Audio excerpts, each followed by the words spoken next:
The Man in Lower 10 by Mary Roberts Rinehart. Contents: Chapter 1, I Go to Pittsburgh. Chapter 2, A Torn Telegram. Chapter 3, Across the Aisle. Chapter 4, Numbers 7 and 9.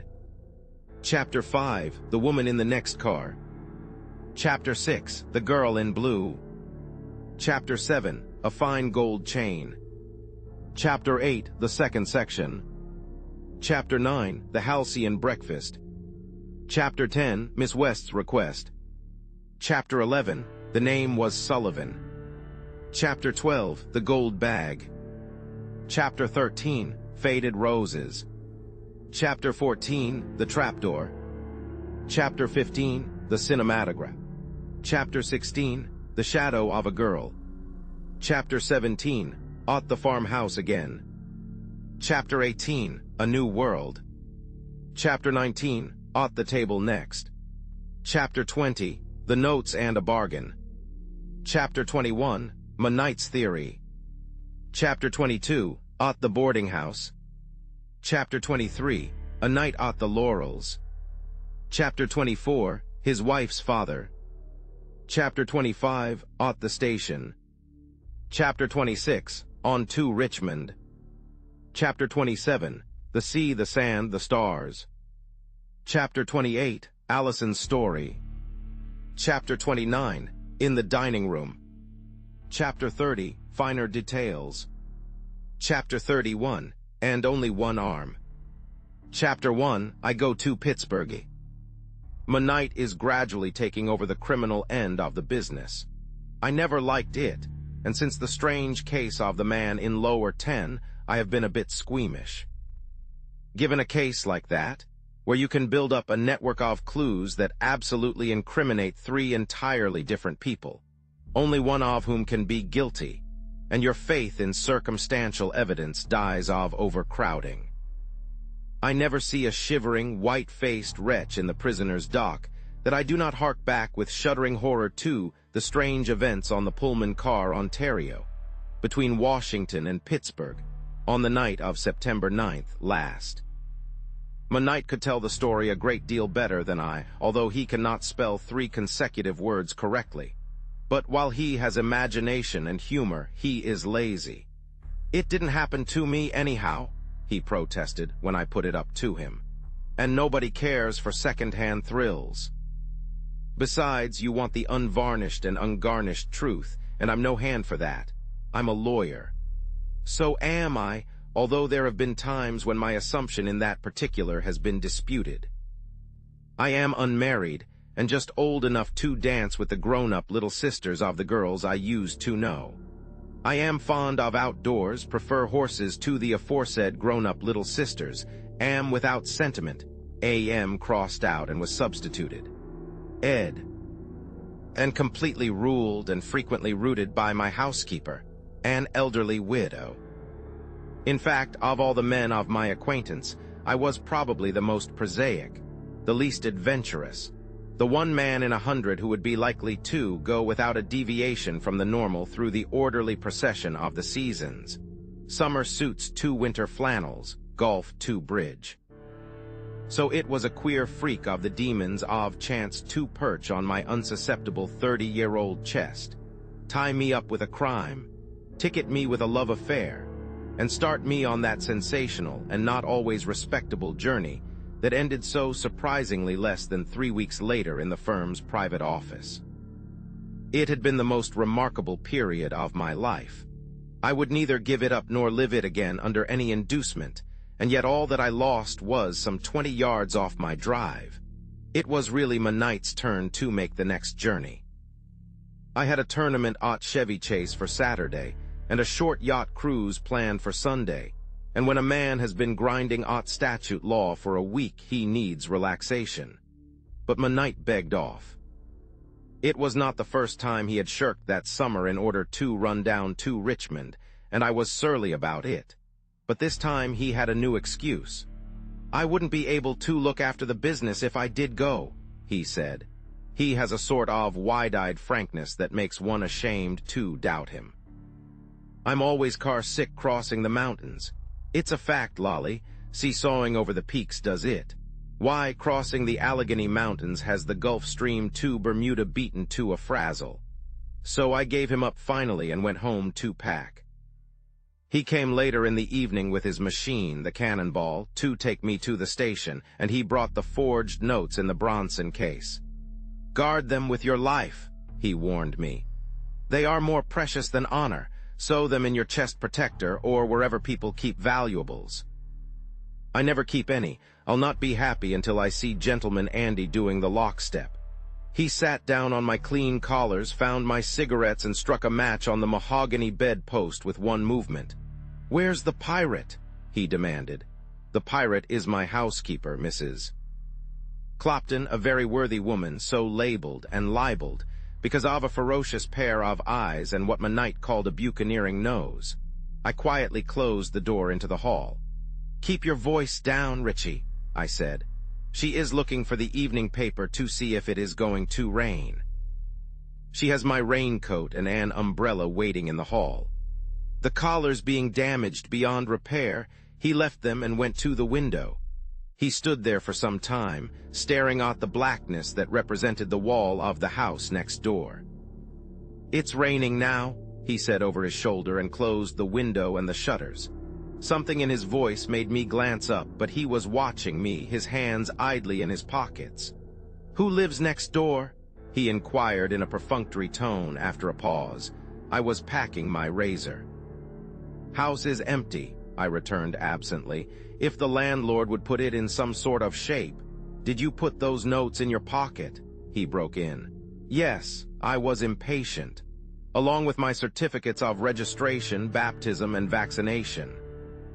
Whoever wants them will have to steal my coat to get them." "Well, I would move them if I were you. Somebody in the next house was confoundedly anxious to see where you put them. Somebody right out that window opposite." I scoffed at the idea, but nevertheless I moved the papers, putting them in my traveling bag, well down at the bottom. My knight watched me uneasily. "I have a hunch that you are going to have trouble," he said, as I locked the alligator bag. "Darned if I like starting anything important on Friday." "You have a congenital dislike to start anything on any old day," I retorted, still sore from my lost Saturday. "And if you knew the owner of that house, as I do, you would know that if there was anyone at that window, he is paying rent for the privilege." Mrs. Clopton rapped at the door and spoke discreetly from the hall. "Did Mr. Knight bring the evening paper?" she inquired. "Sorry, but I didn't, Mrs. Clopton," my knight called. "The Cubs won 3-0. He listened, grinning, as she moved away with little irritated rustles of her black silk gown. I finished my packing, changed my collar, and was ready to go. Then very cautiously we put out the light and opened the shutters. The window across was merely a deeper black in the darkness. It was closed and dirty, and yet, probably owing to Richie's suggestion, I had an uneasy sensation of eyes staring across at me. The next moment we were at the door, poised for flight. "We'll have to run for it," I said in a whisper. "She's down there with a package of some sort, sandwiches probably, and she's threatened me with overshoes for a month. Ready now?" I had a kaleidoscopic view of Mrs. Clopton in the lower hall, holding out an armful of such traveling impedimenta as she deemed essential, while beside her Euphemia, the colored housemaid, grinned over a white-trapped box. "Awfully sorry, no time back Sunday," I panted over my shoulder. Then the door closed and the car was moving away. My knight bent forward and stared at the facade of the empty house next door as we passed. It was black, staring, mysterious, as empty buildings are apt to be. "I'd like to hold a post-mortem on that corpse of a house," he said thoughtfully. "By George, I've a notion to get out and take a look. Somebody after the brass pipes," I scoffed. "House has been empty for a year." With one hand on the steering wheel, my knight held out the other for my cigarette case. "Perhaps," he said, "but I don't see what she would want with brass pipe." "The woman," I laughed outright. "You have been looking too hard at the picture in the back of your watch, that's all. There's an experiment like that, if you stare long enough. but my knight was growing sulky. He sat looking rigidly ahead, and he did not speak again until he brought the cannonball to a stop at the station. Even then, it was only a perfunctory remark.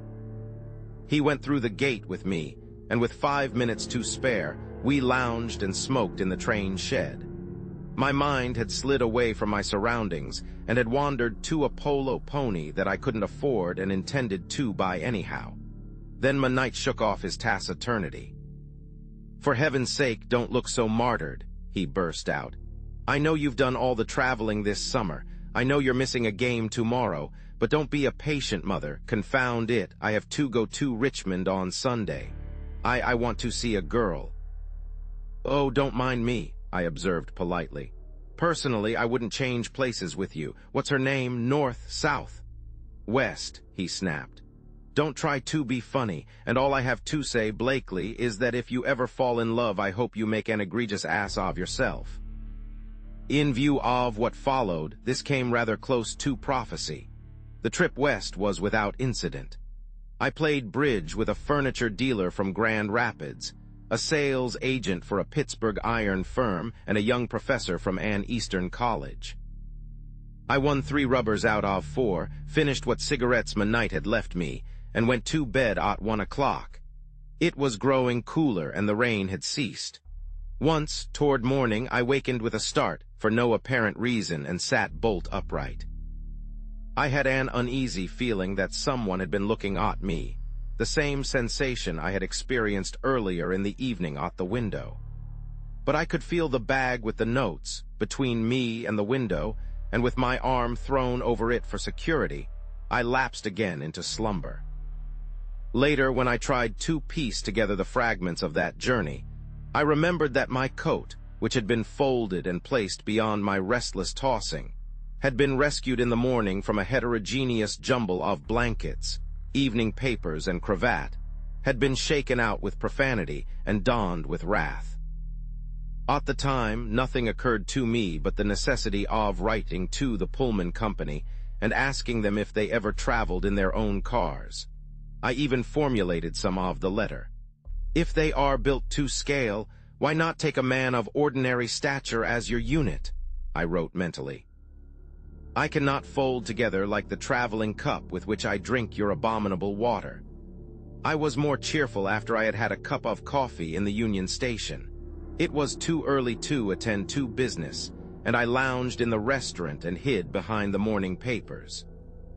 As I had expected, they had got hold of my visit and its object. On the first page was a staring announcement that the forged papers in the Bronson case had been brought to Pittsburgh.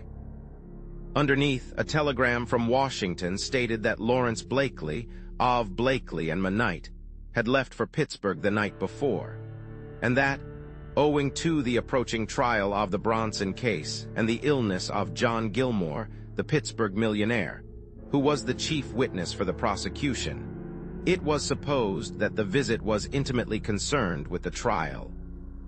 I looked around apprehensively. There were no reporters yet in sight, and thankful to have escaped notice, I paid for my breakfast and left. At the cab stand, I chose the least dilapidated hansom I could find, and giving the driver the address of the Gilmore residence in the East End, I got in. I was just in time.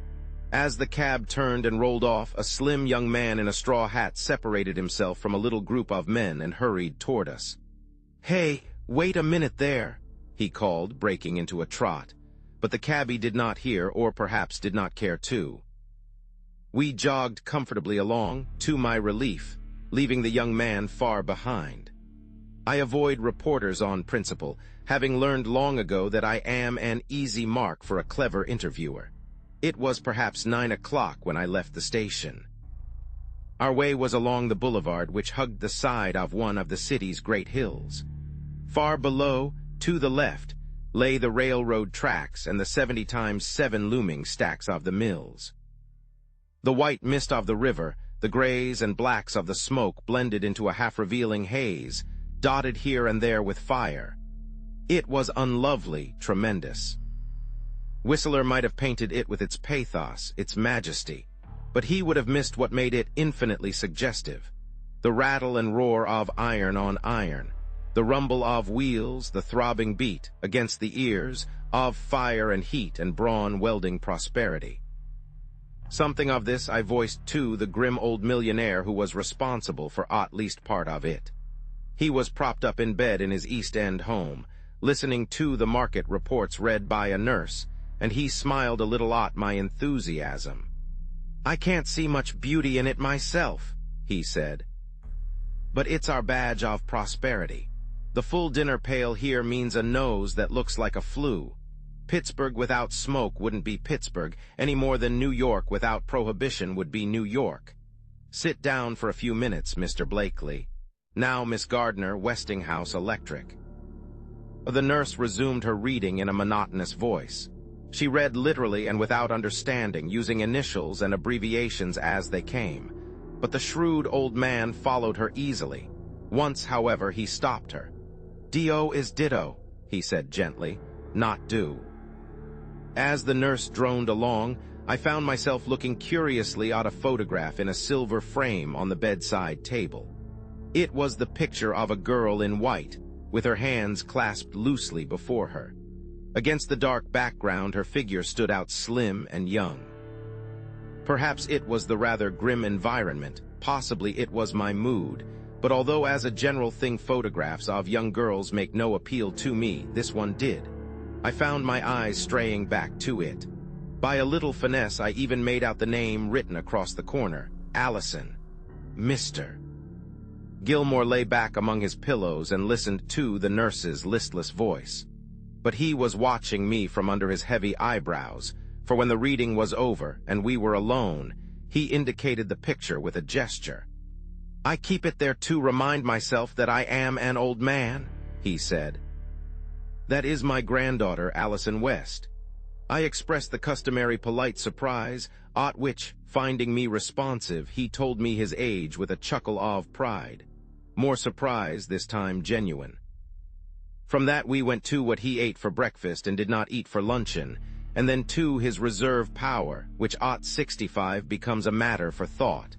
And so, in a wide circle, back to where we started the picture. "Father was a rascal," John Gilmore said, picking up the frame. "The happiest day of my life was when I knew he was safely dead in bed and not hanged. If the child had looked like him, well, she doesn't. She's a Gilmore every inch. Supposed to look like me." "Very noticeably," I agreed soberly. I had produced the notes by that time, and replacing the picture, Mr. Gilmore gathered his spectacles from beside it. He went over the 4 notes methodically, examining each carefully and putting it down before he picked up the next. Then he leaned back and took off his glasses. "They're not so bad," he said thoughtfully. "Not so bad, but I never saw them before. That's my unofficial signature. I am inclined to think," he was speaking partly to himself, "to think that he has got hold of a letter of mine, probably to Allison." Bronson was a friend of her rapscallion of a father. I took Mr. Gilmore's deposition and put it into my traveling bag with the forged notes. When I saw them again, almost 3 weeks later, they were unrecognizable, a mass of charred paper on a copper ashtray. In the interval, other and bigger things had happened. The Bronson forgery case had shrunk beside the greater and more imminent mystery of the man in lower 10. And Allison West had come into the story and into my life. Chapter 2, A Torn Telegram. I lunched alone at the Gilmore house and went back to the city at once. The sun had lifted the mists, and a fresh summer wind had cleared away the smoke pall. The boulevard was full of cars flying countryward for the Saturday half-holiday, toward golf and tennis, green fields and babbling girls. I gritted my teeth and thought of my night at Richmond, visiting the lady with the geographical name. And then, for the first time, I associated John Gilmore's granddaughter with the West that my night had irritably flung at me. I still carried my traveling bag, for my night's vision at the window of the empty house had not been without effect. I did not transfer the notes to my pocket, and if I had, it would not have altered the situation later. Only the other day my night put this very thing up to me. "I warned you," he reminded me. "I told you there were queer things coming and to be on your guard.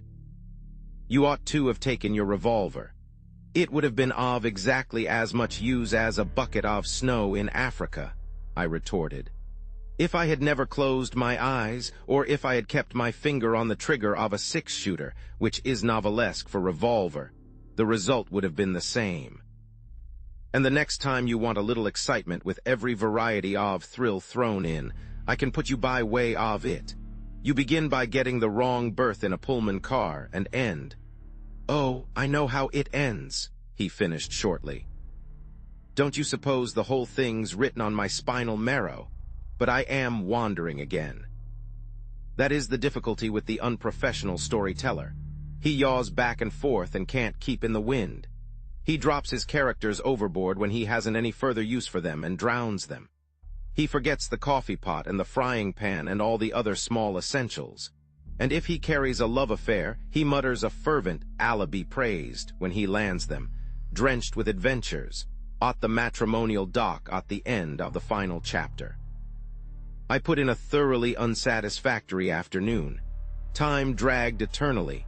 I dropped in at a summer vaudeville and bought some ties at a haberdasher's. I was bored but unexpectant.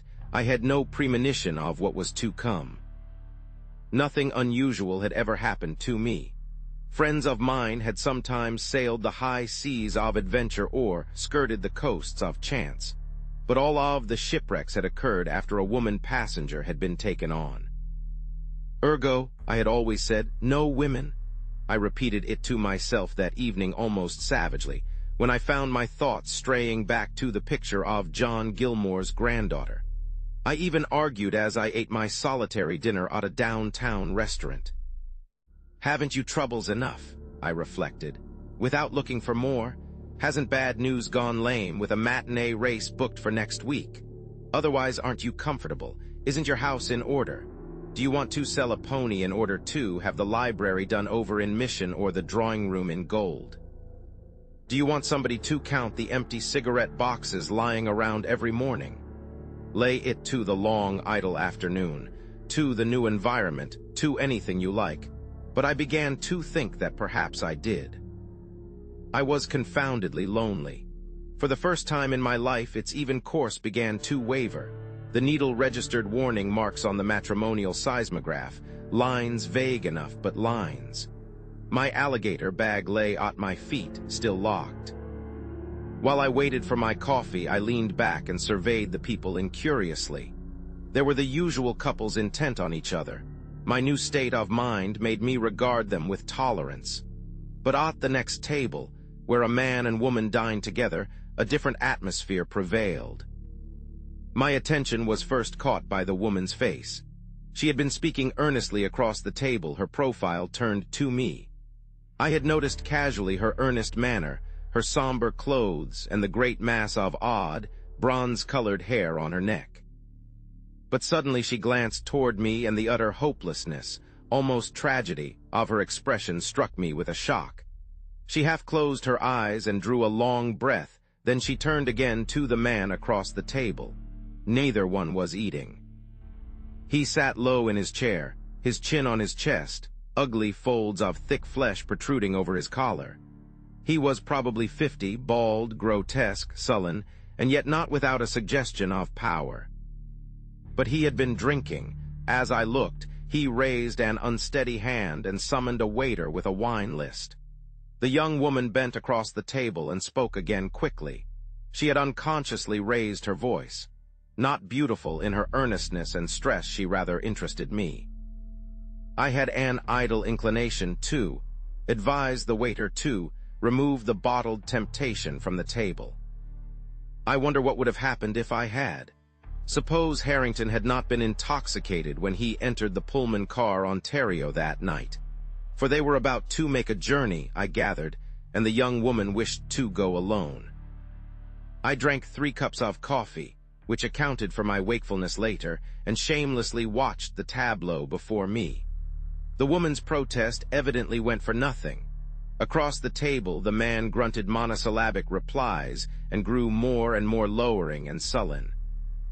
Once, during a brief unexpected pianissimo in the music, her voice came to me sharply. "If I could only see him in time," she was saying. "Oh, it's terrible." In spite of my interest, I would have forgotten the whole incident at once, erased it from my mind as one does the inessentials and clutterings of memory, had I not met them again, later that evening in the Pennsylvania station. The situation between them had not visibly altered. The same dogged determination showed in the man's face, but the young woman, daughter or wife, I wondered, had drawn down her veil, and I could only suspect what white misery lay beneath. I bought my berth after waiting in a line of some 8 or 10 people. When, step by step, I had almost reached the window, a tall woman whom I had not noticed before spoke to me from my elbow. She had a ticket and money in her hand. "Will you try to get me a lower when you buy yours?" she asked. "I have traveled for 3 nights in uppers." I consented, of course, beyond that I hardly noticed the woman. I had a vague impression of height and a certain amount of stateliness, but the crowd was pushing behind me, and someone was standing on my foot. I got 2 lowers easily, and turning with the change and berths, held out the tickets. "Which will you have?" I asked. "Lower 11 or lower 10? "It makes no difference," she said. "Thank you very much indeed." At random, I gave her lower 11 and called a porter to help her with her luggage. I followed them leisurely to the train shed, and 10 minutes more saw us underway. I looked into my car, but it presented the peculiarly unattractive appearance common to sleepers. The berths were made up. The center aisle was a path between walls of dingy, breeze-repelling curtains, while the 2 seats at each end of the car were piled high with suitcases and umbrellas. The perspiring porter was trying to be 6 places at once. Somebody has said that Pullman porters are black so they won't show the dirt, but they certainly show the heat. 9:15 was an outrageous hour to go to bed, especially since I sleep little or not at all on the train, so I made my way to the smoker and passed the time until nearly 11 with cigarettes and a magazine. The car was very close. It was a warm night, and before turning in I stood a short time in the vestibule. The train had been stopping at frequent intervals, and finding the brakeman there, I asked the trouble. It seemed that there was a hot box on the next car, and that not only were we late, but we were delaying the second section, just behind. I was beginning to feel pleasantly drowsy, and the air was growing cooler as we got into the mountains. I said goodnight to the brakeman and went back to my berth. To my surprise, lower 10 was already occupied. A suitcase projected from beneath, a pair of shoes stood on the floor, and from behind the curtains came the heavy, unmistakable breathing of deep sleep. I hunted out the porter, and together we investigated. "Are you asleep, sir?" asked the porter, leaning over deferentially. No answer forthcoming, he opened the curtains and looked in. Yes, the intruder was asleep, very much asleep, and an overwhelming odor of whiskey proclaimed that he would probably remain asleep until morning. I was irritated. The car was full, and I was not disposed to take an upper in order to allow this drunken interloper to sleep comfortably in my berth. "You'll have to get out of this," I said, shaking him angrily. But he merely grunted and turned over. As he did so, I saw his features for the first time. It was the quarrelsome man of the restaurant. I was less disposed than ever to relinquish my claim, but the porter, after a little quiet investigation, offered a solution of the difficulty. "There's no one in lower 9, he suggested, pulling open the curtains just across. "It's likely 9's his berth, and he's made a mistake, owing to his condition. You'd better take 9, sir." I did, with a firm resolution that if 9's rightful owner turned up later, I should be just as unwakeable as the man opposite. I undressed leisurely, making sure of the safety of the forged notes, and placing my grip as before between myself and the window. Being a man of systematic habits, I arranged my clothes carefully, putting my shoes out for the porter to polish, and stowing my collar and scarf in the little hammock swung for the purpose. At last, with my pillows so arranged that I could see out comfortably, and with the unhygienic-looking blanket turned back, I have always a distrust of those much-used affairs. I prepared to wait gradually for sleep, but sleep did not visit me. The train came 2 frequent, grating stops, and I surmised the hot box again. I am not a nervous man, but there was something chilling in the thought of the second section pounding along behind us. Once, as I was dozing, our locomotive whistled a shrill warning. "You keep back where you belong," it screamed to my drowsy ears, and from somewhere behind came a chastened, "All right, I will." I grew more and more wide awake. At Crescent, I got up on my elbow and blinked out at the station lights. Some passengers boarded the train there, and I heard a woman's low tones, a southern voice, rich and full. Then quiet again. Every nerve was tense. Time passed, perhaps 10 minutes, possibly half an hour. Then, without the slightest warning, as the train rounded a curve, a heavy body was thrown into my berth. The incident, trivial as it seemed, was startling in its suddenness, for although my ears were painfully strained and awake, I had heard no step outside. The next instant the curtain hung limp again. Still without a sound, my disturber had slipped away into the gloom and darkness. In a frenzy of wakefulness, I sat up, drew on a pair of slippers, and fumbled for my bathrobe. From a berth across, probably lower 10, came that particular aggravating snore which begins lightly, delicately, faintly soprano, goes down the scale a note with every breath, and after keeping the listener tense with expectation, ends with an explosion that tears the very air. I was more and more irritable. I sat on the edge of the berth and hoped the snorer would choke to death. He had considerable vitality, however. He withstood one shock after another and survived to start again with new vigor. In desperation, I found some cigarettes and one match, piled my blankets over my grip, and drawing the curtains together as though the berth were still occupied, I made my way to the vestibule of the car. I was not clad for dress parade. Is it because the male is so restricted to gloom in his everyday attire that he blossoms into gaudy colors in his pajamas and dressing gowns? It would take a Turk to feel at home before an audience in my red and yellow bathrobe, a Christmas remembrance from Mrs. Clopton, with slippers to match. So naturally, when I saw a feminine figure on the platform, my first instinct was to dodge. The woman, however, was quicker than I. She gave me a startled glance, wheeled and disappeared, with a flash of 2 bronze-colored braids into the next car.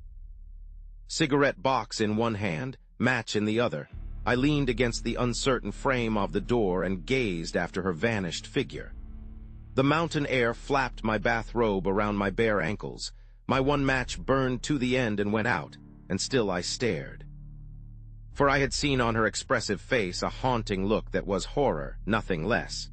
Heaven knows I am not psychological.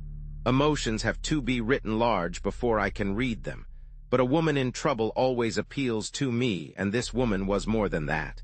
She was in deadly fear. If I had not been afraid of being ridiculous, I would have followed her. But I fancied that the apparition of a man in a red and yellow bathrobe, with an unkempt thatch of hair, walking up to her and assuring her that he would protect her would probably put her into hysterics. I had done that once before when burglars had tried to break into the house and had startled the parlor maid into bed for a week. So I tried to assure myself that I had imagined the lady's distress, or caused it, perhaps, and to dismiss her from my mind. Perhaps she was merely anxious about the unpleasant gentleman of the restaurant. I thought smugly that I could have told her all about him, that he was sleeping the sleep of the just, and the intoxicated in a berth that ought, by all that was fair and right, to have been mine, and that if I were tied to a man who snored like that I should have him anesthetized, and his soft palate put where it would never again flap like a loose sail in the wind. We passed Harrisburg as I stood there. It was starlight, and the great crests of the Alleghanies had given way to low hills. Odd intervals we passed smudges of gray-white, no doubt in daytime comfortable farms, which my knight says is a good way of putting it, the farms being a lot more comfortable than the people on them. I was growing drowsy. The woman with the bronze hair and the horrified face was fading in retrospect. It was colder too, and I turned with a shiver to go in. As I did so, a bit of paper fluttered into the air and settled on my sleeve, like a butterfly on a gorgeous red and yellow blossom. I picked it up curiously and glanced at it. It was part of a telegram that had been torn into bits. There were only parts of 4 words on the scrap, but it left me puzzled and thoughtful. It read, "Over 10, car Sieve."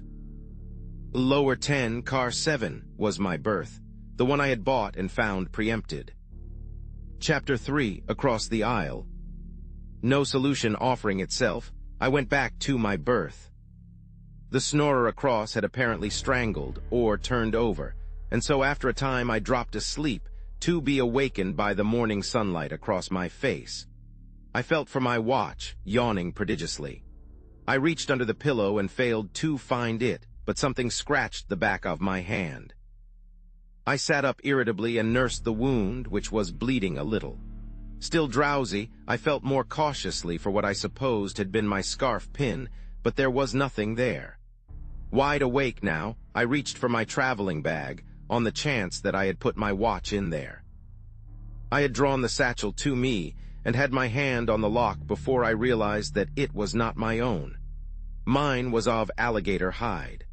I had killed the beast in Florida, after the expenditure of enough money to have bought a house and enough energy to have built one.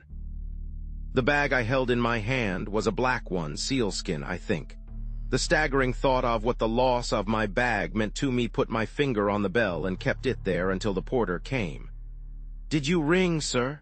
he asked, poking his head through the curtains obsequiously. My knight objects that nobody can poke his head through a curtain and be obsequious, but Pullman porters can and do. "No," I snapped. "It rang itself. What in thunder do you mean by exchanging my valise for this one? You'll have to find it if you waken the entire car to do it." "There are important papers in that grip." "Porter," called a feminine voice from an upper berth nearby. "Porter, am I to dangle here all day?" "Let her dangle," I said savagely. "You find that bag of mine." The porter frowned, then he looked at me with injured dignity. "I brought in your overcoat, sir. You carried your own valise." The fellow was right. In an excess of caution, I had refused to relinquish my alligator bag and had turned over my other traps to the porter. It was clear enough then. I was simply a victim of the usual sleeping car robbery. I was in a lather of perspiration by that time. The lady down the car was still dangling and talking about it. Still nearer, a feminine voice was giving quick orders in French, presumably to a maid. The porter was on his knees, looking under the berth. "Not there, sir," he said, dusting his knees. He was visibly more cheerful, having been absolved of responsibility. "Reckon it was taken while you was wanderin' around the car last night." "I'll give you $50 if you find it," I said. "100. Reach up my shoes and I'll—" I stopped abruptly. My eyes were fixed in stupefied amazement on a coat that hung from a hook at the foot of my berth. From the coat they traveled, dazed, to the soft-bosomed shirt beside it, and from there to the collar and cravat in the net hammock across the windows. 100, the porter repeated, showing his teeth, but I caught him by the arm and pointed to the foot of the berth. What color's that coat?" I asked unsteadily. "Gray, sir."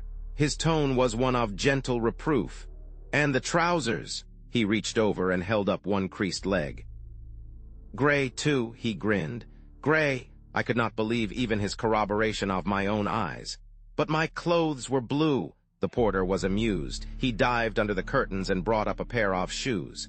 "Your shoes, sir," he said with a flourish. "Reckon you've been dreaming, sir." Now, there are 2 things I always avoid in my dress, possibly an idiosyncrasy of my bachelor existence. These tabooed articles are red neckties and tan shoes. And not only were the shoes the porter lifted from the floor of a gorgeous shade of yellow, but the scarf, which was run through the turned-over collar, was a gaudy red. It took a full minute for the real import of things to penetrate my dazed intelligence. Then I gave a vindictive kick at the offending ensemble. "They're not mine, any of them," I snarled. "They are some other fellows. I'll sit here until I take root before I put them on." "They're nice-looking clothes," the porter put in, eyeing the red tie with appreciation. "Ain't everybody would have left you anything." "Call the conductor," I said shortly. Then a possible explanation occurred to me. "Oh, porter, what's the number of this berth?" "7, sir, if you can't wear those shoes." "7." In my relief, I almost shouted it. "Why, then, it's simple enough. I'm in the wrong berth, that's all. My berth is 9. Only where the deuce is the man who belongs here?" "Likely in 9, sir." The darky was enjoying himself. "You and the other gentleman just got mixed in the night. That's all, sir." It was clear that he thought I had been drinking. I drew a long breath. Of course, that was the explanation. This was number 7's berth. That was his soft hat, this his umbrella, his coat, his bag. My rage turned to irritation at myself. The porter went to the next berth, and I could hear his softly insinuating voice. "Time to get up, sir. Are you awake? Time to get up." There was no response from number 9. I guessed that he had opened the curtains and was looking in. Then he came back. "Number 9's empty," he said. "Empty? Do you mean my clothes aren't there?" I demanded. "My valise, why don't you answer me?" "You don't give me time," he retorted. "There ain't nothing there, but it's been slept in." The disappointment was the greater for my few moments of hope. I sat up in a white fury and put on the clothes that had been left me. Then, still raging, I sat on the edge of the berth and put on the obnoxious tan shoes. The porter, called to his duties, made little excursions back to me, to offer assistance and to chuckle at my discomfiture. He stood by, outwardly decorous, but with little irritating grins of amusement around his mouth, when I finally emerged with the red tie in my hand. "Bet the owner of those clothes didn't become them any more than you do," he said, as he plied the ubiquitous whisk broom. "When I get the owner of these clothes," I retorted grimly, "he will need a shroud. Where's the conductor?" The conductor was coming, he assured me. Also that there was no bag answering the description of mine on the car. I slammed my way to the dressing room, washed, choked my 15.5 neck into a 15 collar, and was back again in less than 5 minutes. The car, as well as its occupants, was gradually taking on a daylight appearance. I hobbled in, for one of the shoes was abominably tight, and found myself facing a young woman in blue with an unforgettable face. 3 women already. "My knight says, that's going some, even if you don't count the Gilmore nurse." She stood, half-turned toward me, one hand idly drooping, the other steadying her as she gazed out at the flying landscape. I had an instant impression that I had met her somewhere, under different circumstances, more cheerful ones, I thought, for the girl's dejection now was evident. Beside her, sitting down, a small, dark woman, considerably older, was talking in a rapid undertone. The girl nodded indifferently now and then. I fancied, although I was not sure, that my appearance brought a startled look into the young woman's face. I sat down and, hands thrust deep into the other man's pockets, stared ruefully at the other man's shoes. The stage was set. In a moment the curtain was going up on the first act of the play. And for a while we would all say our little speeches and sing our little songs, and I, the villain, would hold center stage while the gallery hissed. The porter was standing beside lower 10. He had reached in and was knocking valiantly, but his efforts met with no response. He winked at me over his shoulder. Then he unfastened the curtains and bent forward. Behind him, I saw him stiffen, heard his muttered exclamation, saw the bluish pallor that spread over his face and neck. As he retreated a step, the interior of lower 10 lay open to the day. The man in it was on his back, the early morning sun striking full on his upturned face. But the light did not disturb him. A small stain of red dyed the front of his night clothes and trailed across the sheet. His half-open eyes were fixed, without seeing, on the shining wood above. I grasped the porter's shaking shoulders and stared down too, where the train imparted to the body a grisly suggestion of motion. "Good Lord," I gasped. "The man's been murdered." Chapter 4, Numbers 7 and 9. Afterwards, when I tried to recall our discovery of the body in lower 10, I found that my most vivid impression was not that made by the revelation of the opened curtain. I had an instantaneous picture of a slender, blue-gowned girl who seemed to sense my words rather than hear them, of two small hands that clutched desperately at the seat beside them. The girl in the aisle stood, bent toward us, perplexity and alarm fighting in her face. With twitching hands, the porter attempted to draw the curtains together. Then, in a paralysis of shock, he collapsed on the edge of my berth and sat there swaying. In my excitement, I shook him. "For heaven's sake, keep your nerve, man," I said brusquely. "You'll have every woman in the car in hysterics, and if you do, you'll wish you could change places with the man in there." He rolled his eyes. A man near, who had been reading last night's paper, dropped it quickly and tiptoed toward us. He peered between the partly open curtains, closed them quietly, and went back, ostentatiously solemn, to his seat. The very crackle with which he opened his paper added to the bursting curiosity of the car, for the passengers knew that something was amiss. I was conscious of a sudden tension. With the curtains closed, the porter was more himself. He wiped his lips with a handkerchief and stood erect. "It's my last trip in this car," he remarked heavily. "There's something wrong with that berth. Last trip the woman in it took an overdose of some sleeping stuff, and we found her just like that, dead. And it ain't more'n 3 months now since there was twins born in that very spot. No, sir, it ain't natural." At that moment, a thin man with prominent eyes and a spare grayish goatee creaked up the aisle and paused beside me. "Porter sick?" he inquired, taking in with a professional eye the porter's horror-struck face, my own excitement, and the slightly gaping curtains of lower 10. He reached for the darkie's pulse and pulled out an old-fashioned gold watch. Only 50, what's the matter, had a shock?" he asked shrewdly. "Yes," I answered for the porter. "We have both had one. If you are a doctor, I wish you would look at the man in the berth across lower 10. I'm afraid it's too late, but I'm not experienced in such matters."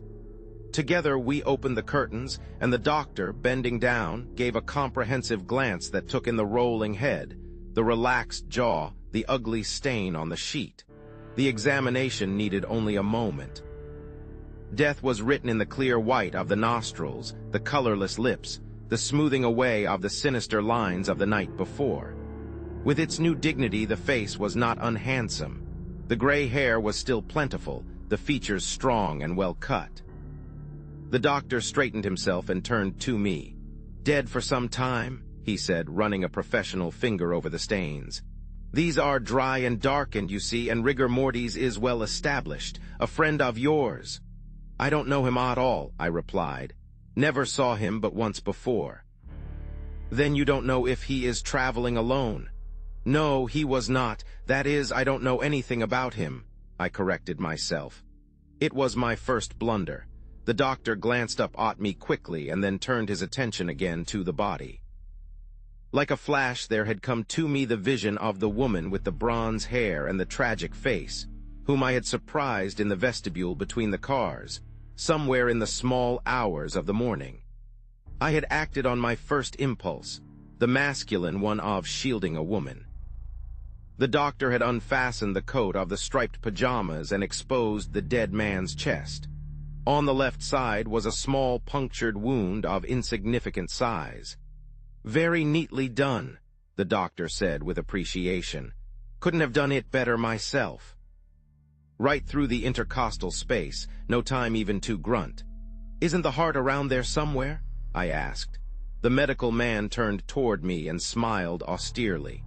"That's where it belongs, just under that puncture, when it isn't gadding around in a man's throat or his boots." I had a new respect for the doctor, for anyone indeed who could crack even a feeble joke under such circumstances. or who could run an impersonal finger over that wound and those stains. Odd how a healthy, normal man holds the medical profession in half-contemptuous regard until he gets sick, or an emergency like this arises, and then turns meekly to the man who knows the ins and outs of his mortal tenement, takes his pills or his patronage, ties to him like a rudderless ship in a gale. "Suicide is it, doctor?" I asked. He stood erect after drawing the bed-clothing over the face, and taking off his glasses, he wiped them slowly. "No, it is not suicide," he announced decisively. "It is murder." Of course, I had expected that, but the word itself brought a shiver. I was just a bit dizzy. Curious faces through the car were turned toward us, and I could hear the porter behind me breathing audibly. A stout woman in negligee came down the aisle and querulously confronted the porter. She wore a pink dressing jacket and carried portions of her clothing. "Porter," she began, in the voice of the lady who had dangled, "is there a rule of this company that will allow a woman to occupy the dressing room for 1 hour and curl her hair with an alcohol lamp, while respectable people haven't a place where they can hook there?" She stopped suddenly and stared into lower 10. Her shining pink cheeks grew pasty, her jaw fell. I remember trying to think of something to say, and of saying nothing at all. Then, she had buried her eyes in the nondescript garments that hung from her arm and tottered back the way she had come. Slowly a little knot of men gathered around us, silent for the most part. The doctor was making a search of the berth when the conductor elbowed his way through, followed by the inquisitive man who had evidently summoned him. I had lost sight for a time of the girl in blue. "Do it himself?" the conductor queried after a businesslike glance at the body. "No, he didn't," the doctor asserted. "There's no weapon here and the window is closed. He couldn't have thrown it out and he didn't swallow it." "What on earth are you looking for, man?" Someone was on the floor at our feet, face down, head peering under the berth. Now he got up without apology, revealing the man who had summoned the conductor. He was dusty, alert, cheerful, and he dragged up with him the dead man's suitcase. The sight of it brought back to me at once my own predicament. "I don't know whether there's any connection or not, conductor," I said, "but I am a victim, too, in less degree. I've been robbed of everything I possess except a red and yellow bathrobe." I happened to be wearing the bathrobe, which was probably the reason the thief overlooked it. There was a fresh murmur in the crowd. Somebody laughed nervously. The conductor was irritated. "I can't bother with that now," he snarled. The railroad company is responsible for transportation, not for clothes, jewelry, and morals. If people want to be stabbed and robbed in the company's cars, it's their affair. Why didn't you sleep in your clothes? I do. I took an angry step forward. Then somebody touched my arm, and I unclenched my fist. I could understand the conductor's position, and beside, in the law, I had been guilty myself of contributory negligence.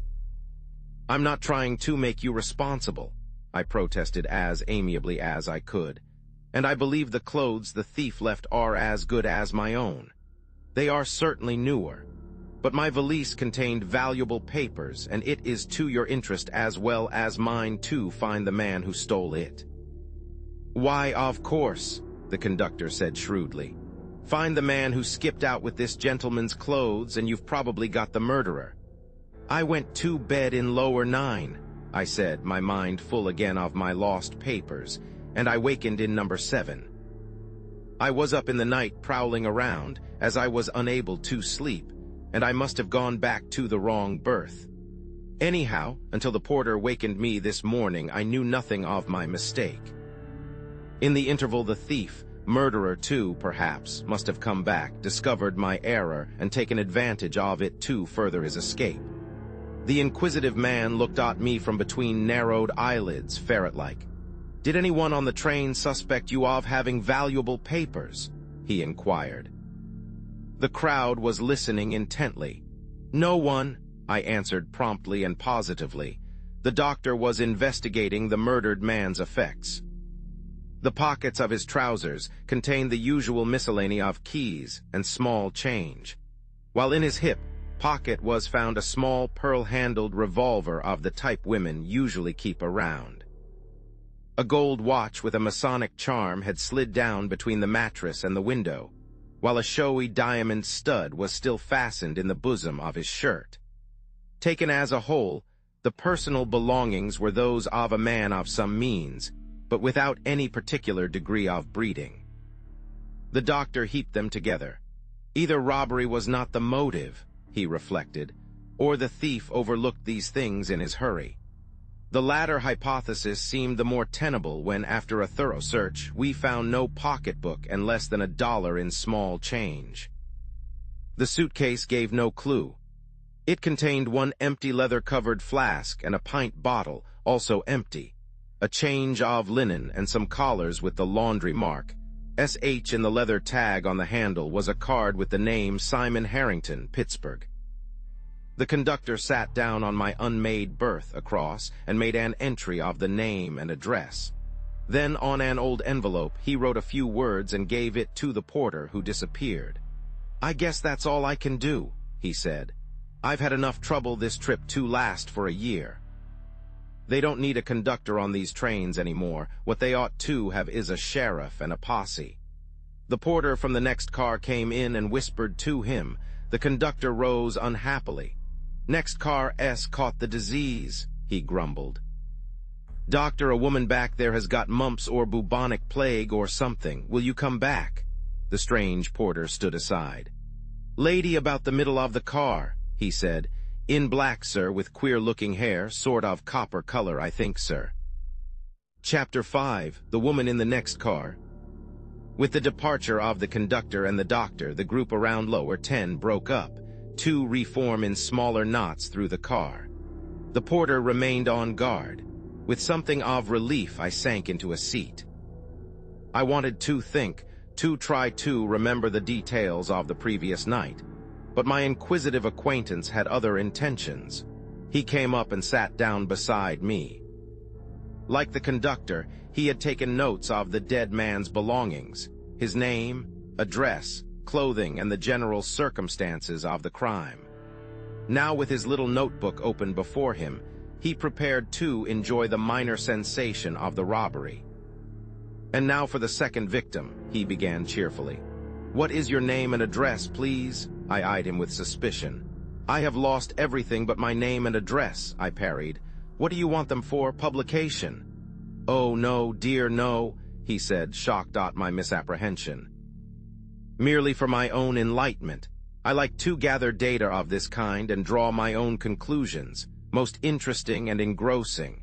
Once or twice I have forestalled the results of police investigation, but entirely for my own amusement." I nodded tolerantly. "Most of us have hobbies.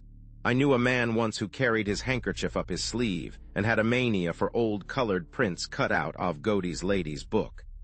I used that inductive method originated by Poe and followed, since with such success, by Conan Doyle. Have you ever read Gaboriau? Ah, you have missed a treat indeed. And now, to get down to business, what is the name of our escaped thief and probable murderer?" "How on earth do I know?" I demanded impatiently. "He didn't write it in blood anywhere, did he?" The little man looked hurt and disappointed. "Do you mean to say," he asked, "that the pockets of those clothes are entirely empty?" The pockets. In the excitement, I had forgotten entirely the sealskin grip which the porter now sat at my feet, and I had not investigated the pockets at all.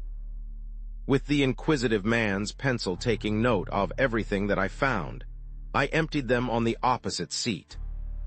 Upper left-hand waistcoat, 2 lead pencils and a fountain pen.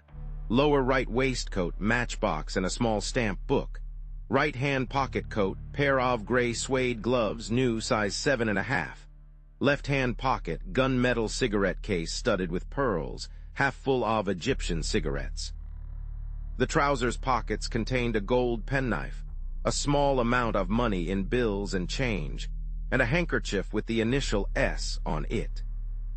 Further search through the coat discovered a card case with cards bearing the name Henry Pinckney Sullivan, and a leather flask with gold mountings, filled with what seemed to be very fair whiskey.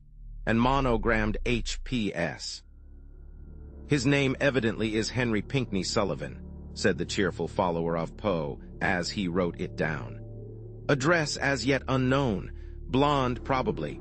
Have you noticed that it is almost always the blonde men who affect a very light gray with a touch of red in the scarf? Fact, I assure you. I kept a record once of the summer attire of men, and 90% followed my rule. Dark men like you affect navy blue or brown. In spite of myself, I was amused at the man's shrewdness. Yes, the suit he took was dark, a blue, I said. He rubbed his hands and smiled at me delightedly. Then you wore black shoes, not tan, he said, with a glance at the aggressive yellow ones I wore. Right again, I acknowledged. Black low shoes and black embroidered hose. If you keep on, you'll have a motive for the crime and the murderer's present place of hiding. And if you come back to the smoker with me, I'll give you an opportunity to judge if he knew good whiskey from bad. I put the articles from the pockets back again and got up.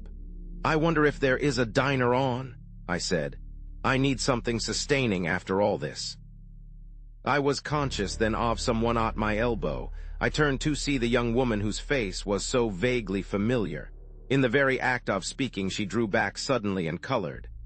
"Oh, I beg your pardon," she said hurriedly. "I thought you were someone else." She was looking in a puzzled fashion at my coat. I felt all the cringing guilt of a man who has accidentally picked up the wrong umbrella.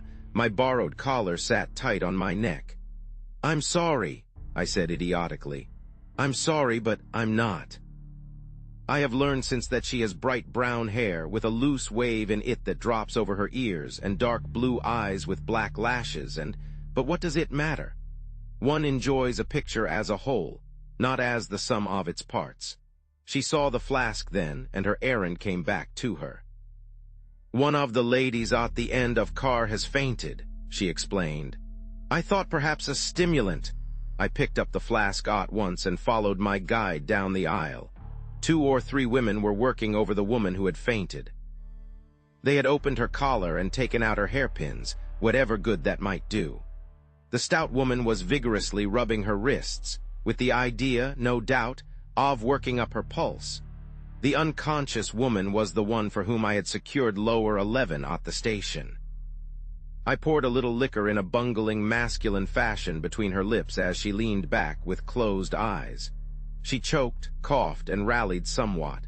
"Poor thing," said the stout lady. "As she lies back that way, I could almost think it was my mother. She used to faint so much." "It would make anybody faint," chimed in another.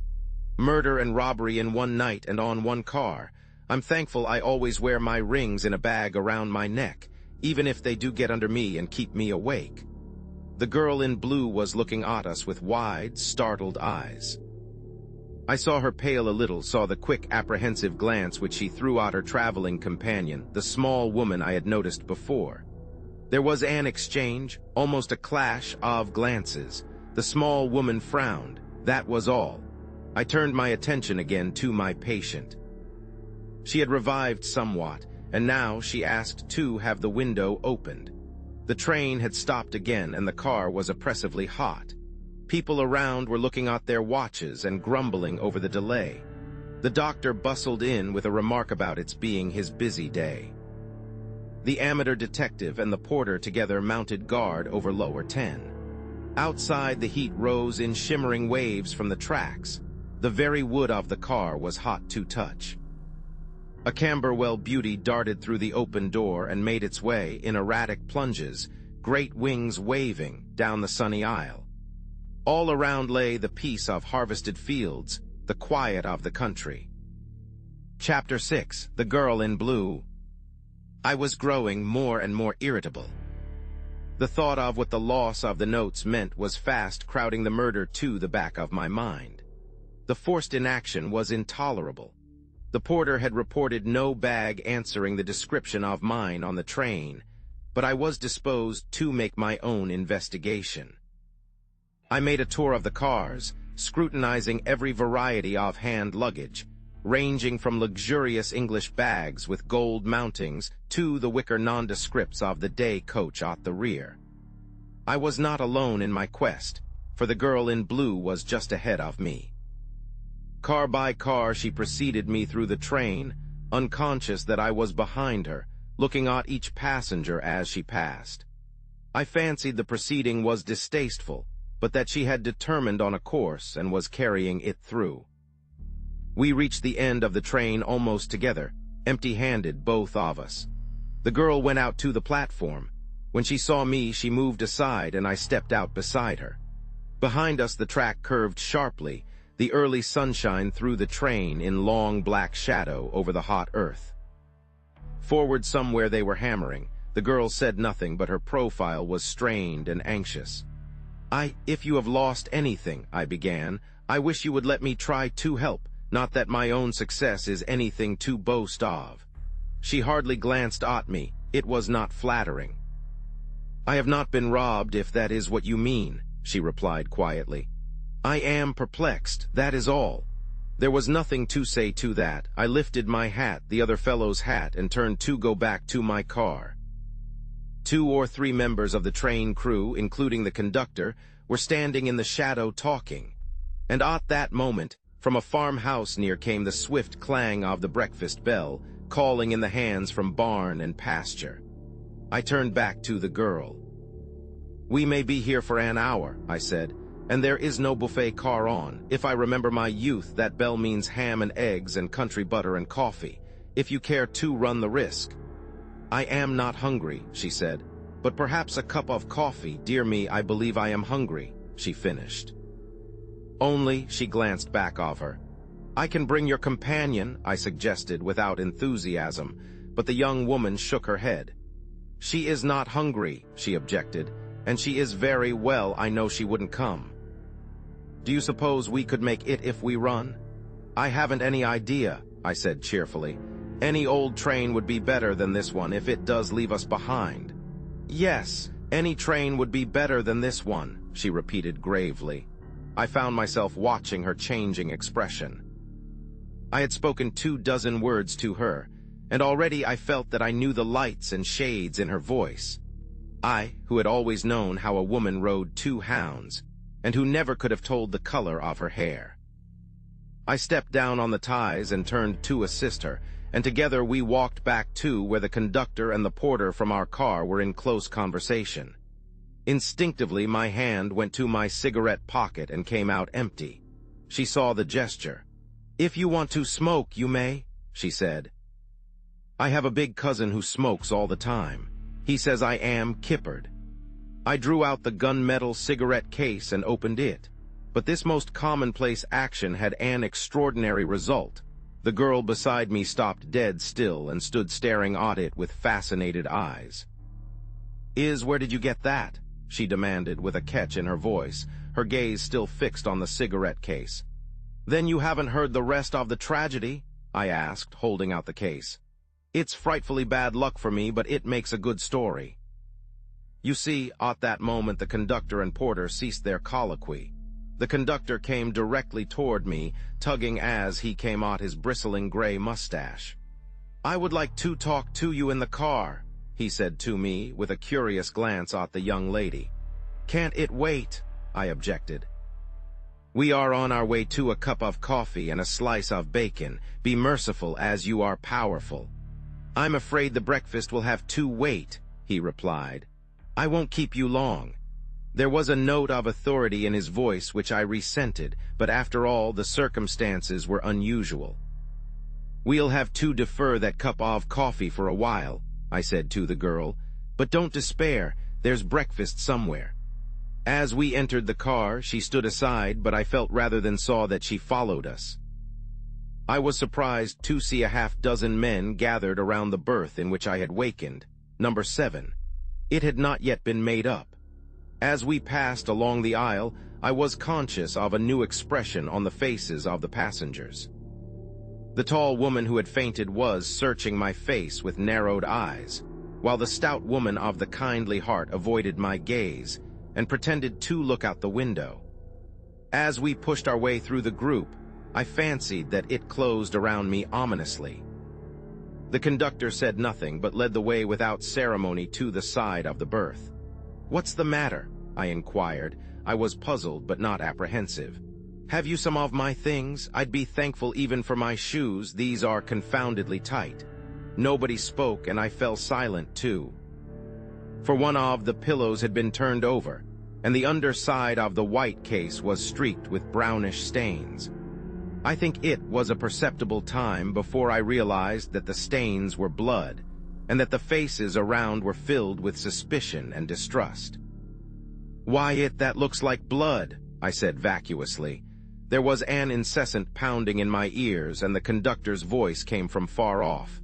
"It is blood," he asserted grimly. I looked around with a dizzy attempt at nonchalance. "Even if it is," I remonstrated, "surely you don't suppose for a moment that I know anything about it?" The amateur detective elbowed his way in. He had a scrap of transparent paper in his hand and a pencil. "I would like permission to trace the stains," he began eagerly. "Also, to me, if you will kindly jab your finger with a pin, needle, anything." "If you don't keep out of this," the conductor said savagely, "I will do some jabbing myself. As for you, sir," he turned to me. I was absolutely innocent, but I knew that I presented a typical picture of guilt. I was covered with cold sweat, and the pounding in my ears kept up dizzily. "As for you, sir," the irrepressible amateur detective made a quick pounce at the pillow and pushed back the cover. Before our incredulous eyes, he drew out a narrow steel dirk which had been buried to the small cross that served as a head. There was a chorus of voices around, a quick surging forward of the crowd. So that was what had scratched my hand. I buried the wound in my coat pocket. "Well," I said, trying to speak naturally, "doesn't that prove what I have been telling you? The man who committed the murder belonged to this berth and made an exchange in some way after the crime."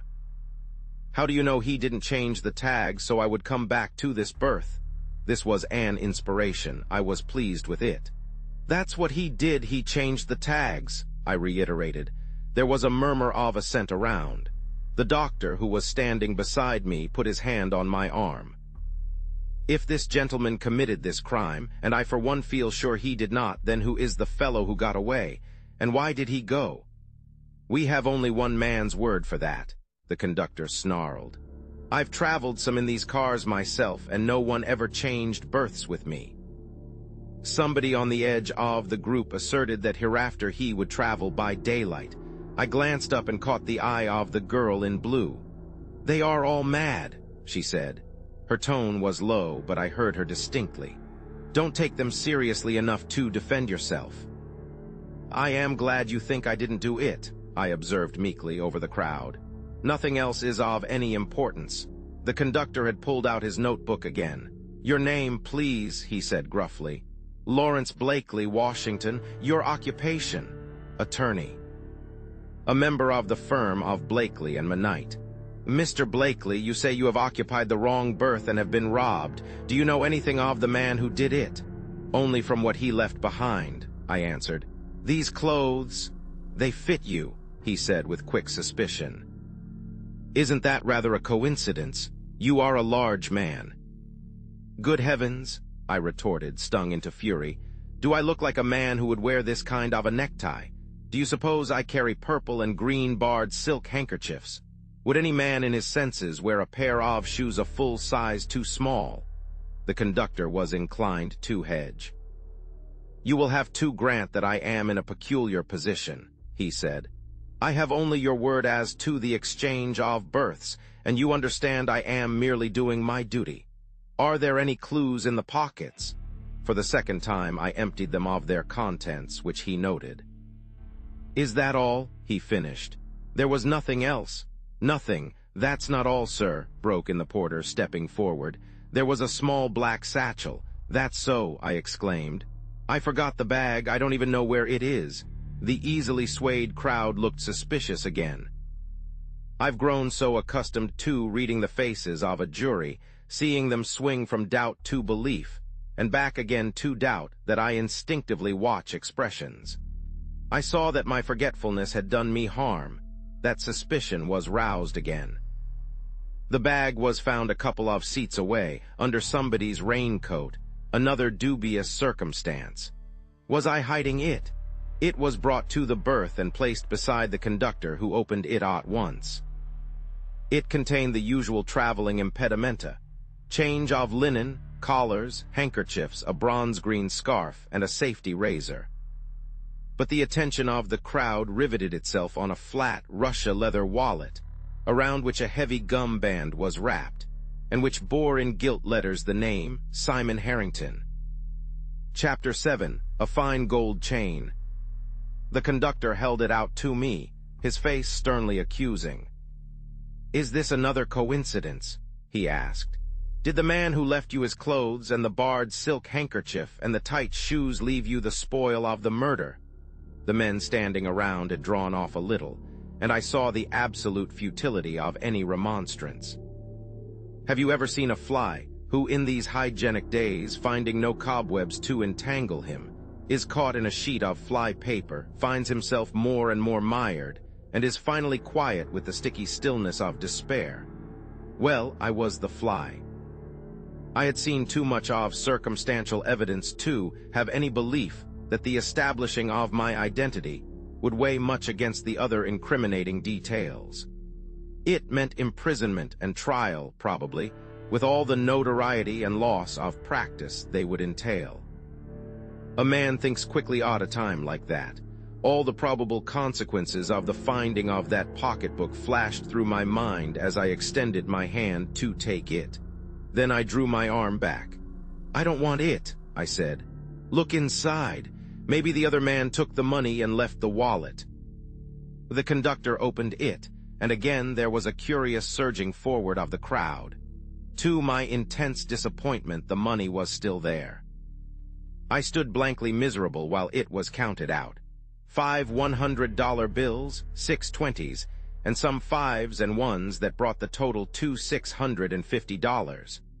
The little man with the notebook insisted on taking the numbers of the notes, to the conductor's annoyance. It was immaterial to me. Small things had lost their power to irritate. I was seeing myself in the prisoner's box, going through all the nerve-wracking routine of a trial for murder. The challenging of the jury, the endless cross-examinations, the alternate hope and fear. I believe I said before that I had no nerves, but for a few minutes that morning I was as near as a man ever comes to hysteria. I folded my arms and gave myself a mental shake. I seemed to be the center of 100 eyes, expressing every shade of doubt and distrust, but I tried not to flinch. Then someone created a diversion. The amateur detective was busy again with the sealskin bag, investigating the make of the safety razor and the manufacturer's name on the bronze-green tie. Now, however, he paused and frowned, as though some pet theory had been upset. Then from a corner of the bag he drew out and held up for our inspection some 3 inches of fine gold chain, one end of which was blackened and stained with blood. The conductor held out his hand for it, but the little man was not ready to give it up. He turned to me. "You say no watch was left you? Was there a piece of chain like that?" "No chain at all," I said sulkily. "No jewelry of any kind except plain gold buttons in the shirt I am wearing." "Where are your glasses?" he threw at me suddenly. Instinctively my hand went to my eyes.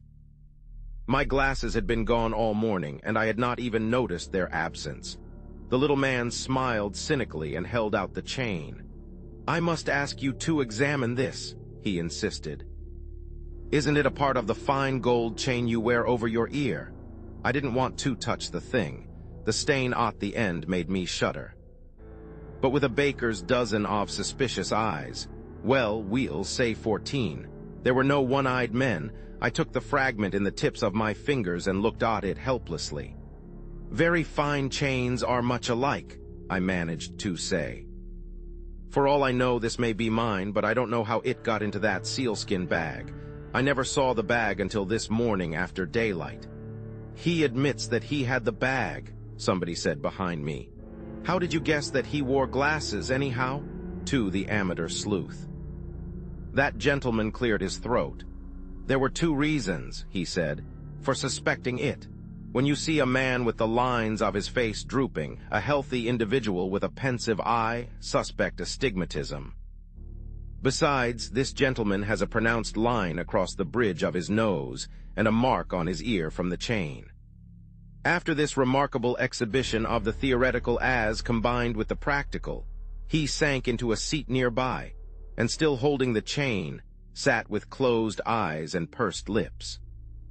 It was evident to all the car that the solution of the mystery was a question of moments. Once he bent forward eagerly and putting the chain on the windowsill, proceeded to go over it with a pocket magnifying glass, only to shake his head in disappointment. All the people around shook their heads too, although they had not the slightest idea what it was about. The pounding in my ears began again. The group around me seemed to be suddenly motionless in the very act of moving, as if a hypnotist had called rigid. The girl in blue was looking at me, and above the din I thought she said she must speak to me, something vital. The pounding grew louder and merged into a scream. With a grinding and splintering, the car rose under my feet. Then it fell away into darkness. Chapter 8, the second section. Have you ever been picked up out of your 3-meals-a-day life, whirled around in a tornado of events, and landed in a situation so grotesque, and yet so horrible that you laugh even while you are groaning and straining at its hopelessness? Knight says that is hysteria, and that no man worthy of the name ever admits to it. Also, as Knight says, it sounds like a tank drama. Just as the revolving saw is about to cut the hero into stove lengths, the second villain blows up the sawmill. The hero goes up through the roof and alights on the bank of a stream at the feet of his lady love, who is making daisy chains. Nevertheless, when I was safely home again with Mrs. Clopton brewing strange drinks that came in paper packets from the pharmacy, and that smelled to heaven, I remember staggering to the door and closing it, and then going back to bed and howling out the absurdity and the madness of the whole thing. And while I laughed, my very soul was sick, for the girl was gone by that time, and I knew by all the loyalty that answers between men for honor that I would have to put her out of my mind. And yet all the night that followed, filled as it was with the shrieking demons of pain, I saw her as I had seen her last, in the queer hat with green ribbons. I told the doctor this, guardedly, the next morning, and he said it was the morphia, and that I was lucky not to have seen a row of devils with green tails. I don't know anything about the wreck of September 9th last. You who swallowed the details with your coffee and digested the horrors with your chop probably know a great deal more than I do. I remember very distinctly that the jumping and throbbing in my arm brought me back to a world that at first was nothing but sky, a heap of clouds that I thought hazily were the meringue on a blue Charlotte Russe.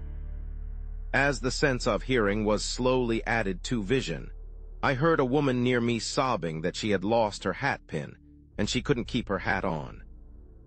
I think I dropped back into unconsciousness again, for the next thing I remember was of my blue patch of sky clouded with smoke, of a strange roaring and crackling, of a rain of fiery sparks on my face, and of somebody beating at me with feeble hands.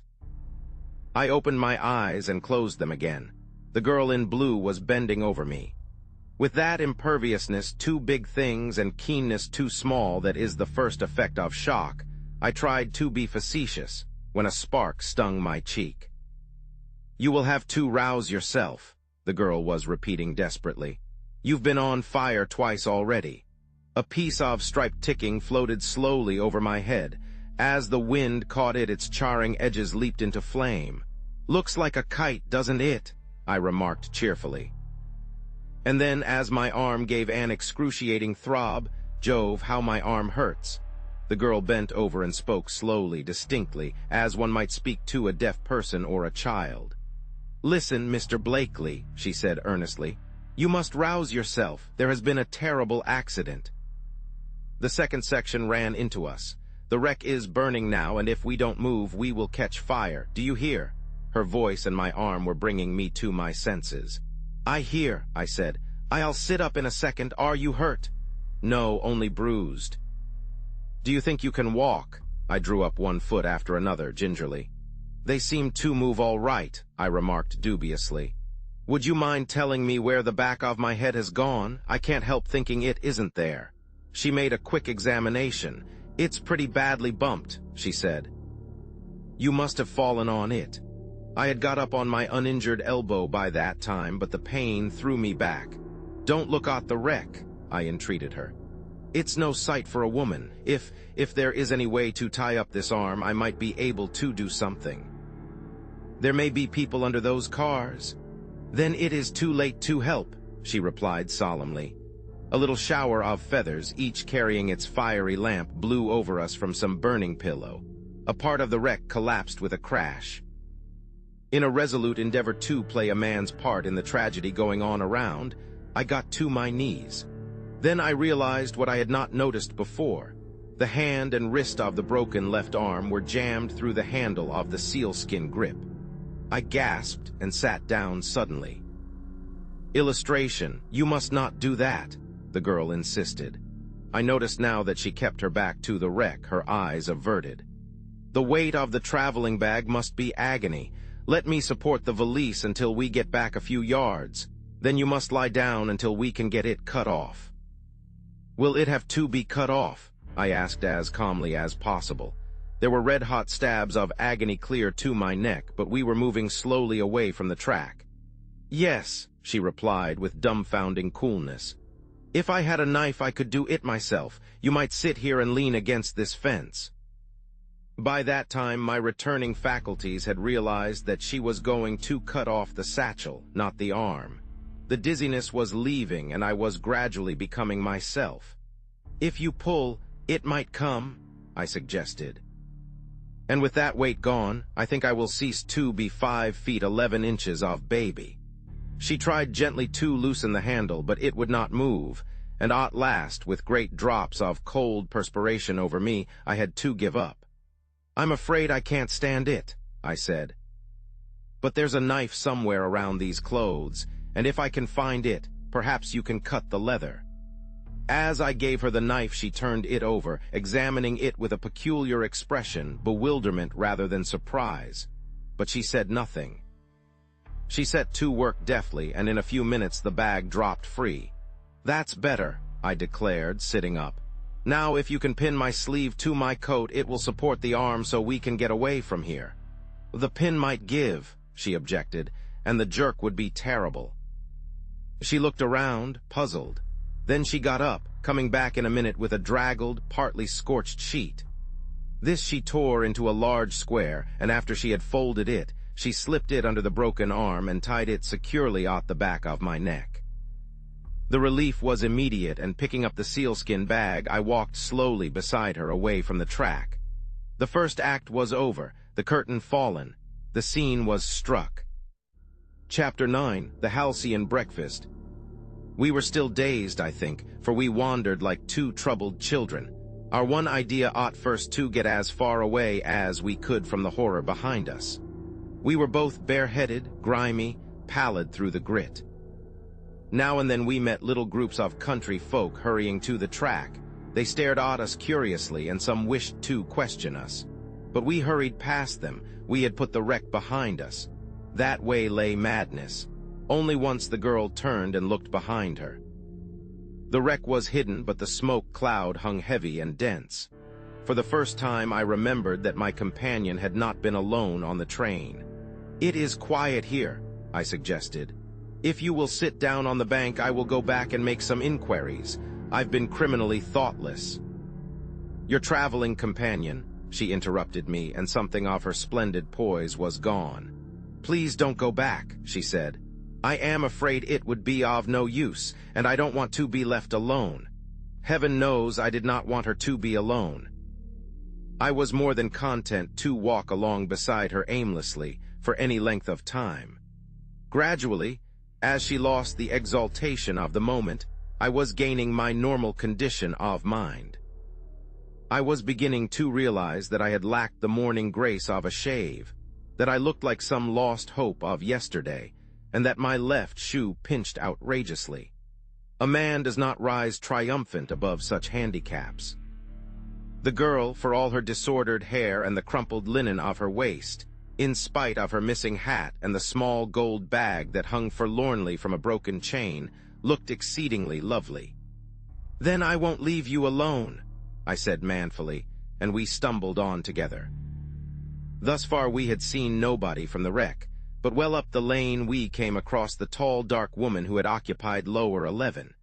She was half-crouching beside the road, her black hair about her shoulders, and an ugly bruise over her eye. She did not seem to know us and refused to accompany us. We left her there at last, babbling incoherently and rolling in her hands a dozen pebbles she had gathered in the road. The girl shuddered as we went on. Once she turned and glanced at my bandage. "Does it hurt very much?" she asked. "It's growing rather numb." "But it might be worse," I answered mendaciously. If anything in this world could be worse, I had never experienced it. And so we trudged on bareheaded under the summer sun, growing parched and dusty and weary, doggedly leaving behind us the pillar of smoke. I thought I knew of a trolley line somewhere in the direction we were going, or perhaps we could find a horse and trap to take us into Baltimore. The girl smiled when I suggested it. "We will create a sensation, won't we?" she asked. Isn't it queer, or perhaps it's my state of mind, but I keep wishing for a pair of gloves when I haven't even a hat. When we reached the main road, we sat down for a moment, and her hair, which had been coming loose for some time, fell over her shoulders in little waves that were most alluring. It seemed a pity to twist it up again, but when I suggested this cautiously, she said it was troublesome and got in her eyes when it was loose. So she gathered it up, while I held a row of little shell combs and pins, and when it was done, it was vastly becoming too. Funny about hair, a man never knows he has it until he begins to lose it, but it's different with a girl. Something of the unconventional situation began to dawn on her as she put in the last hair, pin, and patted some stray locks to place. "I have not told you my name," she said abruptly. "I forgot that because I know who you are, you know nothing about me. I am Allison West, and my home is in Richmond." So that was it. This was the girl of the photograph on John Gilmore's bedside table. The girl my knight expected to see in Richmond the next day, Sunday. She was on her way back to meet him.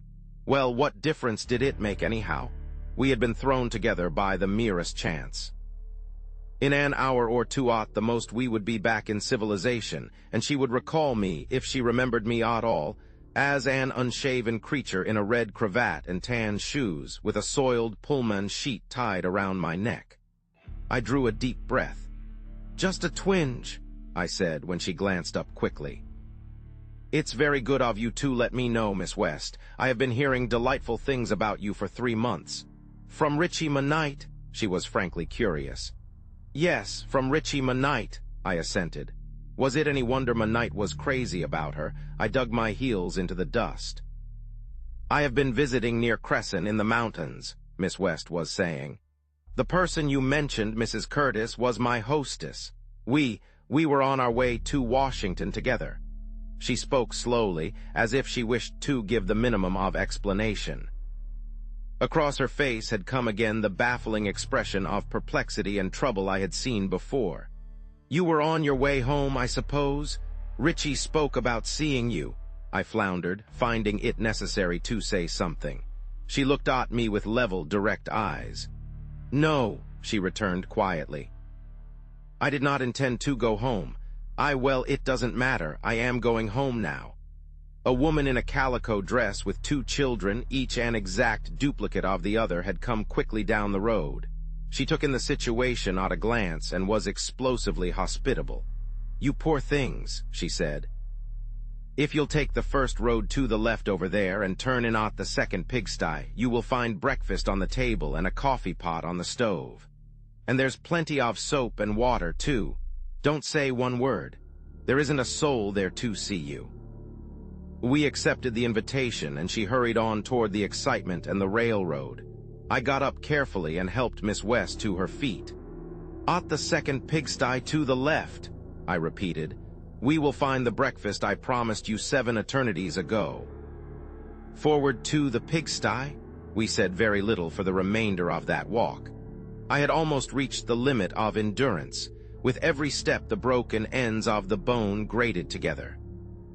We found the farmhouse without difficulty, and I remember wondering if I could hold out to the end of the old stone walk that led between hedges to the door. "Allah be praised," I said with all the voice I could muster. "Behold the coffee pot," and then I put down the grip and folded up like a jackknife on the porch floor. When I came around, something hot was trickling down my neck, and a despairing voice was saying, "Oh, I don't seem to be able to pour it into your mouth. Please open your eyes." "But I don't want it in my eyes," I replied dreamily. "I haven't any idea what came over me. It was the shoes, I think. The left one is a red-hot torture." I was sitting by that time and looking across into her face. Never before or since have I fainted, but I would do it joyfully, a dozen times a day, if I could waken again to the blissful touch of soft fingers on my face, the hot ecstasy of coffee spilled by those fingers down my neck. There was a thrill in every tone of her voice that morning. Before long, my loyalty to Manite would step between me and the girl he loved. Life would develop new complexities. In those early hours after the wreck, full of pain as they were, there was nothing of the suspicion and distrust that came later. Shorn of our gauds and baubles, we were primitive man and woman together. Our world for the hour was the deserted farmhouse, the slope of wheat field that led to the road, the woodland lot, the pasture. We breakfasted together across the homely table. Our cheerfulness, at first sheer reaction, became less forced as we ate great slices of bread from the granny oven back of the house, and drank hot fluid that smelled like coffee and tasted like nothing that I have ever swallowed. We found cream in stone jars, sunk deep in the chill water of the spring house, and there were eggs, great yellow-brown ones, a basket of them. So like two children awakened from a nightmare, we chattered over our food. We hunted mutual friends. We laughed together at my feeble witticisms, but we put the horror behind us resolutely. After all, it was the hat with the green ribbons that brought back the strangeness of the situation. All along I had had the impression that Allison West was deliberately putting out of her mind something that obtruded now and then. It brought with it a return of the puzzled expression that I had surprised early in the day, before the wreck. I caught it once when, breakfast over, she was tightening the sling that held the broken arm. I had prolonged the morning meal as much as I could, but when the wooden clock with the pink roses on the dial pointed to 10:30, and the mother with the duplicate youngsters had not come back, Miss West made the move I had dreaded. "If we are to get into Baltimore at all, we must start," she said, rising.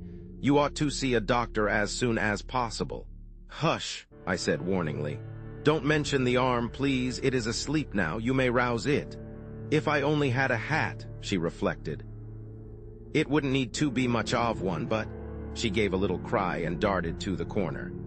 "Look," she said triumphantly, "the very thing, with the green streamers tied up in a bow like this. Do you suppose the child would mind? I can put $5 or so here. That would buy a dozen of them."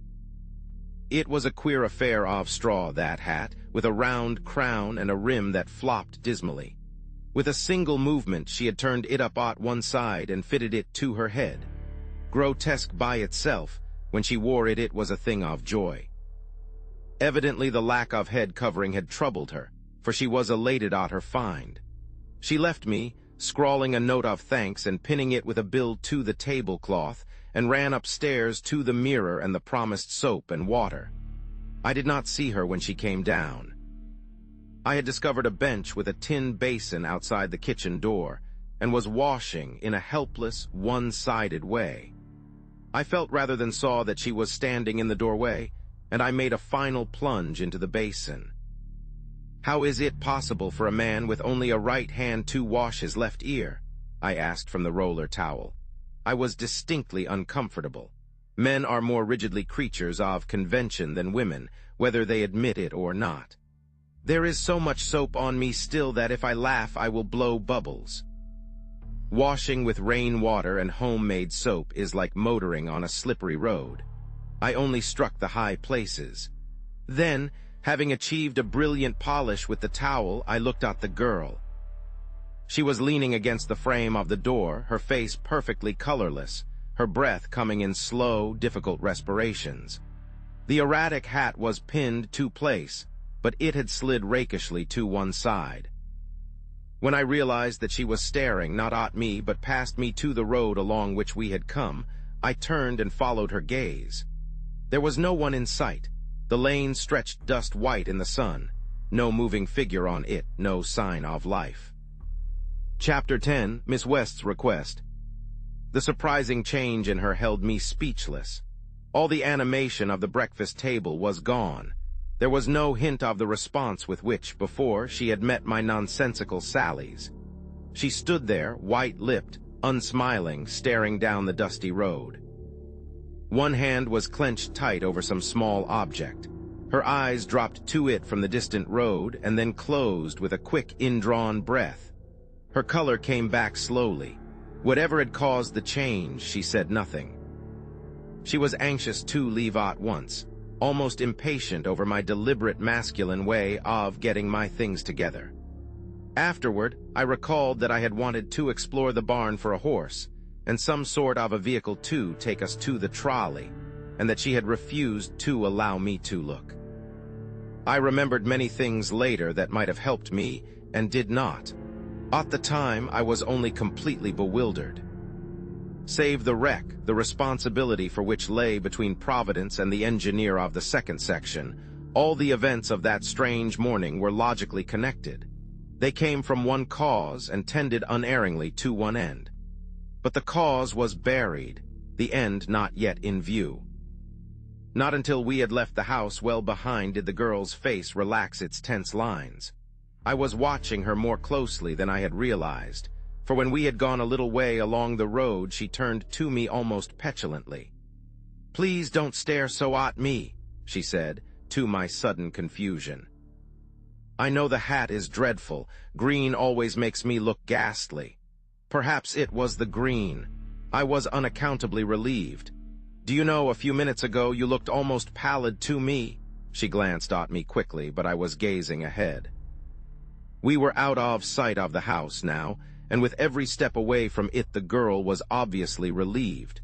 Whatever she held in her hand, she never glanced at it, but she was conscious of it every second.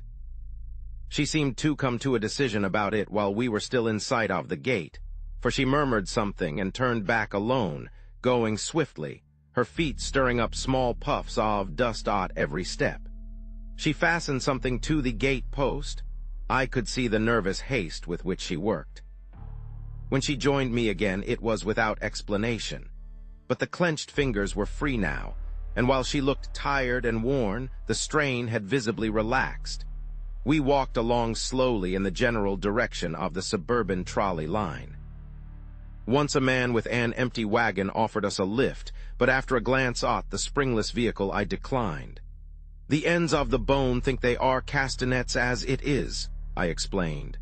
"But the lady—" The young lady, however, declined, and we went on together. Once, when the trolley line was in sight, she got a pebble in her low shoe, and we sat down under a tree until she found the cause of the trouble. I don't know what I should have done without you," I blundered. "Moral support and all that. Do you know, my first conscious thought after the wreck was of relief that you had not been hurt." She was sitting beside me, where a big chestnut tree shaded the road, and I surprised a look of misery on her face that certainly my words had not been meant to produce.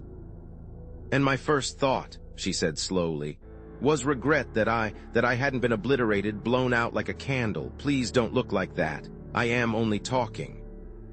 But her lips were trembling, and because the little shams of society are forgotten at times like this, I leaned over and patted her hand lightly, where it rested on the grass beside me. "You must not say those things," I expostulated. "Perhaps, after all, you're friends." I had no friends on the train. Her voice was hard again, her tone final. She drew her hand from under mine, not quickly but decisively. A car was in sight, coming toward us. The steel finger of civilization, of propriety, of visiting cards and formal introductions was beckoning us in. Miss West put on her shoe. We said little on the car. The few passengers stared at us frankly and discussed the wreck, emphasizing its horrors. The girl did not seem to hear. Once she turned to me with the quick, unexpected movement that was one of her charms. "I do not wish my mother to know I was in the accident," she said. "Will you please not tell Richie about having met me?" I gave my promise, of course. Again, when we were almost into Baltimore, she asked to examine the gunmetal cigarette case, and sat silent with it in her hands, while I told of the early morning's events on the Ontario. "So you see," I finished, "this grip, everything I have on, belongs to a fellow named Sullivan. He probably left the train before the wreck, perhaps just after the murder. And so, you think he committed the crime?" Her eyes were on the cigarette case. "Naturally," I said. "A man doesn't jump off a Pullman car in the middle of the night in another man's clothes, unless he is trying to get away from something. Besides the dirk, there were the stains that you saw. Why, I have the murdered man's pocketbook in this valise at my feet." "What does that look like?" I colored when I saw the ghost of a smile hovering around the corners of her mouth. "That is," I finished, "if you care to believe that I am innocent." The sustaining chain of her small gold bag gave way just then. She did not notice it. I picked it up and slid the trinket into my pocket for safekeeping, where I promptly forgot it. Afterwards, I wished I had let it lie unnoticed on the floor of that dirty little suburban car. And even now, when I see a woman carelessly dangling a similar feminine trinket, I shudder involuntarily. There comes back to me the memory of a girl's puzzled eyes under the brim of a flopping hat, the haunting suspicion of the sleepless nights that followed.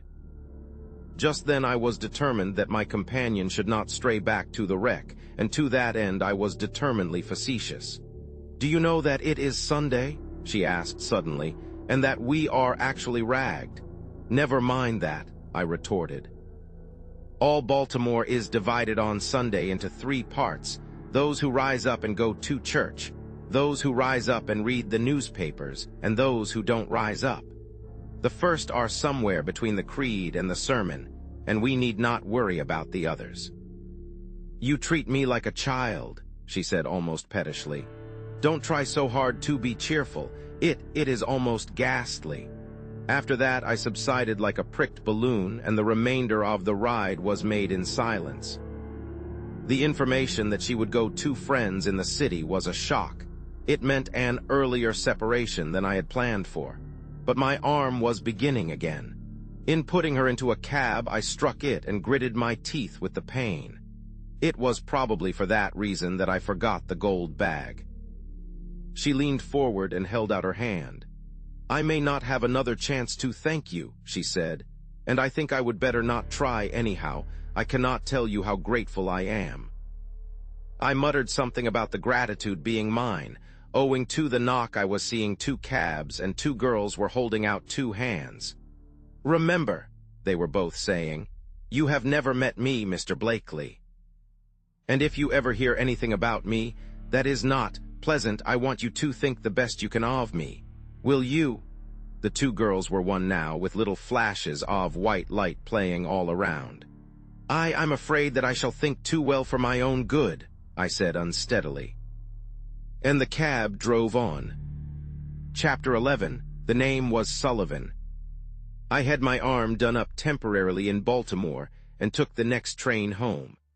I was pretty far gone when I stumbled out of a cab almost into the scandalized arms of Mrs. Clopton.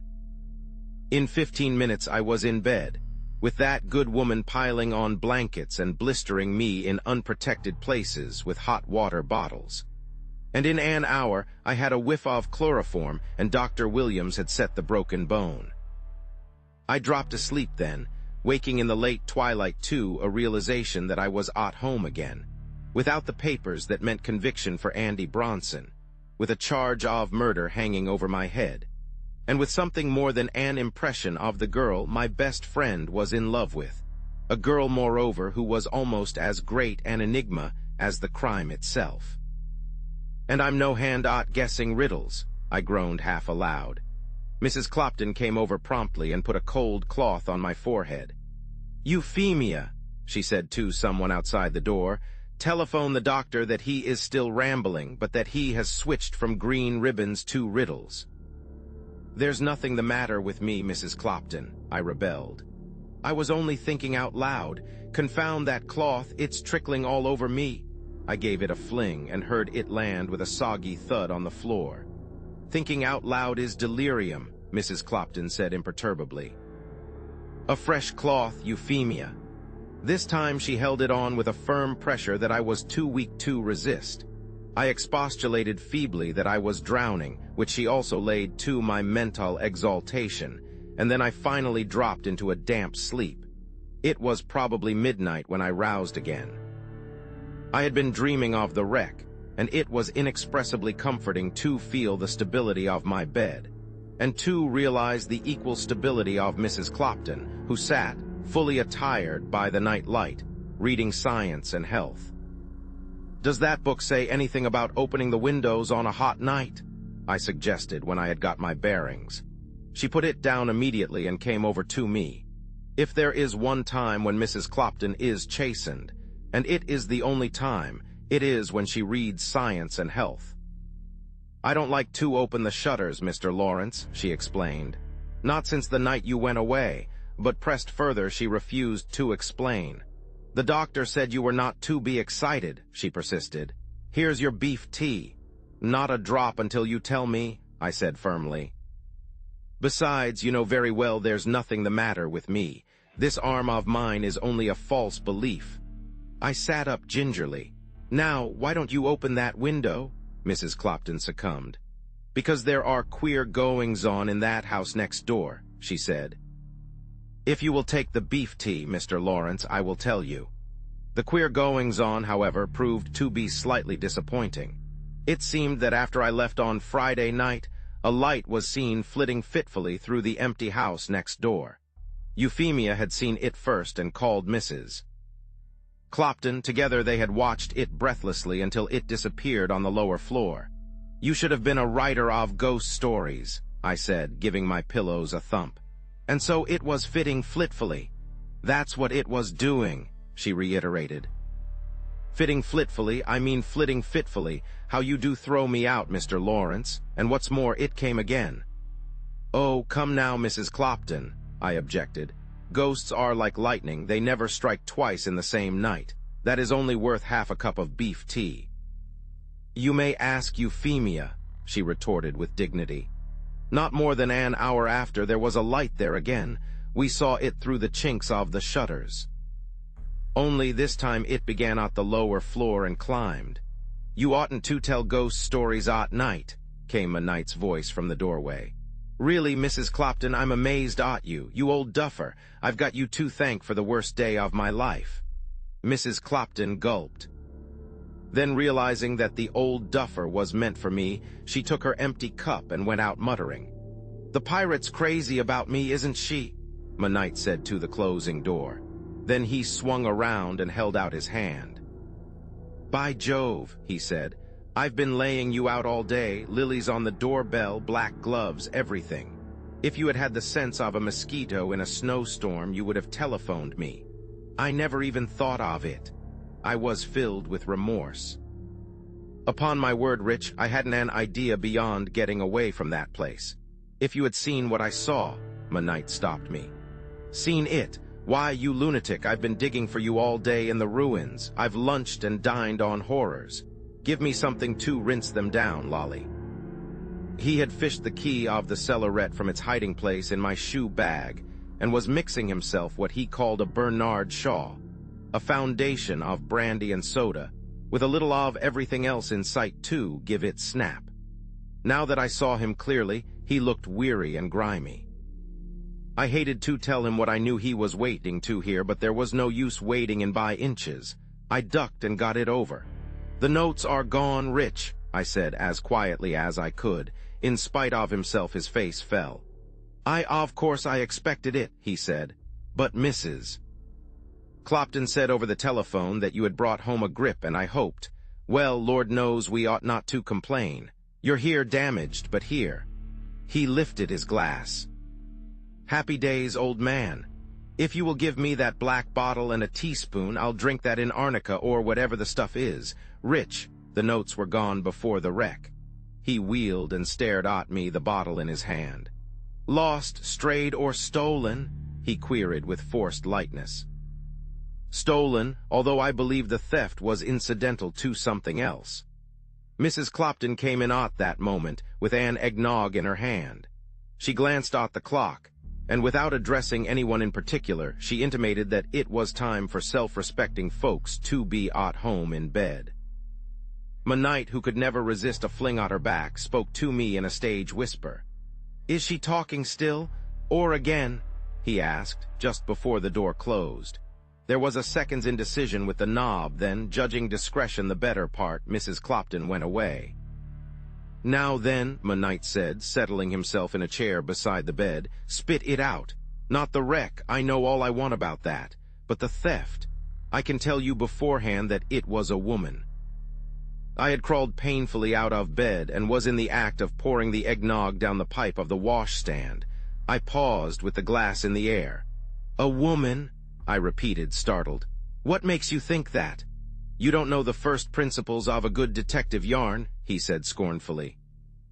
"Of course it was the woman in the empty house next door. You said it was brass pipes, you will remember. Well, on with the dance. Let joy be unconfined." So I told the story. I had told it so many times that day that I did it automatically. And I told about the girl with the bronze hair and my suspicions, but I did not mention Allison West. My knight listened to the end without interruption. When I had finished, he drew a long breath. "Well," he said, "that's something of a mess, isn't it? If you can only prove your mild and childlike disposition, they couldn't hold you for the murder, which is a regular 10-20 crime anyhow. But the notes, that's different. They are not burned anyhow. Your man wasn't on the train, therefore he wasn't in the wreck. If he didn't know what he was taking, as you seem to think, he probably reads the papers, and unless he is a fathead, he's awake by this time to what he's got. He'll try to sell them to Bronson, probably. Or to us," I put in. We said nothing for a few minutes. My knight smoked a cigarette and stared at a photograph of Candida over the mantel. Candida is the best pony for a heavy mount in 7 states. "I didn't go to Richmond," he observed finally. The remark followed my own thoughts so closely that I started.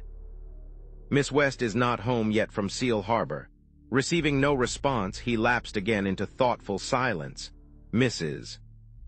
Clopton came in just as the clock struck 1, and made preparation for the night by putting a large, gaudy comfortable into an armchair in the dressing room, with a smaller, stiff-backed chair for her feet. She was wonderfully attired in a dressing gown that was reminiscent, in parts, of all the ones she had given me for a half-dozen Christmases, and she had a purple veil wrapped around her head, to hide heaven knows what deficiency. She examined the empty eggnog glass, inquired what the evening paper had said about the weather, and then stalked into the dressing room, and prepared, with much ostentatious creaking, to sit up all night. We fell silent again, while my knight traced a rough outline of the berths on the white table cover, and puzzled it out slowly. It was something like this. Illustration. You think he changed the tags on 7 and 9 so that when you went back to bed you thought you were crawling into 9 when it was really 7, eh? Probably, yes. Then toward morning, when everybody was asleep, your theory is that he changed the numbers again and left the train. "I can't think of anything else," I replied wearily. "Jove, what a game of bridge that fellow would play. It was like finessing an 8 spot and winning out. They would scarcely have doubted your story had the tags been reversed in the morning. He certainly left you in a bad way. Not a jury in the country would stand out against the stains, the stiletto, and the murdered man's pocketbook in your possession. Then you think Sullivan did it? I asked. Of course, said Knight confidently. Unless you did it in your sleep, look at the stains on his pillow and the dirk stuck into it, and didn't he have the man Harrington's pocketbook? But why did he go off without the money? I persisted. And where does the bronze-haired girl come in? Search me, Knight retorted flippantly.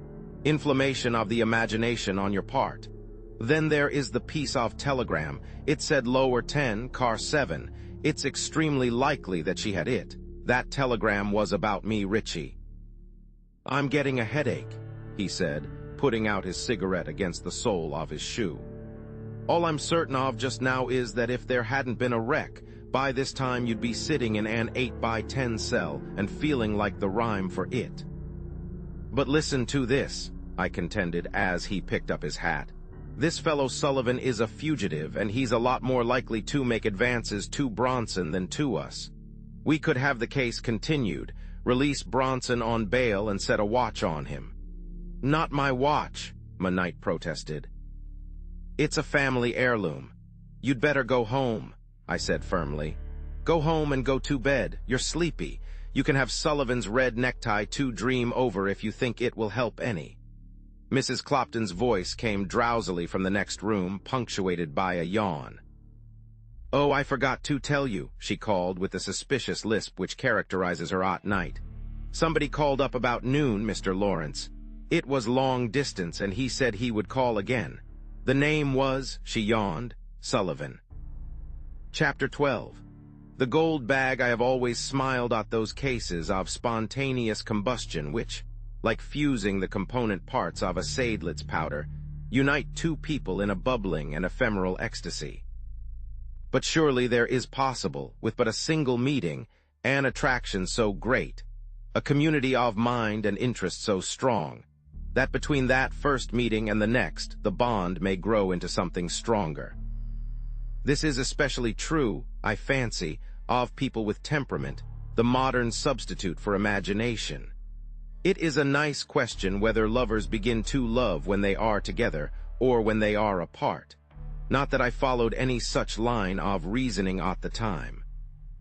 I would not even admit my folly to myself. But during the restless hours of that first night after the accident, when my back ached with lying on it, and any other position was torture, I found my thoughts constantly going back to Allison West. I dropped into a doze, to dream of touching her fingers again to comfort her, and awoke to find I had patted a teaspoonful of medicine out of Mrs. Clopton's indignant hand. What was it Knight had said about making an egregious ass of myself? And that brought me back to Richie, and I fancy I groaned. There is no use expatiating on the friendship between two men who have gone together through college, have quarreled and made it up, fussed together over politics and debated creeds for years. Men don't need to be told, and women cannot understand. Nevertheless, I groaned. If it had been anyone but Rich. Some things were mine, however, and I would hold them. The halcyon breakfast, the queer hat, the pebble in her small shoe, the gold bag with the broken chain, the bag. Why, it was in my pocket at that moment. I got up painfully and found my coat. Yes, there was the purse, bulging with an opulent suggestion of wealth inside. I went back to bed again, somewhat dizzy between effort and the touch of the trinket so lately hers. I held it up by its broken chain and gloated over it. By careful attention to orders, I ought to be out in a day or so. Then I could return it to her. I really ought to do that. It was valuable, and I wouldn't care to trust it to the mail. I could run down to Richmond and see her once. There was no disloyalty to Rich in that. I had no intention of opening the little bag. I put it under my pillow, which was my reason for refusing to have the linen slips changed, to Mrs. Clopton's dismay.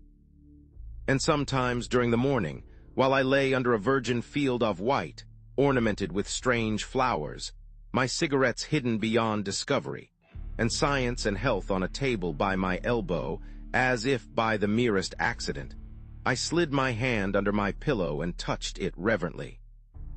Night came in about 11. I heard his car at the curb, followed almost immediately by his slam at the front door and his usual clamor on the stairs. He had a bottle under his arm, rightly surmising that I had been forbidden stimulant, and a large box of cigarettes in his pocket, suspecting my deprivation. "Well," he said cheerfully, "how did you sleep after keeping me up half the night?" I slid my hand around. The purse was well covered. "Have it now or wait till I get the cork out," he rattled on. "I don't want anything," I protested. "I wish you wouldn't be so darned cheerful, Richie." He stopped whistling to stare at me. "I am saddest when I sing," he quoted unctuously. "It's pure reaction, Lolly. Yesterday the sky was low. I was digging for my best friend. Today he lies before me, his peevish self. Yesterday I thought the notes were burned. Today I look forward to a good cross-country chase, and with luck we will draw." His voice changed suddenly. "Yesterday she was in Seal Harbor. Today she is here." "Here in Washington?" I asked, as naturally as I could. "Yes, going to stay a week or two." "Oh, I had a little hen, and she had a wooden leg, and nearly every morning she used to lay an egg." "Will you stop that racket, Rich? It's the real thing this time, I suppose. She's the best little chicken that we have on the farm, and another little drink won't do us any harm," he finished, twisting out the corkscrew. Then he came over and sat down on the bed. "Well," he said judicially, "since you drag it from me, I think perhaps it is. You're such a confirmed woman-hater that I hardly knew how you would take it." "Nothing of the sort," I denied testily. "Because a man reaches the age of 30 without making maudlin love to every. I've taken 2 long country rides," he went on reflectively, without listening to me. "And yesterday I ran over a sheep, nearly went into the ditch. But there's a providence that watches over fools and lovers, and just now I know darned well that I'm one, and I have a sneaking idea I'm both." "You are both," I said with disgust. "If you can be rational for one moment, I wish you would tell me why that man Sullivan called me over the telephone yesterday morning. Probably hadn't yet discovered the Bronson notes, providing you hold to your theory that the theft was incidental to the murder. May have wanted his own clothes again, or to thank you for yours. Search me, I can't think of anything else. The doctor came in just then.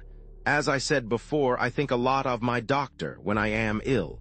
He is a young man with an air of breezy self-confidence and good humor." He looked directly past the bottle, which is a very valuable accomplishment, and shook hands with Monite until I could put the cigarettes under the bedclothes. He had interdicted tobacco. Then he sat down beside the bed and felt around the bandages with hands as gentle as a baby's. "Pretty good shape," he said. "How did you sleep?" "Oh, occasionally," I replied. "I would like to sit up, doctor." "Nonsense. Take a rest while you have an excuse for it. I wish to thunder I could stay in bed for a day or so. I was up all night." "Have a drink," Monite said, pushing over the bottle. "Twins," the doctor grinned. "Have 2 drinks." But the medical man refused. "I wouldn't even wear a champagne-colored necktie during business hours," he explained. "By the way, I had another case from your accident, Mr. Blakely, late yesterday afternoon. Under the tongue, please." He stuck a thermometer in my mouth. I had a sudden terrible vision of the amateur detective coming to light, notebook, cheerful impertinence, and incriminating data. "A small man?" I demanded. "Gray hair." "Keep your mouth closed," the doctor said peremptorily. "No, a woman with a fractured skull, beautiful case. Van Kirk was up to his eyes and sent for me. Hemorrhage, right-sided paralysis, irregular pupils, all the trimmings, worked for 2 hours." "Did she recover?" Monite put in. He was examining the doctor with a new awe. "She lifted her right arm before I left," the doctor finished cheerily, "so the operation was a success even if she should die." "Good heavens," Monite broke in, "and I thought you were just an ordinary mortal like the rest of us. Let me touch you for luck. Was she pretty?" "Yes, and young, had a wealth of bronze-colored hair. Upon my soul, I hated to cut it." Monite and I exchanged glances. "Do you know her name, doctor?" I asked. "No, the nurses said her clothes came from a Pittsburgh tailor. She is not conscious, I suppose? No, she may be tomorrow or in a week. He looked at the thermometer, murmured something about liquid diet, avoiding my eye misses. Clopton was broiling a chop at the time and took his departure, humming cheerfully as he went downstairs. Monite looked after him wistfully. "Jove, I wish I had his constitution," he exclaimed. "Neither nerves nor heart, what a chauffeur he would make." But I was serious. "I have an idea," I said grimly, "that this small matter of the murder is going to come up again, and that your uncle will be in the deuce of a fix if it does. If that woman is going to die, somebody ought to be around to take her deposition. She knows a lot if she didn't do it herself. I wish you would go down to the telephone and get the hospital, find out her name and if she is conscious." Monite went under protest. "I haven't much time," he said, looking at his watch. "I'm to meet Mrs. West and Allison at 1. I want you to know them, Lolly." "You would like the mother. Why not the daughter?" I inquired. I touched the little gold bag under the pillow. "Well," he said judicially, "you've always declared against the immaturity and romantic nonsense of very young women." "I never said anything of the sort," I retorted furiously. "There is more satisfaction to be had out of a good saddle horse," he quoted me. "More excitement out of a polo pony, and as for the eternal matrimonial chase, give me instead a good stubble, a fox, some decent hounds, and a hunter, and I'll show you the real joys of the chase." "For heaven's sake, go down to the telephone, you make my head ache," I said savagely. I hardly know what prompted me to take out the gold purse and look at it. It was an imbecile thing to do. Call it impulse, sentimentality, what you wish. I brought it out, one eye on the door, for Mrs. Clopton has a ready eye and a noiseless shoe. But the house was quiet. Downstairs, Monite was flirting with the telephone central, and there was an odor of boneset tea in the air. I think Mrs. Clopton was fascinated out of her theories by the boneset in connection with the fractured arm. Anyhow, I held up the bag and looked at it. It must have been unfastened, for the next instant there was an avalanche on the snowfield of the counterpane. Some money, a wisp of a handkerchief, a tiny booklet with thin leaves covered with a powdery substance, and a necklace. I drew myself up slowly and stared at the necklace. It was one of the semi-barbaric affairs that women are wearing now, a heavy pendant of gold chains and carved cameos, swung from a thin neck chain of the same metal. The necklace was broken. In 3 places the links were pulled apart and the cameos swung loose and partly detached. But it was the supporting chain that held my eye and fascinated with its sinister suggestion. 3 inches of it had been snapped off, and as well as I knew anything on earth, I knew that the bit of chain that the amateur detective had found, blood stain and all, belonged just there. And there was no one I could talk to about it, no one to tell me how hideously absurd it was, no one to give me a slap and tell me there are tons of fine gold chains made every year, or to point out the long arm of coincidence. With my one useful hand, I fumbled the things back into the bag and thrust it deep out of sight among the pillows. Then I lay back in a cold perspiration. What connection had Allison West with this crime? Why had she stared so at the gunmetal cigarette case that morning on the train? What had alarmed her so at the farmhouse? What had she taken back to the gate? Why did she wish she had not escaped from the wreck? And last, in heaven's name, how did a part of her necklace become torn off and covered with blood? Downstairs, Monite was still at the telephone and amusing himself with Mrs. Clopton in the interval of waiting. "Why did he come home in a gray suit when he went away in a blue?" he repeated. "Well, wrecks are queer things, Mrs. Clopton. The suit may have turned gray with fright, or perhaps wrecks do as queer stunts as lightning. Friend of mine once was struck by lightning. He and the caddy had taken refuge under a tree. After the flash, when they recovered consciousness, there was my friend in the caddy's clothes and the caddy in his. And as my friend was a large man and the caddy a very small boy, Monite's story was interrupted by the indignant slam of the dining-room door. He was obliged to wait some time, and even his eternal cheerfulness was ebbing when he finally got the hospital. "Is Dr. Van Kirk there?" he asked. "Not there. Well, can you tell me how the patient is whom Dr. Williams from Washington operated on last night?" "Well, I'm glad of that. Is she conscious? Do you happen to know her name?" "Yes, I'll hold the line." There was a long pause, then Knight's voice. "Hello, yes, thank you very much." "Goodbye." He came upstairs, 2 steps at a time. "Look here," he said, bursting into the room. "There may be something in your theory after all. The woman's name, it may be a coincidence, but it's curious. Her name is Sullivan." "What did I tell you?" I said, sitting up suddenly in bed. "She's probably a sister of that scoundrel in lower 7, and she was afraid of what he might do." "Well, I'll go there someday soon. She's not conscious yet. In the meantime, the only thing I can do is to keep an eye, through a detective, on the people who try to approach Bronson. We'll have the case continued anyhow, in the hope that the stolen notes will sooner or later turn up." "Confound this arm," I said, paying for my energy with some excruciating throbs. "There's so much to be looked after, and here I am, bandaged, splinted, and generally useless. It's a beastly shame." "Don't forget that I am here," said Knight pompously. "And another thing, when you feel this way, just remember there are 2 less desirable places where you might be. One is jail, and the other is—" He strummed on an imaginary harp with devotional eyes. But Knight's lightheartedness jarred on me that morning. I lay and frowned under my helplessness. When by chance I touched the little gold bag, it seemed to scorch my fingers.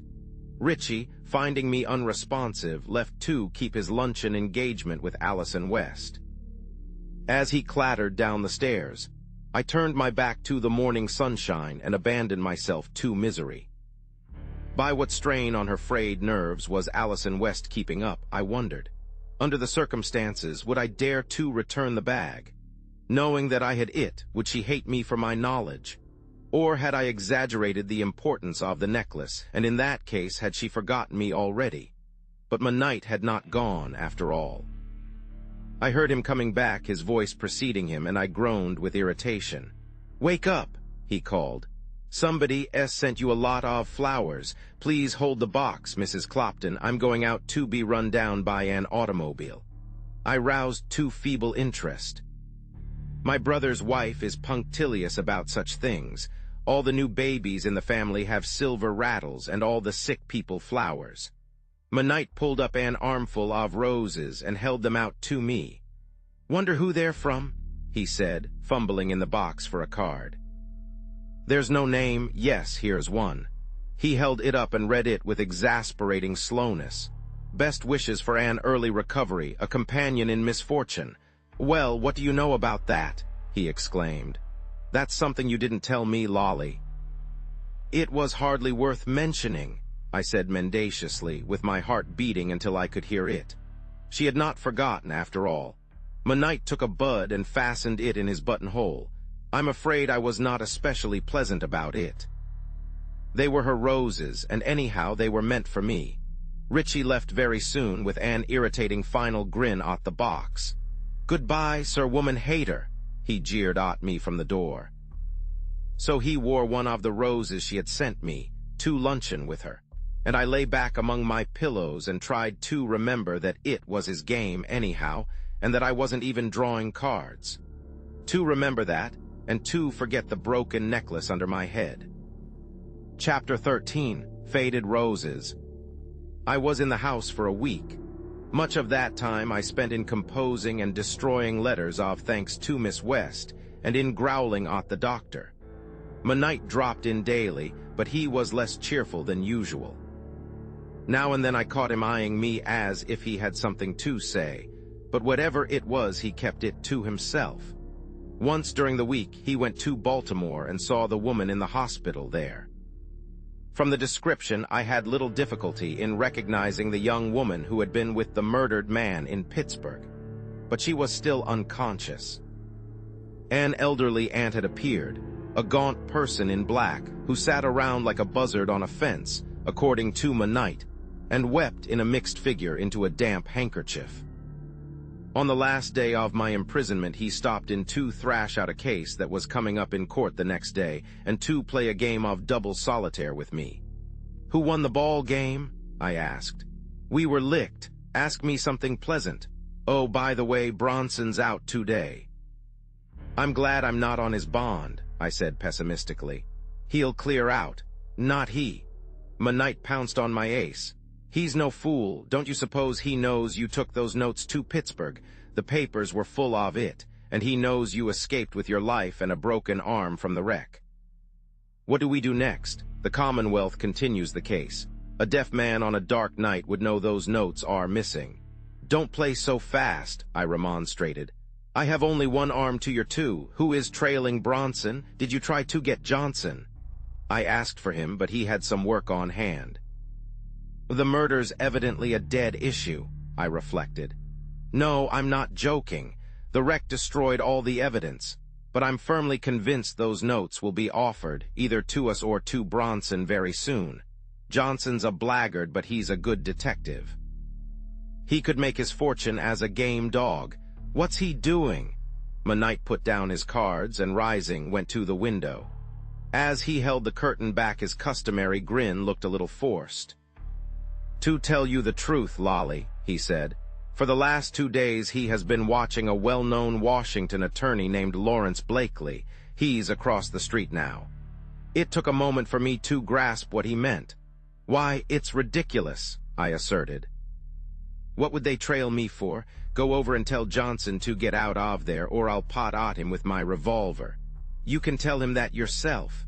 Knight paused and bent forward. Hello, here's a visitor, little man with string halt. I won't see him, I said firmly. I've been bothered enough with reporters. We listened together to Mrs. Clopton's expostulating tones in the lower hall and the creak of the boards as she came heavily up the stairs.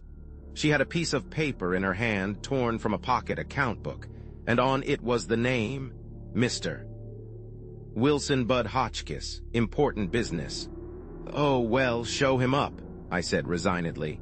You'd better put those cards away, Richie. I fancy it's the rector of the church around the corner. But when the door opened to admit a curiously alert little man, adjusting his glasses with nervous fingers, my face must have shown my dismay.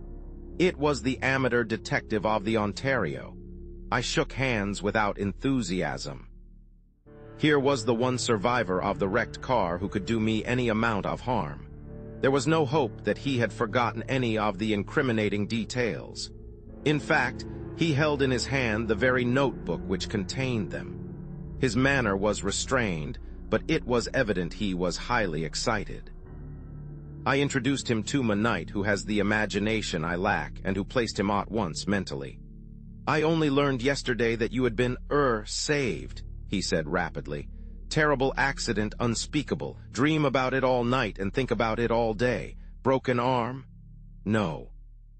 He just wears the splint to be different from other people, Knight drawled lazily. I glared at him. There was nothing to be gained by antagonizing the little man. Yes, a fractured humerus which isn't as funny as it sounds. Humorous, pretty good, he cackled. I must say you keep up your spirits pretty well, considering everything. You seem to have escaped injury, I parried. He was fumbling for something in his pockets. Yes, I escaped, he replied abstractedly. Remarkable thing, too.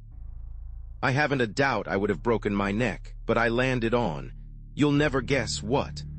I landed head first on the very pillow which was under inspection at the time of the wreck. You remember, don't you? Where did I put that package? He found it finally and opened it on a table, displaying with some theatricalism a rectangular piece of muslin and a similar patch of striped ticking. You recognize it, he said. The stains, you see, and the hole made by the dirk.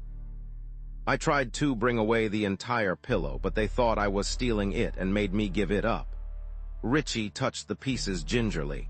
By George, he said, and you carry that around in your pocket. What if you should mistake it for your handkerchief? But Mr. Hotchkiss was not listening. He stood bent somewhat forward, leaning over the table, and fixed me with his ferret-like eyes. Have you seen the evening papers, Mr. Blakely? He inquired.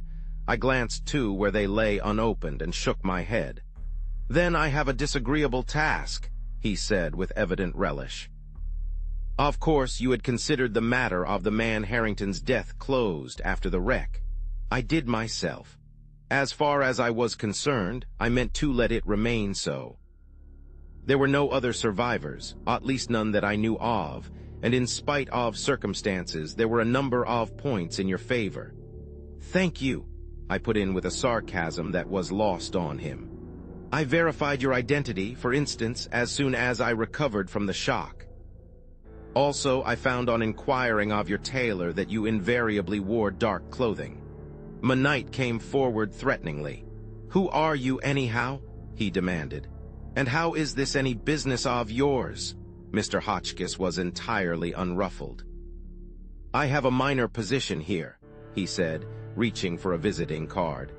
"I am a very small patch on the seat of government, sir." Knight muttered something about certain offensive designs against the said patch and retired grumbling to the window. Our visitor was opening the paper with a tremendous expenditure of energy. "Here it is. Listen." He read rapidly aloud. "The Pittsburgh police have sent to Baltimore 2 detectives who are looking up the survivors of the ill-fated Washington flyer. It has transpired that Simon Harrington, the Wood Street merchant of that city, was not killed in the wreck, but was murdered in his berth the night preceding the accident. Shortly before the collision, John Flanders, the conductor of the flyer, sent this telegram to the chief of police.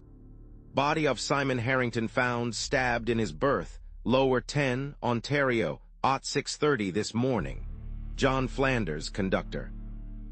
It is hoped that the survivors of the wrecked car Ontario will be found, to tell what they know of the discovery of the crime.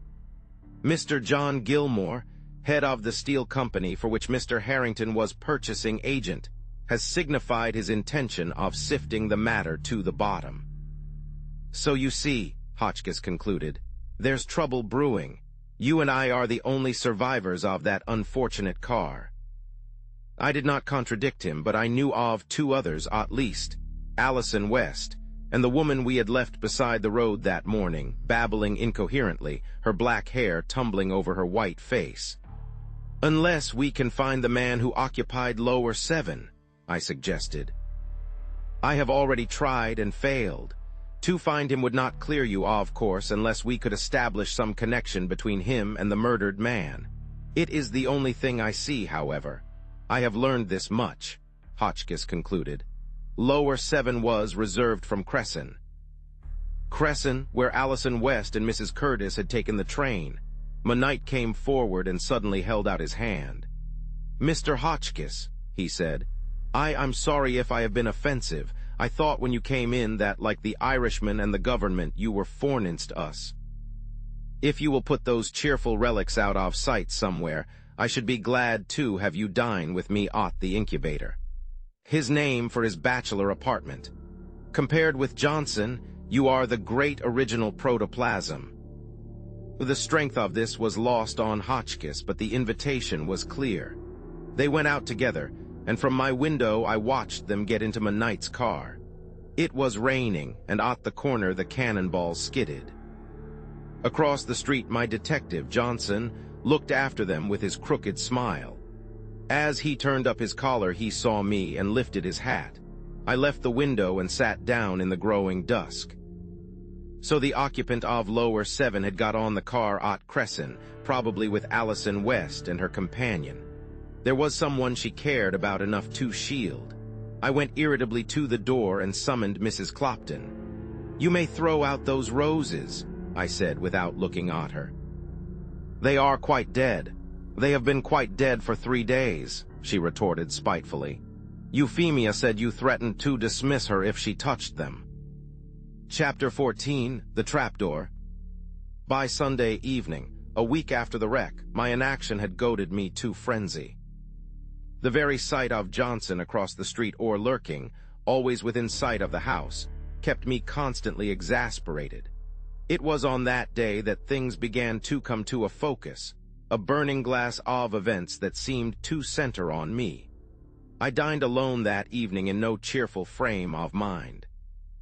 There had been a polo game the day before, and I had lent a pony, which is always a bad thing to do. And she had wrenched her shoulder besides helping to lose the game. There was no one in town. The temperature was 90 and climbing, and my left hand persistently cramped under its bandage. Mrs. Clopton herself saw me served, my bread buttered and cut in tidbits, my meat ready for my fork. She hovered around me maternally, obviously trying to cheer me. "The paper says still warmer," she ventured. "The thermometer is 92 now." "And this coffee is 250, I said, putting down my cup. "Where is Euphemia? I haven't seen her around or heard a dish smash all day." "Euphemia is in bed," Mrs. Clopton said gravely. "Is your meat cut small enough, Mr. Lawrence?" Mrs. Clopton can throw more mystery into an ordinary sentence than anyone I know. She can say, "Are your sheets damp, sir?" And I can tell from her tone that the house across the street has been robbed, or that my left-hand neighbor has appendicitis. So now I looked up and asked the question she was waiting for. "What's the matter with Euphemia?" I inquired idly. "Frightened into her bed," Mrs. Clopton said in a stage whisper. "She's had 3 hot water bottles, and she hasn't done a thing all day but moan." "She oughtn't to take hot water bottles," I said in my severest tone. "One would make me moan. You need not wait. I'll ring if I need anything." Mrs. Clopton sailed to the door, where she stopped and wheeled indignantly. "I only hope you won't laugh on the wrong side of your face some morning, Mr. Lawrence," she declared with Christian fortitude. "But I warn you, I am going to have the police watch that house next door." I was half inclined to tell her that both it and we were under police surveillance at that moment. But I like Mrs. Clopton, in spite of the fact that I make her life a torment for her, so I refrained. Last night when the paper said it was going to storm, I sent Euphemia to the roof to bring the rugs in. Eliza had slipped out, although it was her evening in. Euphemia went up to the roof. It was 11 o'clock, and soon I heard her running downstairs crying. When she got to my room, she just folded up on the floor. She said there was a black figure sitting on the parapet of the house next door, the empty house, and that when she appeared it rose and waved long black arms at her and spit like a cat. I had finished my dinner and was lighting a cigarette. "If there was anyone up there, which I doubt, they probably sneezed," I suggested. "But if you feel uneasy, I'll take a look around the roof tonight before I turn in." As far as Euphemia goes, I wouldn't be uneasy about her. Doesn't she always have an attack of some sort when Eliza rings in an extra evening on her? So I made a superficial examination of the window locks that night, visiting parts of the house that I had not seen since I bought it. Then I went to the roof. Evidently it had not been intended for any purpose save to cover the house, for unlike the houses around, there was no staircase. A ladder and a trapdoor led to it, and it required some nice balancing on my part to get up with my useless arm. I made it, however, and found this unexplored part of my domain rather attractive. It was cooler than downstairs, and I sat on the brick parapet and smoked my final cigarette. The roof of the empty house adjoined mine along the back wing, but investigation showed that the trapdoor across the low dividing wall was bolted underneath. There was nothing out of the ordinary anywhere, and so I assured Mrs. Clopton. Needless to say, I did not tell her that I had left the trapdoor open to see if it would improve the temperature of the house. I went to bed at midnight, merely because there was nothing else to do. I turned on the night lamp at the head of my bed and picked up a volume of Shaw at random. It was Arms and the Man, and I remember thinking grimly that I was a good bit of a chocolate cream soldier myself, and prepared to go to sleep. Shaw always puts me to sleep. I have no apologies to make for what occurred that night, and not even an explanation that I am sure of. I did a foolish thing under impulse, and I have not been sorry. It was something after 2 when the doorbell rang. It rang quickly twice. I got up drowsily for the maids and Mrs. Clopton always locked themselves beyond reach of the bell at night and put on a dressing gown. The bell rang again on my way downstairs. I lit the hall light and opened the door. I was wide awake now, and I saw that it was Johnson. His bald head shone in the light. His crooked mouth was twisted in a smile. "Good heavens, man," I said irritably. "Don't you ever go home and go to bed?" He closed the vestibule door behind him and cavalierly turned out the light. Our dialogue was sharp staccato. "Have you a key to the empty house next door?" he demanded. "Somebody's in there and the latch is caught. The houses are alike. The key to this door may fit. Did you see them go in?" "No, there's a light moving up from room to room." "I saw something like it last night, and I have been watching. The patrolman reported queer doings there a week or so ago." "A light," I exclaimed. "Do you mean that you—" "Very likely," he said grimly. "Have you a revolver?" "All kinds in the gun rack," I replied, and going into the den, I came back with a Smith & Wesson. "I'm not much use," I explained, "with this arm, but I'll do what I can. There may be somebody there. The servants here have been uneasy." Johnson planned the campaign. He suggested, on account of my familiarity with the roof, that I go there and cut off escape in that direction. "I have Robison out there now, the patrolman on the beat," he said. "He'll watch below and you above while I search the house. Be as quiet as possible." I was rather amused. I put on some clothes and felt my way carefully up the stairs, the revolver swinging free in my pocket, my hand on the rail. At the foot of the ladder, I stopped and looked up. Above me, there was a gray rectangle of sky dotted with stars. It occurred to me that with my one serviceable hand holding the ladder, I was hardly in a position to defend myself, that I was about to hoist a body that I am rather careful of into a danger I couldn't see and wasn't particularly keen about anyhow. I don't mind saying that the seconds it took me to scramble up the ladder were among the most unpleasant that I recall. I got to the top, however, without incident. I could see fairly well after the darkness of the house beneath, but there was nothing suspicious in sight. The roofs, separated by 2 feet of brick wall, stretched around me unbroken save by an occasional chimney. I went very softly over to the other trap, the one belonging to the suspected house. It was closed, but I imagined I could hear Johnson's footsteps ascending heavily.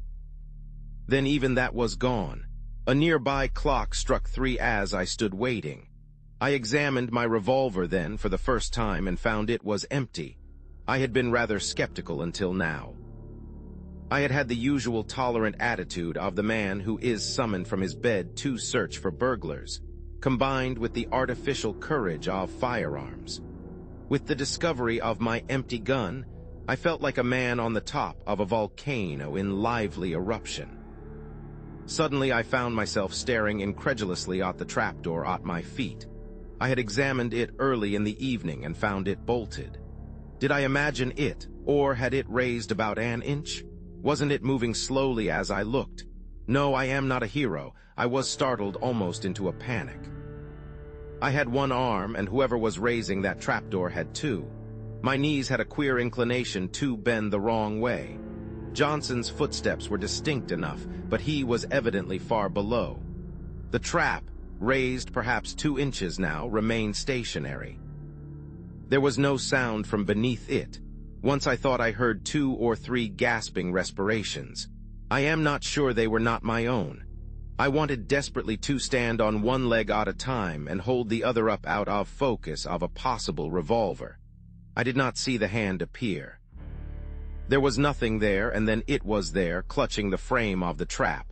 I did the only thing I could think of. I put my foot on it. There was not a sound from beneath. The next moment I was kneeling and had clutched the wrist just above the hand. After a second's struggle, the arm was still. With something real to face, I was myself again. "Don't move, or I'll stand on the trap and break your arm," I panted. What else could I threaten? I couldn't shoot. I couldn't even fight. "Johnson," I called. And then I realized the thing that stayed with me for a month, the thing I cannot think of even now without a shudder. The hand lay ice-cold, strangely quiescent. Under my fingers, an artery was beating feebly. The wrist was as slender as. I held the hand to the light. Then I let it drop. "Good Lord," I muttered, and remained on my knees, staring at the spot where the hand had been. It was gone now. There was a faint rustle in the darkness below, and then silence. I held up my own hand in the starlight and stared at a long scratch in the palm. "A woman," I said to myself stupidly. "By all that's ridiculous, a woman." Johnson was striking matches below and swearing softly to himself. "How the devil do you get to the roof?" he called. "I think I've broken my nose." He found the ladder after a short search and stood at the bottom, looking up at me. "Well, I suppose you haven't seen him?" he inquired. "There are enough darned cubbyholes in this house to hide a patrol wagon load of thieves." He lighted a fresh match. "Hello, here's another door." By the sound of his diminishing footsteps, I supposed it was a rear staircase. He came up again in 10 minutes or so, this time with the policeman. "He's gone, all right," he said ruefully. "If you'd been attending to your business, Robinson, you'd have watched the back door." "I'm not twins." Robinson was surly. "Well," I broke in, as cheerfully as I could, "if you are through with this jolly little affair and can get down my ladder without having my housekeeper ring the burglar alarm, I have some good Monongahela whiskey." "Eh?" They came without a second invitation across the roof, and with them safely away from the house, I breathed more freely. Down in the den, I fulfilled my promise, which Johnson drank to the toast, coming through the rye. He examined my gun rack with the eye of a connoisseur, and even when he was about to go, he cast a loving eye back at the weapons. "Ever been in the army?" he inquired. "No," I said with a bitterness that he noticed but failed to comprehend. "I'm a chocolate cream soldier. You don't read Shaw, I suppose, Johnson?"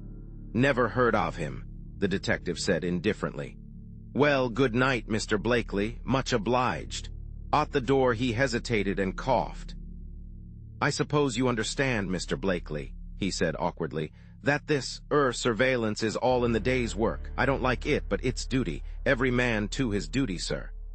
"Sometime when you are in an open mood, Johnson," I returned, "you can explain why I am being watched at all." Chapter 15, The Cinematograph. On Monday I went out for the first time. I did not go to the office. I wanted to walk. I thought fresh air and exercise would drive away the blue devils that had me by the throat. Knight insisted on a long day in his car, but I refused.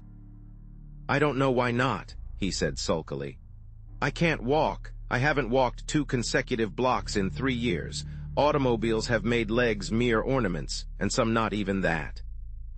We could have Johnson out there chasing us over the country at $5 an hour." "He can chase us just as well at 5 miles an hour," I said. "But what gets me, Knight, is why I am under surveillance at all." "How do the police know I was accused of that thing?" "The young lady who sent the flowers, she isn't likely to talk, is she?" "No, that is, I didn't say it was a lady." I groaned as I tried to get my splinted arm into a coat. "Anyhow, she didn't tell," I finished with conviction, and Knight laughed. It had rained in the early morning, and Mrs. Clopton predicted more showers. In fact, so firm was her belief and so determined her eye that I took the umbrella she proffered me. "Never mind," I said. "We can leave it next door. I have a story to tell you, Richie, and it requires proper setting." Knight was puzzled, but he followed me obediently round to the kitchen entrance of the empty house. It was unlocked, as I had expected. While we climbed to the upper floor, I retailed the events of the previous night. "It's the finest thing I ever heard of," Knight said, staring up at the ladder and the trap. "What a vaudeville skit it would make, only you ought not to have put your foot on her hand." "They don't do it in the best circles." I wheeled on him impatiently.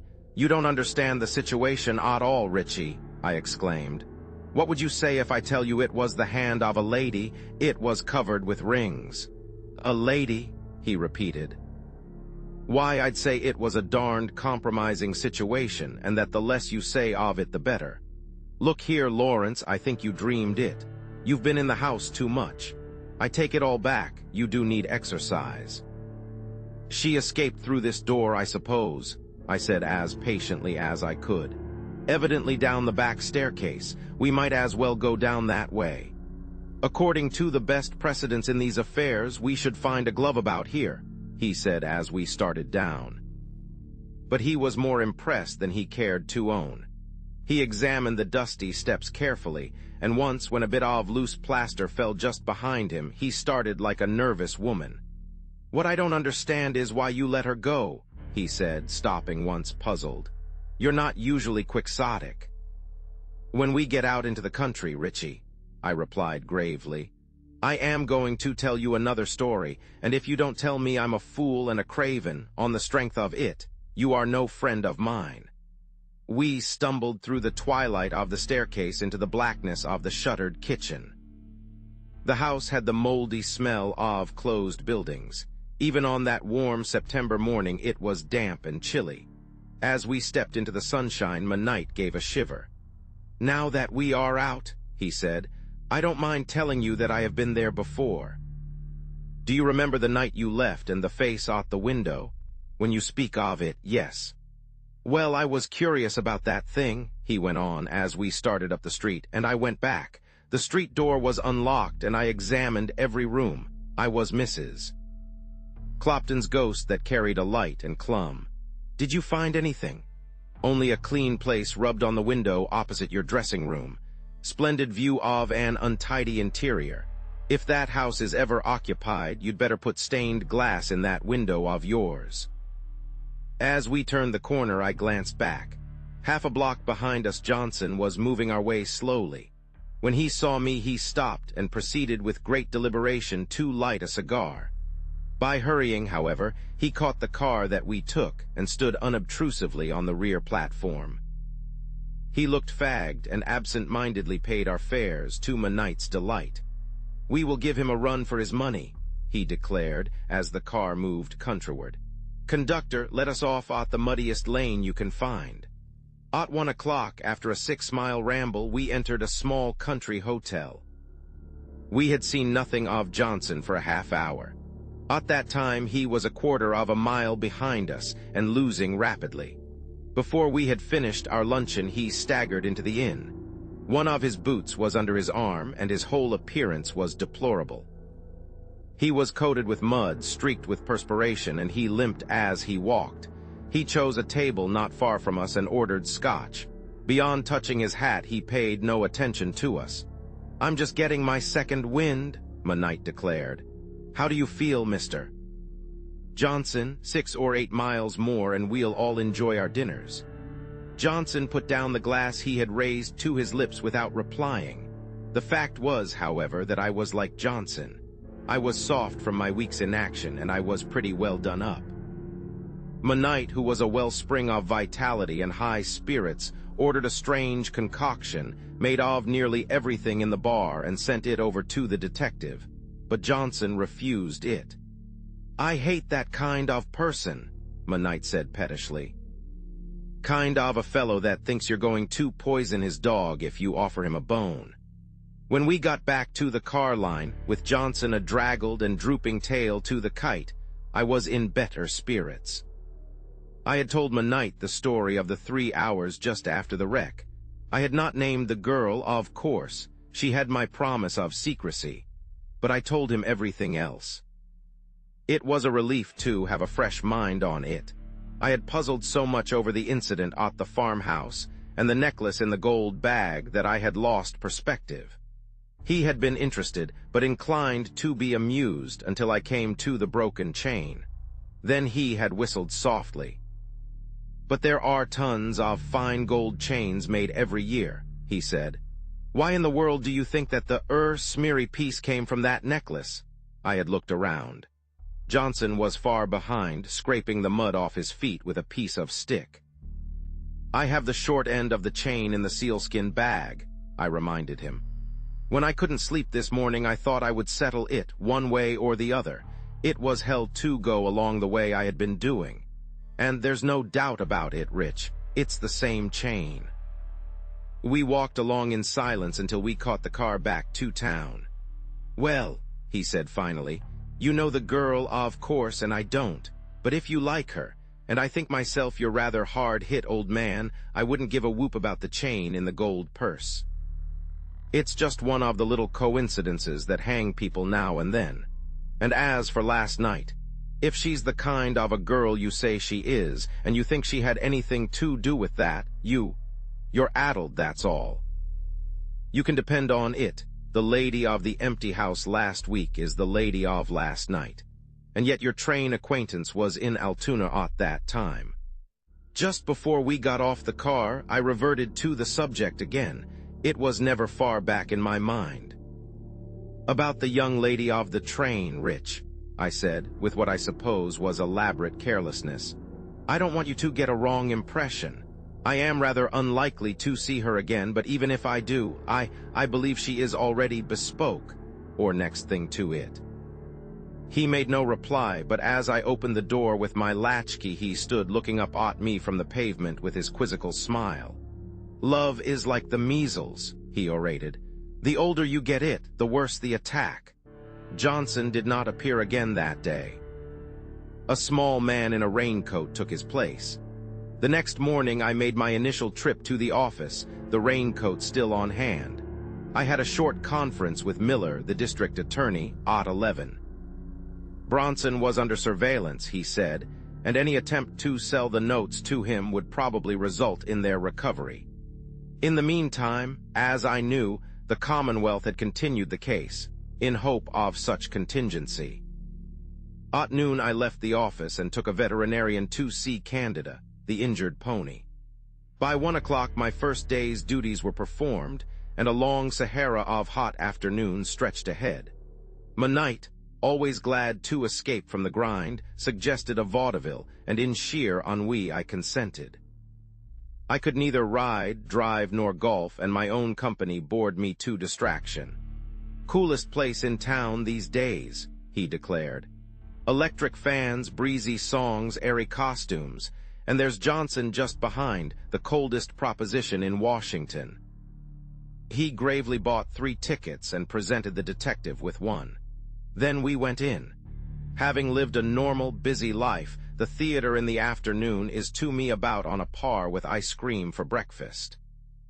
Up on the stage, a very stout woman in short pink skirts, with a smile that Manite declared looked like a slash in a roll of butter, was singing nasally, with a laborious kick at the end of each verse. Johnson, 2 rows ahead, went to sleep. Manite prodded me with his elbow. "Look at the first box to the right," he said in a stage whisper. "I want you to come over at the end of this act." It was the first time I had seen her since I put her in the cab at Baltimore. Outwardly, I presume I was calm, for no one turned to stare at me, but every atom of me cried out at the sight of her. She was leaning, bent forward, lips slightly parted, gazing raptly at the Japanese conjurer who had replaced what Manite disrespectfully called the columns of Hercules. Compared with the draggled lady of the farmhouse, she was radiant. For that first moment there was nothing but joy at the sight of her. Manite's touch on my arm brought me back to reality.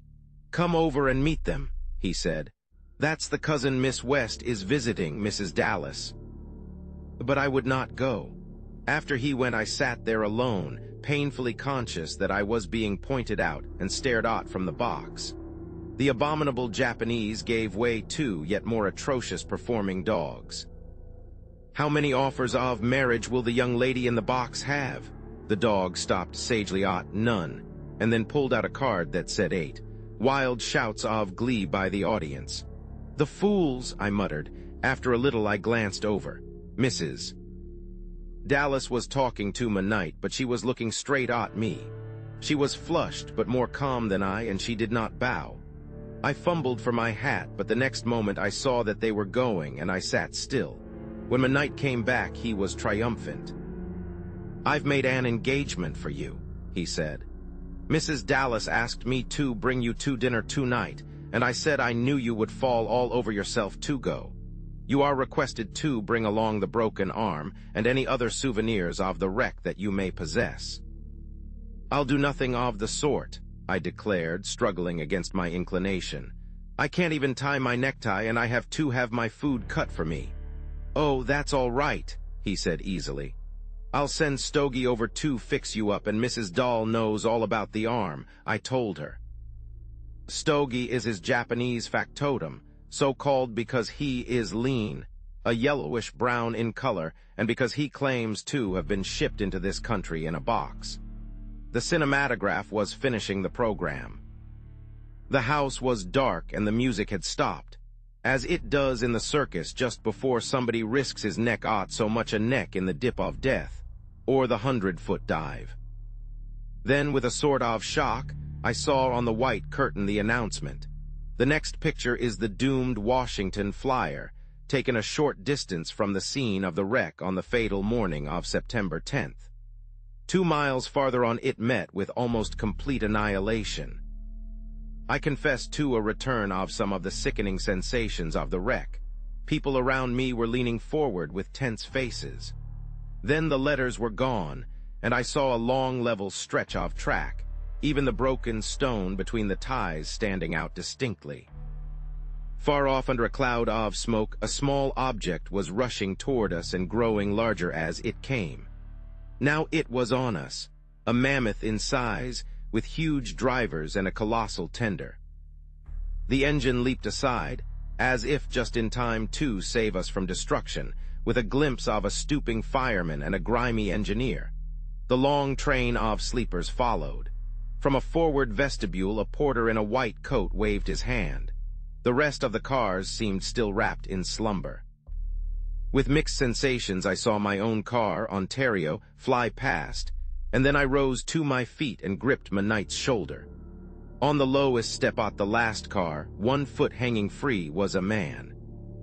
His black derby hat was pulled well down to keep it from blowing away, and his coat was flying open in the wind.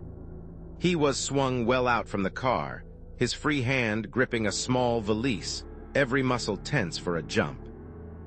"Good God, that's my man," I said hoarsely as the audience broke into applause.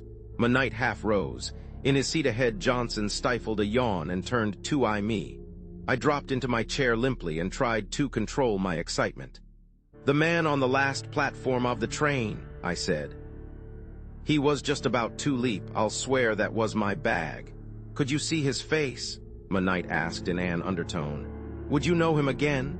"No, his hat was pulled down and his head was bent. I'm going back to find out where that picture was taken." They say 2 miles, but it may have been 40. The audience, busy with its wraps, had not noticed. Mrs. Dallas and Allison West had gone. In front of us, Johnson had dropped his hat and was stooping for it. "This way," I motioned to Knight, and we wheeled into the narrow passage beside us, back of the boxes. At the end there was a door leading into the wings, and as we went boldly through, I turned the key. The final set was being struck, and no one paid any attention to us. Luckily, they were similarly indifferent to a banging at the door I had locked, a banging which, I judged, signified Johnson. "I guess we have broken up his interference," Knight chuckled. Stage hands were hurrying in every direction. Pieces of the side wall of the last drawing room menaced us. A switchboard behind us was singing like a tea kettle. Everywhere we stepped, we were in somebody's way. At last we were across, confronting a man in his shirt sleeves, who by dots and dashes of profanity seemed to be directing the chaos. "Well," he said, wheeling on us. "What can I do for you?" "I would like to ask," I replied, "if you have any idea just where the last cinematograph picture was taken." "Broken Board Picnickers Lake?" "No, the Washington Flyer." He glanced at my bandaged arm. "The announcement says 2 miles, Knight put in, "but we should like to know whether it is railroad miles, automobile miles, or policeman miles." "I am sorry I can't tell you," he replied more civilly. "We get those pictures by contract. We don't take them ourselves." "Where are the company's offices?" "New York." He stepped forward and grasped a super by the shoulder. "What in blazes are you doing with that gold chair in a kitchen set? Take that piece of pink plush there and throw it over a soap box if you haven't got a kitchen chair." I had not realized the extent of the shock, but now I dropped into a chair and wiped my forehead. The unexpected glimpse of Allison West, followed almost immediately by the revelation of the picture, had left me limp and unnerved. Knight was looking at his watch. "He says the moving picture people have an office downtown. We can make it if we go now." So he called a cab and we started at a gallop. There was no sign of the detective. "Upon my word," Richie said, "I feel lonely without him." The people at the downtown office of the cinematograph company were very obliging. The picture had been taken, they said, at just 2 miles beyond the scene of the wreck. It was not much, but it was something to work on. I decided not to go home, but to send Knight's Jap for my clothes and to dress at the incubator. I was determined, if possible, to make my next day's investigations without Johnson. In the meantime, even if it was for the last time, I would see her that night. I gave Stogie a note for Mrs. Clopton, and with my dinner clothes there came back the gold bag, wrapped in tissue paper. Chapter 16. The Shadow of a Girl. Certain things about the dinner at the Dallas house will always be obscure to me. Dallas was something in the fish commission, and I remember his reeling off fish eggs in billions while we ate our caviar. He had some particular stunt he had been urging the government to for years, something about forbidding the establishment of mills and factories on riverbanks. It seems they kill the fish, either the smoke, or the noise, or something they pour into the water. Mrs. Dallas was there, I think. Of course, I suppose she must have been. And there was a woman in yellow. I took her in to dinner, and I remember she loosened my clams for me so I could get them. But the only real person at the table was a girl across in white, a sublimated young woman who was as brilliant as I was stupid, who never by any chance looked directly at me, and who appeared and disappeared across the candles and orchids in a sort of halo of radiance. When the dinner had progressed from salmon to roast, and the conversation had done the same thing, from fish to scandal, the yellow gown turned to me. "We have been awfully good, haven't we, Mr. Blakely?" she asked. "Although I am crazy to hear, I have not said wreck once. I'm sure you must feel like the survivor of Waterloo, or something of the sort." "If you want me to tell you about the wreck," I said, glancing across the table, "I'm sorry to be disappointing, but I don't remember anything. You are fortunate to be able to forget it." It was the first word Miss West had spoken directly to me, and it went to my head. "There are some things I have not forgotten," I said over the candles. "I recall coming to myself some time after, and that a girl, a beautiful girl—" "Ah," said the lady in yellow, leaning forward breathlessly. Miss West was staring at me coldly, but once started I had to stumble on. That a girl was trying to rouse me, and that she told me I had been on fire twice already. A shudder went around the table. "But surely that isn't the end of the story," Mrs. Dallas put in aggrievedly. "Why, that's the most tantalizing thing I ever heard." "I'm afraid that's all," I said. "She went her way and I went mine. If she recalls me at all, she probably thinks of me as a weak-kneed individual who faints like a woman when everything is over." "What did I tell you, Mrs.?" Dallas asserted triumphantly. "He fainted, did you hear? When everything was over, he hasn't begun to tell it. I would have given a lot by that time if I had not mentioned the girl, but Knight took it up there and carried it on. Blakely is a regular geyser," he said. "He never spouts until he reaches the boiling point. And by that same token, although he hasn't said much about the lady of the wreck, I think he is crazy about her. In fact, I am sure of it. He thinks he has locked his secret in the caves of his soul, but I call you to witness that he has it nailed to his face. Look at him." I squirmed miserably and tried to avoid the startled eyes of the girl across the table. I wanted to choke Knight and murder the rest of the party. "It isn't fair," I said as coolly as I could. "I have my fingers crossed. You are 5 against 1. And two think that there was a murder on that very train, broke in the lady in yellow. It was a perfect crescendo of horrors, wasn't it? And what became of the murdered man, mister? Blakely, my knight had the sense to jump into the conversation and save my reply. They say good Pittsburghers go to Atlantic City when they die, he said. So, we are reasonably certain the gentleman did not go to the seashore. The meal was over at last, and once in the drawing room it was clear we hung heavy on the hostess' hands. It is so hard to get people for bridge in September, she wailed. There is absolutely nobody in town. 6 is a dreadful number. It's a good poker number, her husband suggested. The matter settled itself, however. I was hopeless, save as a dummy. Miss West said it was too hot for cards and went out on a balcony that overlooked the mall, with obvious relief misses. Dallas had the card table brought, and I was face to face with the minute I had dreaded and hoped for a week. Now it had come. It was more difficult than I had anticipated. I do not know if there was a moon, but there was the urban substitute for it, the arc light. It threw the shadow of the balcony railing in long black bars against her white gown, and as it swung, sometimes her face was in the light. I drew a chair close so that I could watch her. "Do you know," I said when she made no effort at speech, "that you are a much more formidable person tonight in that gown than you were the last time I saw you?" The light swung on her face. She was smiling faintly. "The hat with the green ribbons," she said. I must take it back. I had almost forgotten. I have not forgotten anything. I pulled myself up short. This was hardly loyalty to Richie. His voice came through the window just then, and perhaps I was wrong, but I thought she raised her head to listen. "Look at this hand," he was saying. "Regular pianola, you could play it with your feet." "He's a dear, isn't he?" Allison said unexpectedly. "No matter how depressed and downhearted I am, I always cheer up when I see Richie." "He's more than that," I returned warmly. "He is the most honorable fellow I know. If he wasn't so much that way, he would have a career before him. He wanted to put on the doors of our offices, Blakely and Manite, PBH, which is poor but honest. From my comparative poverty to the wealth of the girl beside me was a single mental leap. From that wealth to the grandfather who was responsible for it was another.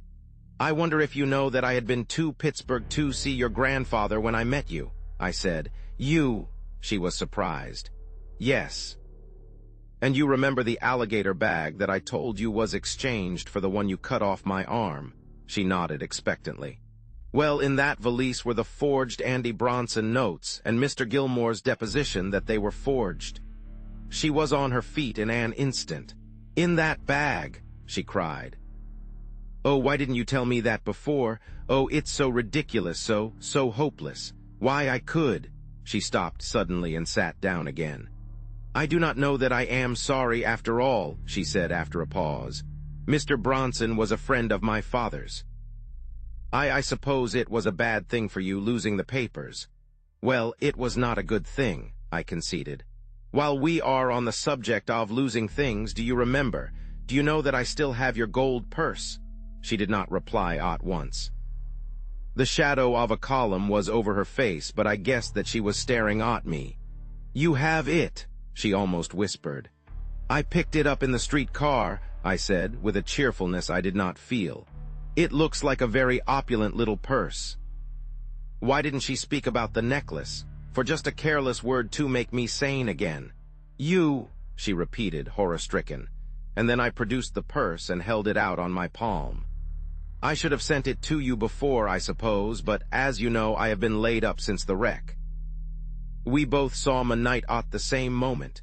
He had pulled the curtains aside and was standing looking out at us.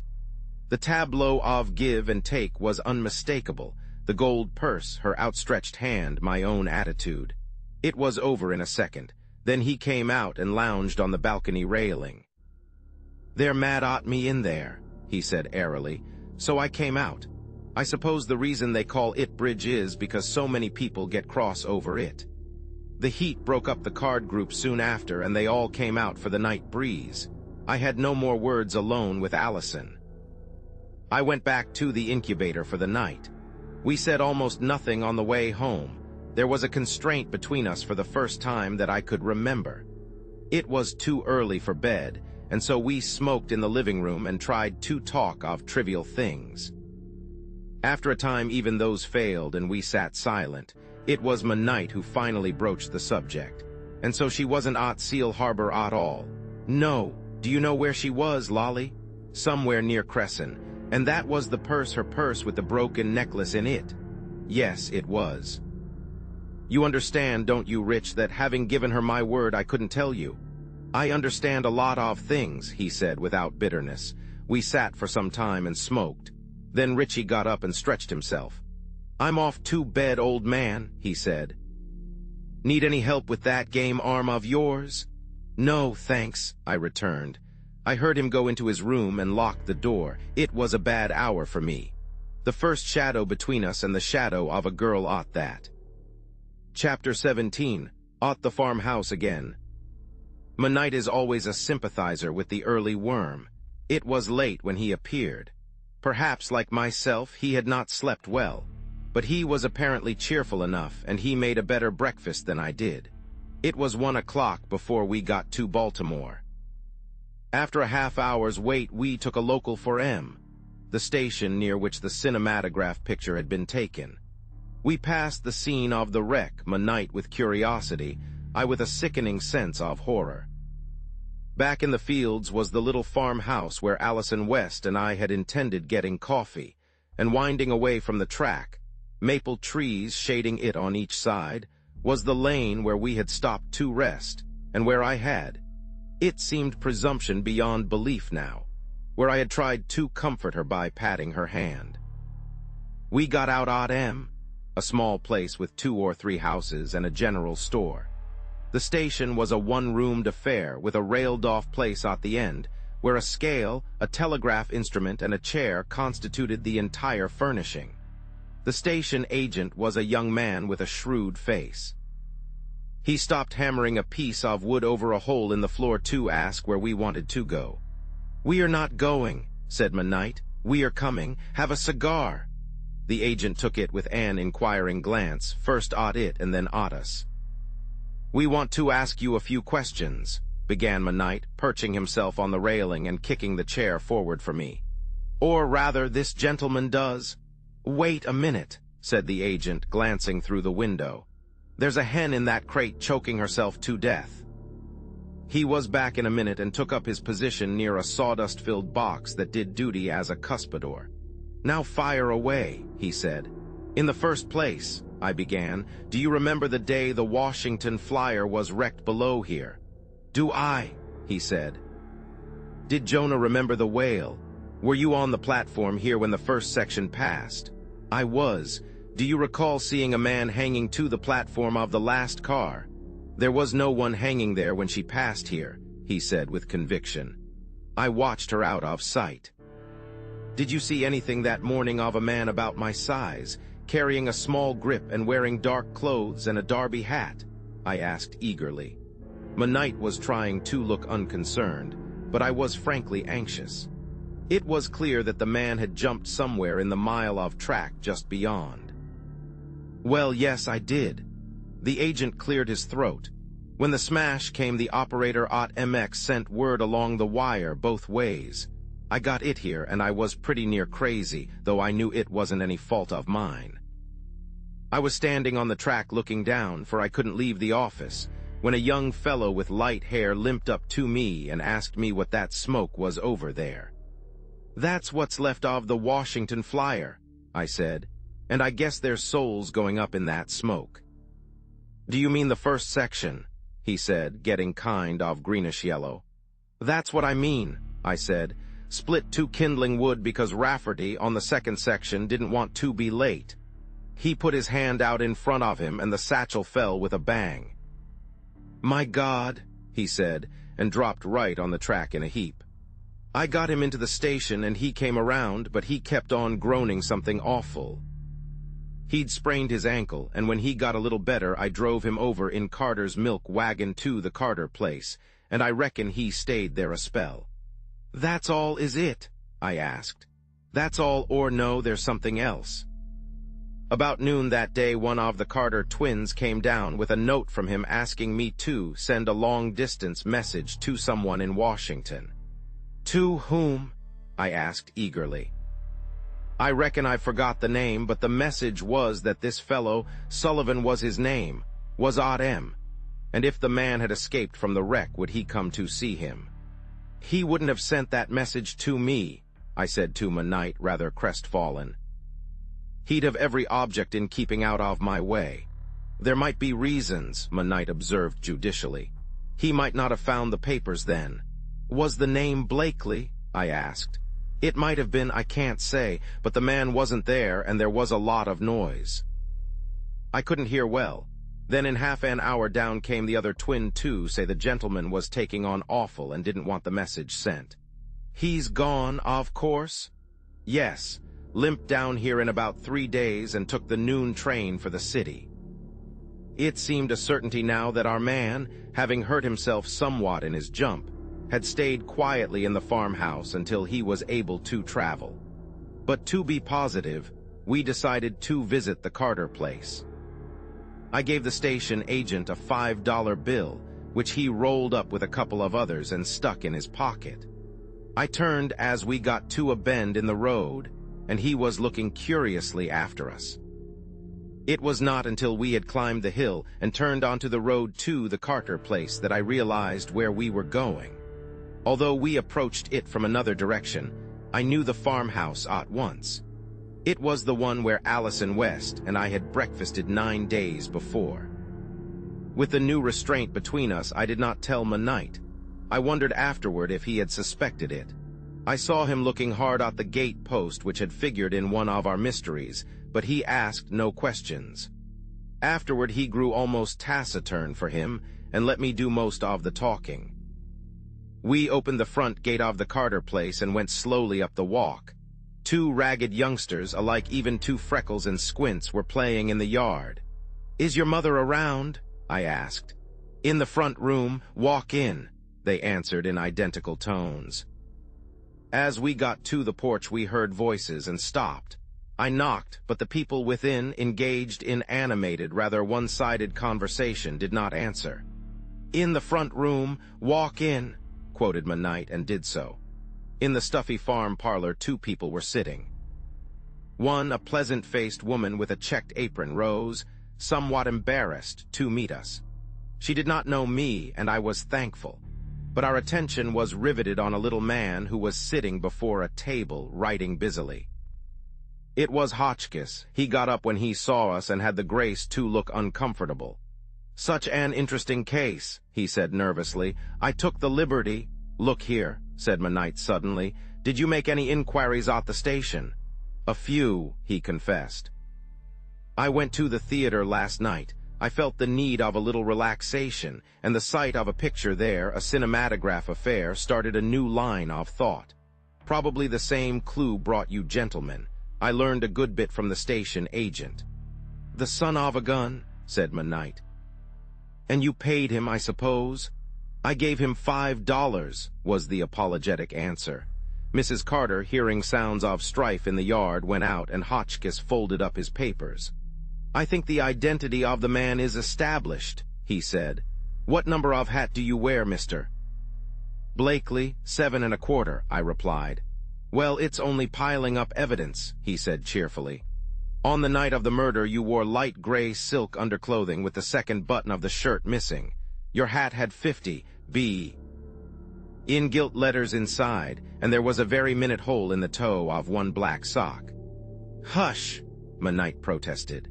"If word gets to Mrs. Clopton that Mr. Blakely was wrecked, or robbed, or whatever it was, with a button missing and a hole in one sock, she'll retire to the old lady's home. I've heard her threaten it." Mr. Hotchkiss was without a sense of humor. He regarded Knight gravely and went on. "I've been up in the room where the man lay while he was unable to get away, and there is nothing there. But I found what may be a possible clue in the dust heap. Mrs. Carter tells me that in unpacking his grip the other day, she took out of the coat of the pajamas some pieces of a telegram.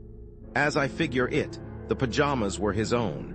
He probably had them on when he effected the exchange. I nodded assent. All I had retained of my own clothing was the suit of pajamas I was wearing and my bathrobe. Therefore the telegram was his, not yours. I have pieces here, but some are missing. I am not discouraged, however. He spread out some bits of yellow paper, and we bent over them curiously. It was something like this. Man with P, get BR, we spelled it out slowly. Now, Hotchkiss announced, I make it something like this. The P is one of two things, pistol. You remember the little pearl-handled affair belonging to the murdered man, or it is pocketbook. I am inclined to the latter view, as the pocketbook had been disturbed and the pistol had not. I took the piece of paper from the table and scrawled 4 words on it. Now, I said, rearranging them, it happens, Mr. Hotchkiss, that I found one of these pieces of the telegram on the train. I thought it had been dropped by someone else, you see, but that's immaterial. Arranged this way, it almost makes sense. Fill out that P with the rest of the word, as I imagine it, and it makes papers, and add this scrap and you have. Man with papers in lower 10, car 7. Get them? Manite slapped Hotchkiss on the back. You're a trump, he said. BR is Bronson, of course. It's almost too easy. You see, Mr. Blakely here engaged lower 10, but found it occupied by the man who was later murdered there. The man who did the thing was a friend of Bronson, S, evidently, and in trying to get the papers we have the motive for the crime. There are still some things to be explained. Mr. Hotchkiss wiped his glasses and put them on. For one thing, Mr. Blakely, I am puzzled by that bit of chain. I did not glance at Manite. I felt that the hand with which I was gathering up the bits of torn paper were shaking. It seemed to me that this astute little man was going to drag in the girl in spite of me. Chapter 18, A New World. Hotchkiss jotted down the bits of telegram and rose. Well, he said, we have done something. We have found where the murderer left the train. We know what day he went to Baltimore, and most important of all, we have a motive for the crime. It seems the irony of fate, said Manite, getting up, that a man should kill another man for certain papers he is supposed to be carrying, find he hasn't got them after all, decide to throw suspicion on another man by changing berths and getting out, bag and baggage, and then by the merest fluke of chance, take with him, in the valise he changed for his own, the very notes he was after. It was a bit of luck for him. Then why, put in Hotchkiss doubtfully, why did he collapse when he heard of the wreck? And what about the telephone message the station agent sent? You remember they tried to countermand it, and with some excitement. We will ask him those questions when we get him, Manite said. We were on the unrailed front porch by that time, and Hotchkiss had put away his notebook. The mother of the twins followed us to the steps. Dear me, she exclaimed volubly, and to think I was forgetting to tell you. I put the young man to bed with a spice poultice on his ankle. My mother always was a firm believer in spice poultices. It's wonderful what they will do in croup. And then I took the children and went down to see the wreck. It was Sunday, and the mister had gone to church. Hasn't missed a day since he took the pledge 9 years ago. And on the way I met 2 people, a man and a woman. They looked half dead, so I sent them right here for breakfast and some soap and water. I always say soap is better than liquor after a shock. Hotchkiss was listening absently. Manite was whistling under his breath, staring down across the field too, where a break in the woods showed a half-dozen telegraph poles, the line of the railroad. It must have been 12 o'clock when we got back. I wanted the children to see everything, because it isn't likely they'll ever see another wreck like that. Rose of, about 12 o'clock, I broke in, and what then? The young man upstairs was awake, she went on, and hammering at his door like all possessed, and it was locked on the outside. She paused to enjoy her sensation. I would like to see that lock, Hotchkiss said promptly, but for some reason the woman demurred. I will bring the key down, she said, and disappeared. When she returned, she held out an ordinary door key of the cheapest variety. We had to break the lock, she volunteered, and the key didn't turn up for 2 days. Then one of the twins found the turkey gobbler trying to swallow it. It has been washed since. She hastened to assure Hotchkiss, who showed an inclination to drop it. You don't think he locked the door himself and threw the key out of the window? The little man asked. The windows are covered with mosquito netting nailed on. The mister blamed it on the children, and it might have been Obadiah. He's the quiet kind, and you never know what he's about. He's about to strangle, isn't he? Monite remarked lazily. Or is that Obadiah? Mrs. Carter picked the boy up and inverted him, talking amiably all the time. He's always doing it, she said, giving him a shake. Whenever we miss anything, we look to see if Obadiah's black in the face. She gave him another shake, and the quarter I had given him shot out as if blown from a gun. Then we prepared to go back to the station. From where I stood, I could look into the cheery farm kitchen, where Allison West and I had eaten our al fresco breakfast. I looked at the table with mixed emotions, and then, gradually, the meaning of something on it penetrated my mind. Still in its papers, evidently just opened, was a hat box, and protruding over the edge of the box was a streamer of vivid green ribbon. On the plea that I wished to ask Mrs. Carter a few more questions, I let the others go on. I watched them down the flagstone walk, saw Monite stop and examine the gate posts, and saw, too, the quick glance he threw back at the house. Then I turned to Mrs. Carter. I would like to speak to the young lady upstairs, I said. She threw up her hands with a quick gesture of surrender. I've done all I could, she exclaimed. She won't like it very well, but she's in the room over the parlor. I went eagerly up the ladder-like stairs to the rag-carpeted hall. 2 doors were open, showing interiors of 4 poster beds and high bureaus. The door of the room over the parlor was almost closed. I hesitated in the hallway. After all, what right had I to intrude on her? But she settled my difficulty by throwing open the door and facing me. I beg your pardon, Miss West, I stammered. It has just occurred to me that I am unpardonably rude. I saw the hat downstairs and I guessed. The hat, she said. I might have known. Does Richie know I am here? I don't think so. I turned to go down the stairs again, then I halted. The fact is, I said in an attempt at justification, I'm in rather a mess these days, and I'm apt to do irresponsible things. It is not impossible that I shall be arrested in a day or so for the murder of Simon Harrington. She drew her breath in sharply. Murder, she echoed. Then they have found you after all.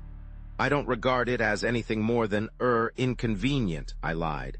They can't convict me, you know. Almost all the witnesses are dead. She was not deceived for a moment. She came over to me and stood, both hands on the rail of the stair. I know just how grave it is, she said quietly. My grandfather will not leave one stone unturned, and he can be terrible, terrible. But she looked directly into my eyes as I stood below her on the stairs. The time may come soon when I can help you. I'm afraid I shall not want to. I'm a dreadful coward, Mr. Blakely, but I will. She tried to smile. I wish you would let me help you, I said unsteadily. Let us make it a bargain, each help the other. The girl shook her head with a sad little smile.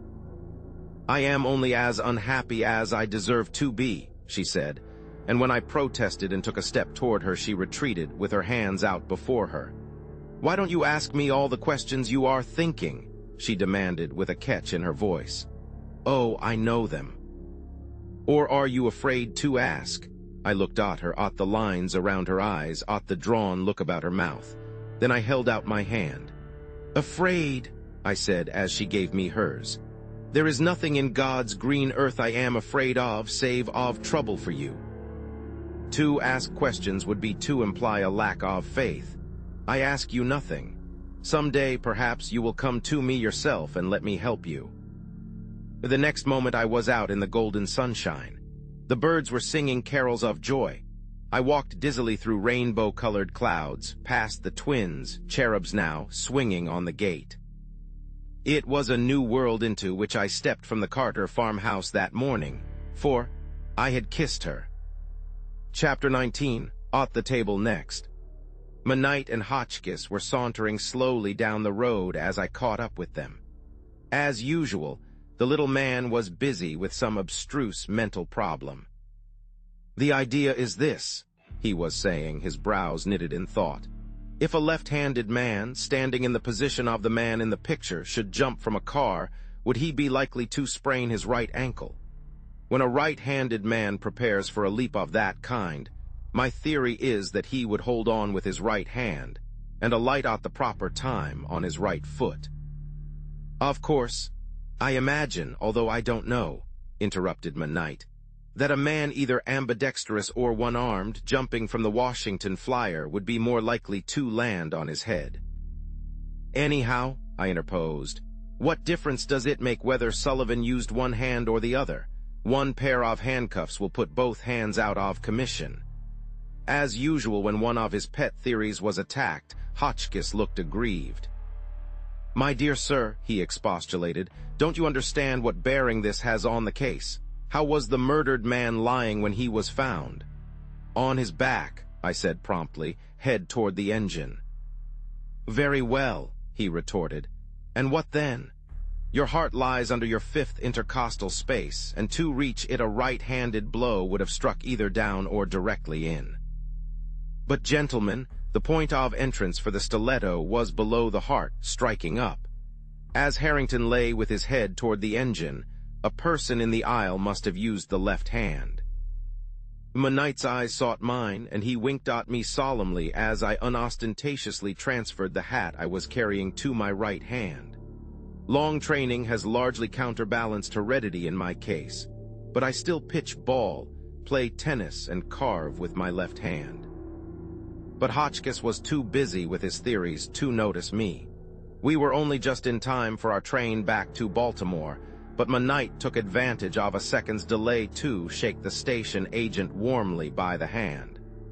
"I want to express my admiration for you," he said beamingly. "Ability of your order is thrown away here. You should have been a city policeman, my friend." The agent looked a trifle uncertain. "The young lady was the one who told me to keep still," he said. Knight glanced at me, gave the agent's hand a final shake, and climbed on board. But I knew perfectly that he had guessed the reason for my delay. He was very silent on the way home. Hotchkiss, too, had little to say. He was reading over his notes intently, stopping now and then to make a penciled addition. Just before we left the train, Richie turned to me. "I suppose it was the key to the door that she tied to the gate. Probably. I did not ask her. Curious her locking that fellow in," he reflected. "You may depend on it, there was a good reason for it all, and I wish you wouldn't be so suspicious of motives, Rich," I said warmly. "Only yesterday you were the suspicious one," he retorted, and we lapsed into strained silence. It was late when we got to Washington. One of Mrs. Clopton's small tyrannies was exacting punctuality at meals, and like several other things, I respected it. There are always some concessions that should be made in return for faithful service. So, as my dinner hour of 7 was long past, Knight and I went to a little restaurant downtown where they have a very decent way of fixing chicken a la king. Hotchkiss had departed, economically bent, for a small hotel where he lived on the American plan. "I want to think some things over," he said in response to my invitation to dinner. "And anyhow, there's no use dining out when I pay the same, dinner or no dinner, where I am stopping." The day had been hot, and the first-floor dining room was sultry in spite of the palms and fans, which attempted to simulate the verdure and breezes of the country. It was crowded, too, with a typical summer night crowd, and after sitting for a few minutes in a sweltering corner, we got up and went to the smaller dining room upstairs. Here it was not so warm, and we settled ourselves comfortably by a window. Over in a corner half, a dozen boys on their way back to school were ragging a perspiring waiter, a proceeding so exactly to Knight's taste that he insisted on going over to join them. But their table was full, and somehow that kind of fun had lost its point for me. Not far from us, a very stout, middle-aged man, apoplectic with the heat, was elephantingly jolly for the benefit of a bored-looking girl across the table from him. And at the next table a newspaper woman ate alone, the last edition propped against the water bottle before her, her hat, for coolness, on the corner of the table. It was a motley bohemian crowd. I looked over the room casually while my knight ordered the meal. Then my attention was attracted to the table next to ours. Two people were sitting there, so deep in conversation that they did not notice us. The woman's face was hidden under her hat, as she traced the pattern of the cloth mechanically with her fork. But the man's features stood out clear in the light of the candles on the table. It was Bronson. "He shows the strain, doesn't he?" my knight said, holding up the wine list as if he read from it. "Who's the woman?" "Search me," I replied in the same way. When the chicken came, I still found myself gazing now and then at the abstracted couple near me. Evidently the subject of conversation was unpleasant. Bronson was eating little, the woman not at all. Finally he got up, pushed his chair back noisily, thrust a bill at the waiter, and stalked out. The woman sat still for a moment. Then, with an apparent resolution to make the best of it, she began slowly to eat the meal before her. But the quarrel had taken away her appetite, for the mixture in our chafing dish was hardly ready to serve before she pushed her chair back a little and looked around the room. I caught my first glimpse of her face then, and I confess it startled me. It was the tall, stately woman of the Ontario, the woman I had last seen cowering beside the road, rolling pebbles in her hand, blood streaming from a cut over her eye. I could see the scar now, a little affair about an inch long, gleaming red through its layers of powder. And then, quite unexpectedly, she turned and looked directly at me. After a minute's uncertainty, she bowed, letting her eyes rest on mine with a calmly insolent stare. She glanced at my knight for a moment, then back to me. When she looked away again, I breathed easier. "Who is it?" asked my knight under his breath. "Ontario." I formed it with my lips rather than said it. My knight's eyebrows went up, and he looked with increased interest at the black-gowned figure. I ate little after that. The situation was rather bad for me, I began to see.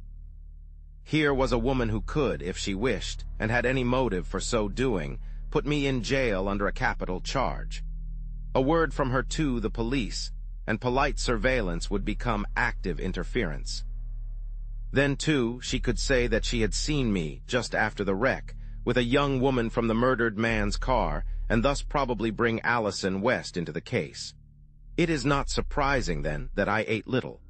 The woman across seemed in no hurry to go. She loitered over a demi-tasse, and that finished, sat with her elbow on the table, her chin in her hand, looking darkly at the changing groups in the room. The fun at the table where the college boys sat began to grow a little noisy. The fat man, now a purplish shade, ambled away behind his slim companion. The newspaper woman pinned on her businesslike hat and stalked out. Still the woman at the next table waited. It was a relief when the meal was over. We got our hats and were about to leave the room when a waiter touched me on the arm. "I beg your pardon, sir," he said, "but the lady at the table near the window, the lady in black, sir, would like to speak to you." I looked down between the rows of tables to where the woman sat alone, her chin still resting on her hand, her black eyes still insolently staring, this time at me.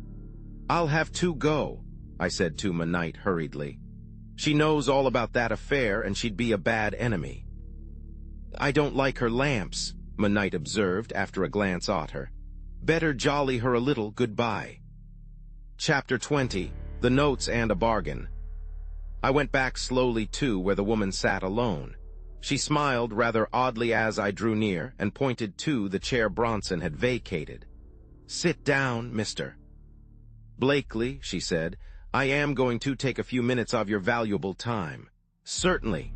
I sat down opposite her and glanced at a cuckoo clock on the wall. "I am sorry, but I have only a few minutes." "If you," she laughed a little, not very pleasantly, and opening a small black fan covered with spangles, waved it slowly. "The fact is," she said, I think we are about to make a bargain." "A bargain?" I asked incredulously. "You have a second advantage of me." "You know my name?" I paused suggestively, and she took the cue. "I am Mrs. Conway," she said, and flicked a crumb off the table with an over-manicured finger. The name was scarcely a surprise. I had already surmised that this might be the woman whom rumor credited as being Bronson's common-law wife. Rumor, I remembered, had said other things even less pleasant, things which had been brought out at Bronson's arrest for forgery. "We met last under less fortunate circumstances," she was saying. "I have been fit for nothing since that terrible day, and you had a broken arm, I think." "I still have it," I said with a lame attempt at jocularity, "but to have escaped at all was a miracle." "We have much indeed to be thankful for." "I suppose we have," she said carelessly, "although sometimes I doubt it." She was looking somberly toward the door through which her late companion had made his exit. "You sent for me?" I said. "Yes, I sent for you." She roused herself and sat erect. "Now, Mr. Blakely, have you found those papers?" "The papers? What papers?" I parried. I needed time to think. "Mr. Blakely," she said quietly, "I think we can lay aside all subterfuge. In the first place, let me refresh your mind about a few things. The Pittsburgh police are looking for the survivors of the car Ontario. There are 3 that I know of: yourself, the young woman with whom you left the scene of the wreck, and myself. The wreck, you will admit, was a fortunate one for you." I nodded without speaking. "At the time of the collision you were in rather a hole," she went on, looking at me with a disagreeable smile. "You were, if I remember, accused of a rather atrocious crime. There was a lot of corroborative evidence, was there not? I seem to remember a dirk and the murdered man's pocketbook in your possession, and a few other things that were, well, rather unpleasant. I was thrown a bit off my guard." "You remember also," I said quickly, "that a man disappeared from the car, taking my clothes, papers, and everything." "I remember that you said so." Her tone was quietly insulting, and I bit my lip at having been caught. It was no time to make a defense. "You have missed one calculation," I said coldly, "and that is the discovery of the man who left the train." "You have found him?" She bent forward, and again I regretted my hasty speech. "I knew it. I said so." "We are going to find him," I asserted with a confidence I did not feel. "We can produce at any time proof that a man left the flyer a few miles beyond the wreck, and we can find him, I am positive." "But you have not found him yet?" She was clearly disappointed. "Well, so be it. Now for our bargain. You will admit that I am no fool." I made no such admission, and she smiled mockingly. "How flattering you are," she said. "Very well, now for the premises. You take 2 Pittsburgh 4 notes held by the Mechanics' National Bank. 2 have Mr. Gilmore, who is ill, declare his endorsement of them forged. On the journey back to Pittsburgh, 2 things happen to you. You lose your clothing, your valise, and your papers, including the notes, and you are accused of murder. In fact, Mr. Blakely, the circumstances were most singular, and the evidence, well, almost conclusive." I was completely at her mercy, but I gnawed my lip with irritation. "Now for the bargain." She leaned over and lowered her voice. "A fair exchange, you know. The minute you put those 4 notes in my hand, that minute the blow to my head has caused complete forgetfulness as to the events of that awful morning. I am the only witness, and I will be silent. Do you understand? They will call off their dogs." My head was buzzing with the strangeness of the idea. "But," I said, striving to gain time, "I haven't the notes. I can't give you what I haven't got." "You have had the case continued," she said sharply. "You expect to find them. Another thing," she added slowly, watching my face, "if you don't get them soon, Bronson will have them. They have been offered to him already, but at a prohibitive price." "But," I said, bewildered, "what is your object in coming to me if Bronson will get them anyhow?" She shut her fan with a click, and her face was not particularly pleasant to look at. "You are dense," she said insolently. "I want those papers for myself, not for Andy Bronson." "Then the idea is," I said, ignoring her tone, "that you think you have me in a hole and that if I find those papers and give them to you, you will let me out. As I understand it, our friend Bronson, under those circumstances, will also be in a hole." She nodded. "The notes would be of no use to you for a limited length of time," I went on, watching her narrowly. "If they are not turned over to the state's attorney within a reasonable time, there will have to be a nolle pros. That is, the case will simply be dropped for lack of evidence."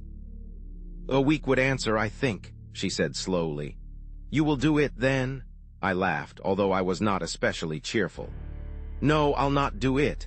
I expect to come across the notes any time now, and I expect just as certainly to turn them over to the state's attorney when I get them." She got up suddenly, pushing her chair back with a noisy grating sound that turned many eyes toward us. "You're more of a fool than I thought you," she sneered, and left me at the table. Chapter 21, Monite's Theory. I confess I was staggered. The people at the surrounding tables, after glancing curiously in my direction, looked away again.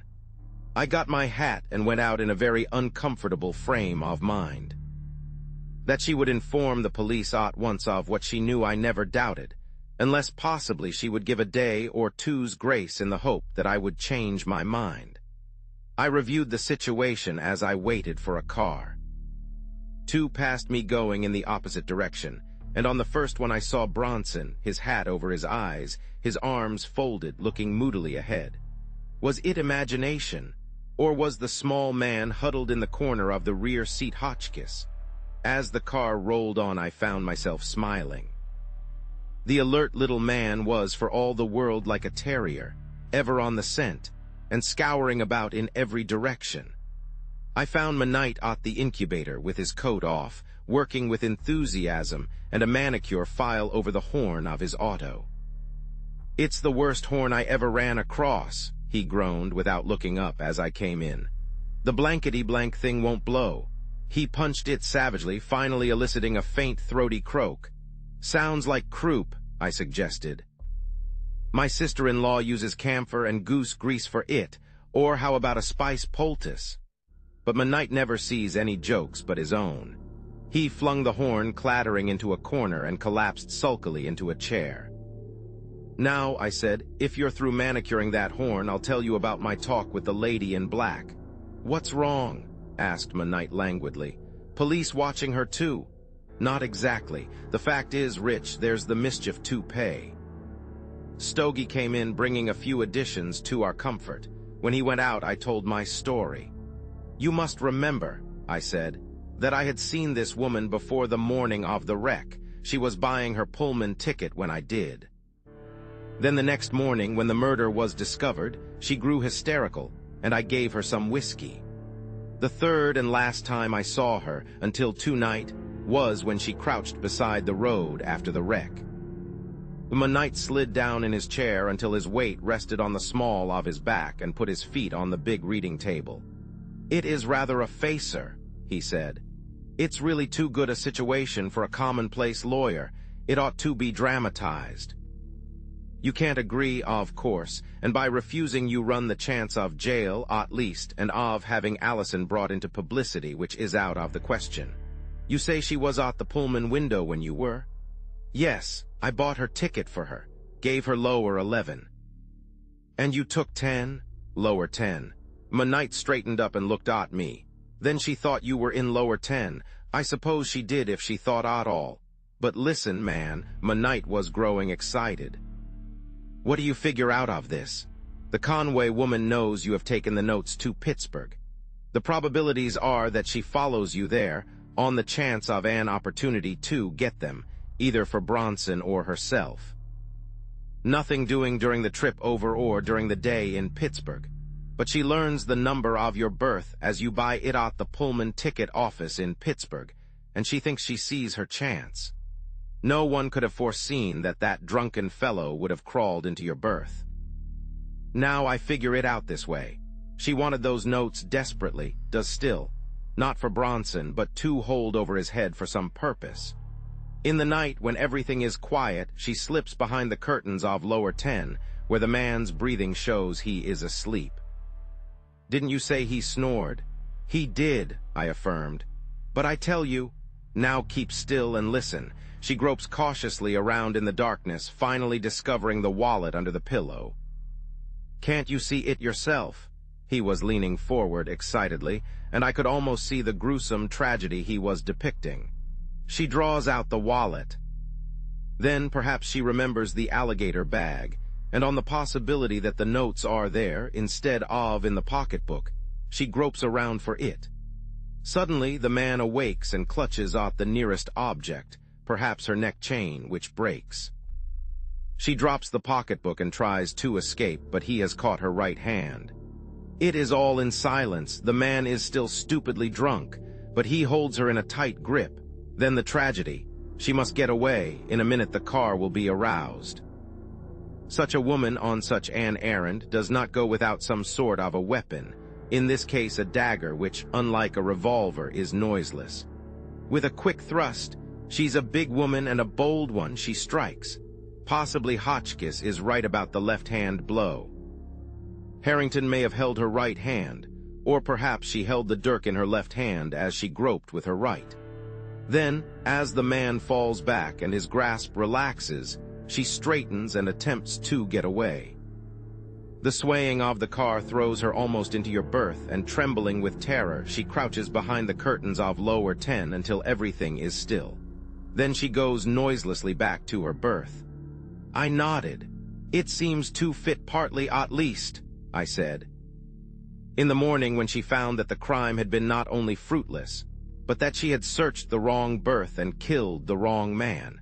When she saw me emerge, unhurt, just as she was bracing herself for the discovery of my dead body, then she went into hysterics. You remember I gave her some whiskey. It really seems a tenable theory, but like the Sullivan theory, there are one or two things that don't agree with the rest. For one thing, how did the remainder of that chain get into Allison West's possession? She may have picked it up on the floor. "We'll admit that," I said, "and I'm sure I hope so." Then how did the murdered man's pocketbook get into the sealskin bag? And the dirk, how account for that and the blood stains? "Now what's the use," asked Monite aggrievedly, "of my building up beautiful theories for you to pull down? We'll take it to Hotchkiss. Maybe he can tell from the blood stains if the murderer's fingernails were square or pointed." "Hotchkiss is no fool," I said warmly. "Under all his theories, there's a good hard layer of common sense. And we must remember, Rich, that neither of our theories includes the woman at Dr. Van Kirk's hospital, that the charming picture you have just drawn does not account for Allison West's connection with the case, or for the bits of telegram in the Sullivan fellow's pajamas pocket. You are like the man who put the clock together. You've got half of the works left over." "Oh, go home," said Monite disgustedly. "I'm no Edgar Allan Poe. What's the use of coming here and asking me things if you're so particular?" With one of his quick changes of mood, he picked up his guitar. "Listen to this," he said. "It is a Hawaiian song about a fat lady, oh, ignorant one, and how she fell off her mule." But for all the lightness of the words, the voice that followed me down the stairs was anything but cheery. "There was a Kanaka in Balu did dwell, who had for his daughter a monstrous fat girl," he sang in his clear tenor. I paused on the lower floor and listened. He had stopped singing as abruptly as he had begun. Chapter 22, At the Boarding House. I had not been home for 36 hours since the morning of the preceding day. Johnson was not in sight, and I let myself in quietly with my latchkey. It was almost midnight, and I had hardly settled myself in the library when the bell rang, and I was surprised to find Hotchkiss, much out of breath, in the vestibule. "Why, come in, Mr. Hotchkiss," I said. "I thought you were going home to go to bed." So I was. He dropped into a chair beside my reading lamp and mopped his face. "And here it is almost midnight, and I'm wider awake than ever. I've seen Sullivan, Mr. Blakely." "You have?" "I have," he said impressively. "You were following Bronson at 8 o'clock. Was that when it happened?" "Something of the sort. When I left you at the door of the restaurant, I turned and almost ran into a plain-clothes man from the central office. I know him pretty well. Once or twice he has taken me with him on interesting bits of work. He knows my hobby. You know him too, probably. It was the man Arnold, the detective whom the state's attorney has had watching Bronson. Johnson being otherwise occupied, I had asked for Arnold myself. I nodded.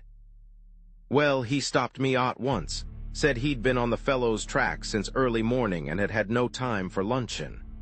Bronson, it seems, isn't eating much these days.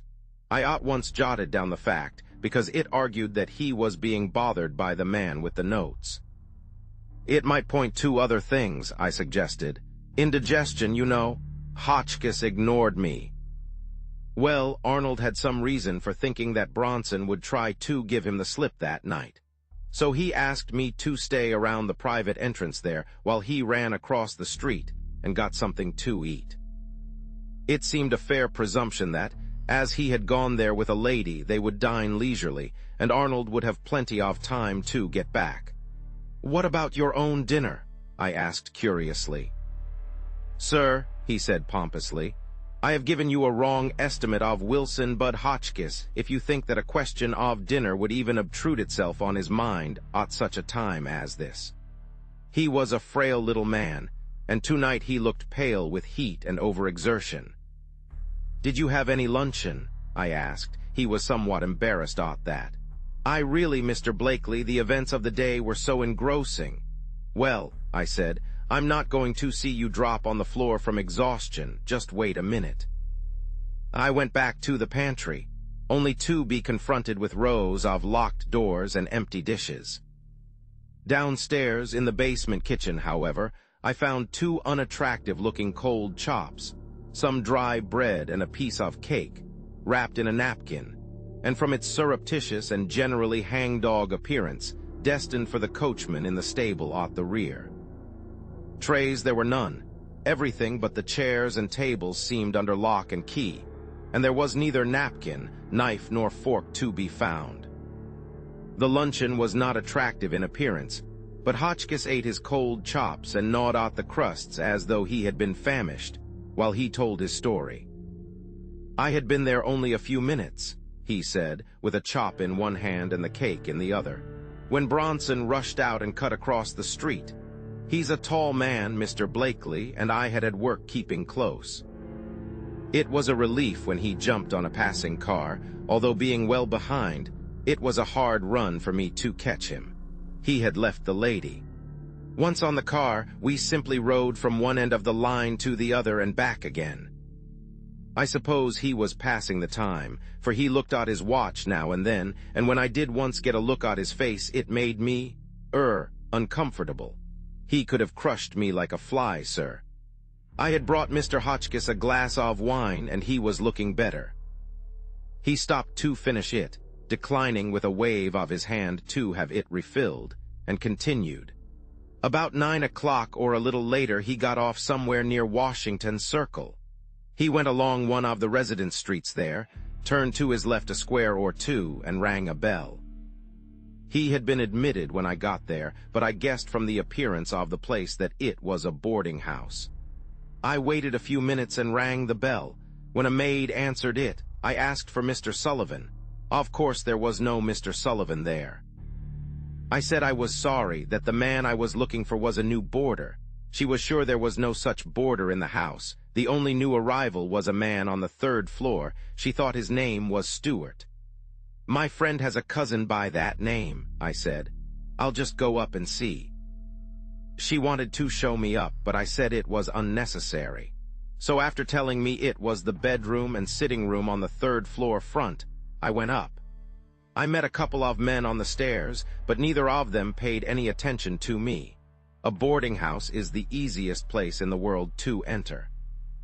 "They're not always so easy to leave," I put in, to his evident irritation.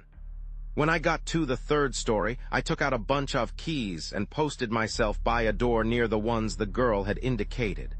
I could hear voices in one of the front rooms, but could not understand what they said. There was no violent dispute, but a steady hum. Then Bronson jerked the door open. If he had stepped into the hall, he would have seen me fitting a key into the door before me, but he spoke before he came out. "You're acting like a maniac," he said. "You know I can get those things some way. I'm not going to threaten you. It isn't necessary, you know me." "It would be no use," the other man said. "I tell you I haven't seen the notes for 10 days. "But you will," Bronson said savagely. "You're standing in your own way, that's all. If you're holding out expecting me to raise my figure, you're making a mistake. It's my last offer." "I couldn't take it if it was for $1 million," said the man inside the room. "I'd do it, I expect, if I could. The best of us have our price." Bronson slammed the door then and flung past me down the hall. After a couple of minutes, I knocked out the door, and a tall man about your size, Mr. Blakely, opened it. He was very blond, with a smooth face and blue eyes, what I think you would call a handsome man. "I beg your pardon for disturbing you," I said. "Can you tell me which is Mr. Johnson's room, Mr. Francis Johnson?" "I cannot say," he replied civilly. "I've only been here a few days." I thanked him and left, but I had had a good look at him, and I think I'd know him readily any place.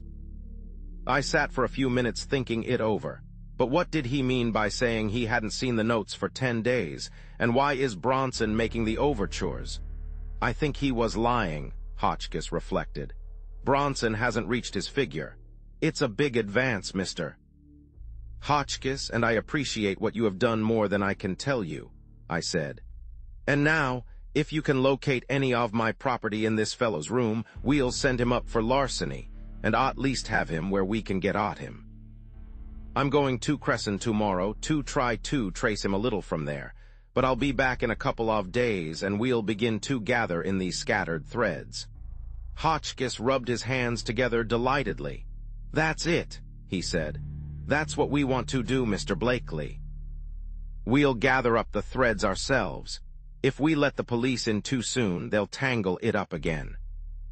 I'm not vindictive by nature, but when a fellow like Sullivan not only commits a murder, but goes to all sorts of trouble to put the burden of guilt on an innocent man, I say hunt him down, sir. You are convinced, of course, that Sullivan did it. Who else? He looked over his glasses at me with the air of a man whose mental attitude is unassailable. Well, listen to this, I said.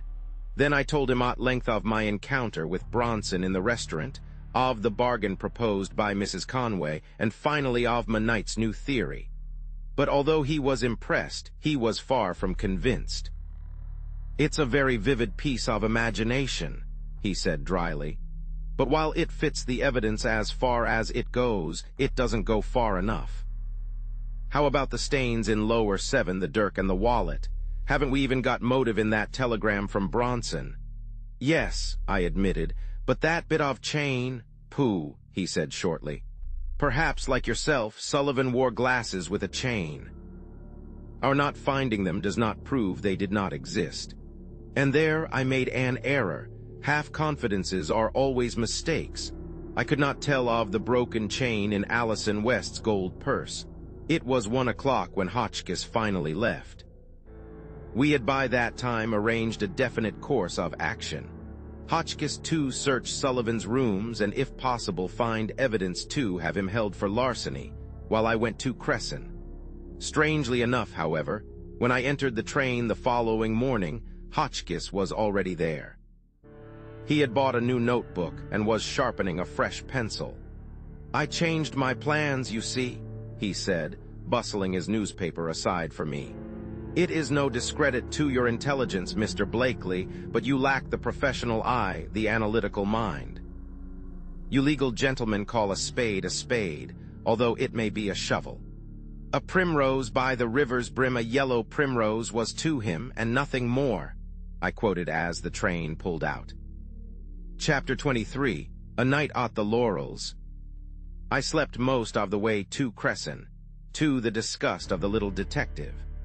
Finally, he struck up an acquaintance with a kindly-faced old priest on his way home to his convent school, armed with a roll of dance music and surreptitious bundles that looked like boxes of candy. From scraps of conversation, I gleaned that there had been mysterious occurrences at the convent, ending in the theft of what the Reverend Father called vaguely a quantity of undermuslins. I dropped asleep at that point, and when I roused a few moments later, the conversation had progressed. Hotchkiss had a diagram on an envelope. With this window bolted and that one inaccessible, and if, as you say, the garments were in a tub here at X, then, as you hold the key to the other door. I think you said the convent dog did not raise any disturbance. Pardon a personal question, but do you ever walk in your sleep? The priest looked bewildered. I'll tell you what to do, Hotchkiss said cheerfully, leaning forward.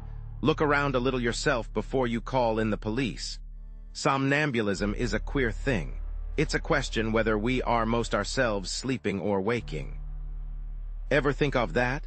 Live a saintly life all day, prayers and matins and all that, and the subconscious mind hikes you out of bed at night to steal under muslins. Subliminal theft, so to speak. Better examine the roof. I dozed again. When I wakened, Hotchkiss sat alone, and the priest from a corner was staring at him dazedly over his breviary. It was raining when we reached Cresson, a wind-driven rain that had forced the agent at the newsstand to close himself in, and that beat back from the rails in parallel lines of white spray. As he went up the main street, Hotchkiss was cheerfully oblivious of the weather, of the threatening dusk, of our generally draggled condition. My draggled condition, I should say, for he improved every moment. His eyes brighter, his ruddy face ruddier, his collar newer and glossier. Sometime, when it does not encircle the little man's neck, I shall test that collar with a match. I was growing steadily more depressed. I loathed my errand and its necessity. I had always held that a man who played the spy on a woman was beneath contempt. Then I admit I was afraid of what I might learn. For a time, however, this promised to be a negligible quantity. The streets of the straggling little mountain town had been clean washed of humanity by the downpour. Windows and doors were inhospitably shut, and from around an occasional drawn shade came narrow strips of light that merely emphasized our gloom. When Hotchkiss' umbrella turned inside out, I stopped. I don't know where you are going, I snarled. I don't care. But I'm going to get under cover inside of 10 seconds. I'm not amphibious. I ducked into the next shelter, which happened to be the yawning entrance to a livery stable, and shook myself dog fashion.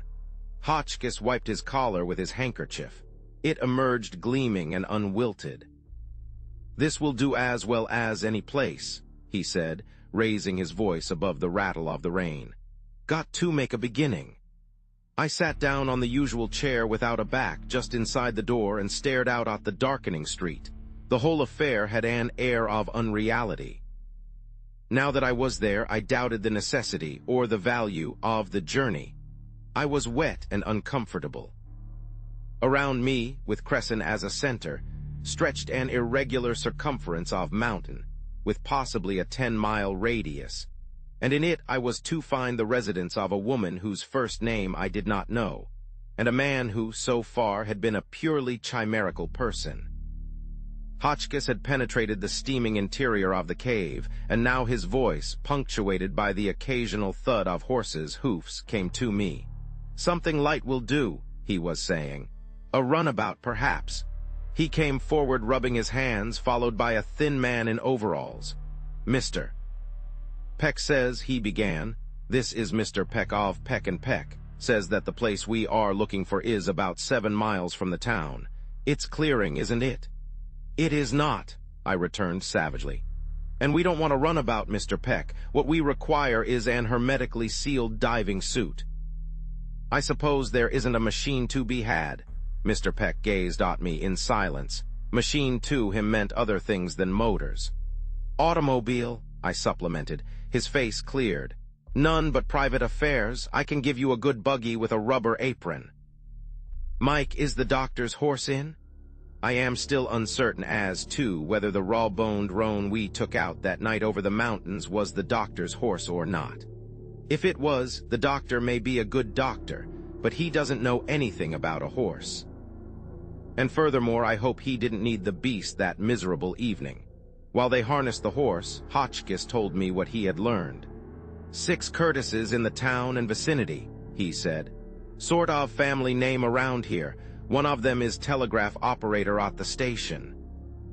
Person we are looking for was a wealthy widow with a brother named Sullivan, both supposed to have been killed on the flyer. Her brother, I repeated stupidly. You see, Hotchkiss went on, 3 people in one party took the train here that night, Miss West, Mrs. Curtis, and Sullivan. The 2 women had the drawing room, Sullivan had lower 7.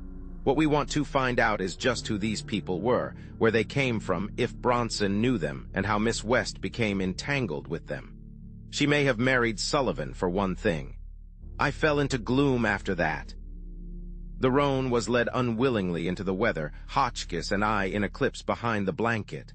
The liveryman stood in the doorway and called directions to us. You can't miss it, he finished. Got the name over the gate anyhow? The Laurels. The servants are still there, leastways we didn't bring them down. He even took a step into the rain as Hotchkiss picked up the lines. If you're going to settle the estate, he bawled, don't forget us peck and peck. A half bushel of name and a bushel of service. Hotchkiss could not drive. Born a clerk, he guided the roan much as he would drive a bad pen. And the roan spattered through puddles and splashed ink, mud, that is, until I was in a frenzy of irritation. What are we going to say when we get there? I asked, after I had finally taken the reins in my one useful hand. Get out there at midnight and tell the servants we have come to ask a few questions about the family. It's an idiotic trip anyhow. I wish I had stayed at home. The roan fell just then, and we had to crawl out and help him up. By the time we had partly unharnessed him, our matches were gone, and the small bicycle lamp on the buggy was wavering only too certainly. We were covered with mud, panting with exertion, and even Hotchkiss showed a disposition to be surly. The rain, which had lessened for a time, came on again, the lightning flashes doing more than anything else to reveal our isolated position. Another mile saw us, if possible, more despondent. The water in our clothes had had time to penetrate. The roan had sprained his shoulder and drew us along in a series of convulsive jerks. And then through the rain-spattered window of the blanket, I saw a light. It was a small light, rather yellow, and it lasted perhaps 30 seconds. Hotchkiss missed it and was inclined to doubt me. But in a couple of minutes the roan hobbled to the side of the road and stopped, and I made out a break in the pines and an arched gate. It was a small gate, too narrow for the buggy. I pulled the horse into as much shelter as possible under the trees, and we got out. Hotchkiss tied the beast, and we left him there, head down against the driving rain, drooping and dejected. Then we went toward the house. It was a long walk. The path bent and twisted, and now and then we lost it. We were climbing as we went. Oddly, there were no lights ahead, although it was only 10 o'clock, not later. Hotchkiss kept a little ahead of me, knocking into trees now and then, but finding the path in half the time I should have taken. Once, as I felt my way around a tree in the blackness, I put my hand unexpectedly on his shoulder and felt a shudder go down my back. What do you expect me to do? He protested when I remonstrated. Hang out a red lantern? What was that? Listen. We both stood peering into the gloom. The sharp patter of the rain on leaves had ceased, and from just ahead there came back to us the stealthy padding of feet in wet soil. My hand closed on Hotchkiss' shoulder, and we listened together warily. The steps were close by, unmistakable. The next flash of lightning showed nothing moving. The house was in full view now, dark and uninviting, looming huge above a terrace with an Italian garden at the side. Then the blackness again. Somebody's teeth were chattering. I accused Hotchkiss, but he denied it. Although I'm not very comfortable, I'll admit, he confessed. There was something breathing right at my elbow here a moment ago. Nonsense. I took his elbow and steered him in what I made out to be the direction of the steps of the Italian garden. I saw a deer just ahead by the last flash. That's what you heard. By Jove, I hear wheels. We paused to listen, and Hotchkiss put his hand on something close to us. "Here's your deer," he said. "Bronze." As we neared the house, the sense of surveillance we had had in the park gradually left us. Stumbling over flower beds, running afoul of a sundial, groping our way savagely along hedges and thorny banks, we reached the steps finally and climbed the terrace. It was then that Hotchkiss fell over one of the two stone urns which, with tall boxwood trees in them, mounted guard at each side of the door. He didn't make any attempt to get up. He sat in a puddle on the brick floor of the terrace and clutched his leg and swore softly in government English. The occasional relief of the lightning was gone. I could not see an outline of the house before me. We had no matches, and an instant's investigation showed that the windows were boarded and the house closed. Hotchkiss, still recumbent, was ascertaining the damage, tenderly peeling down his stocking.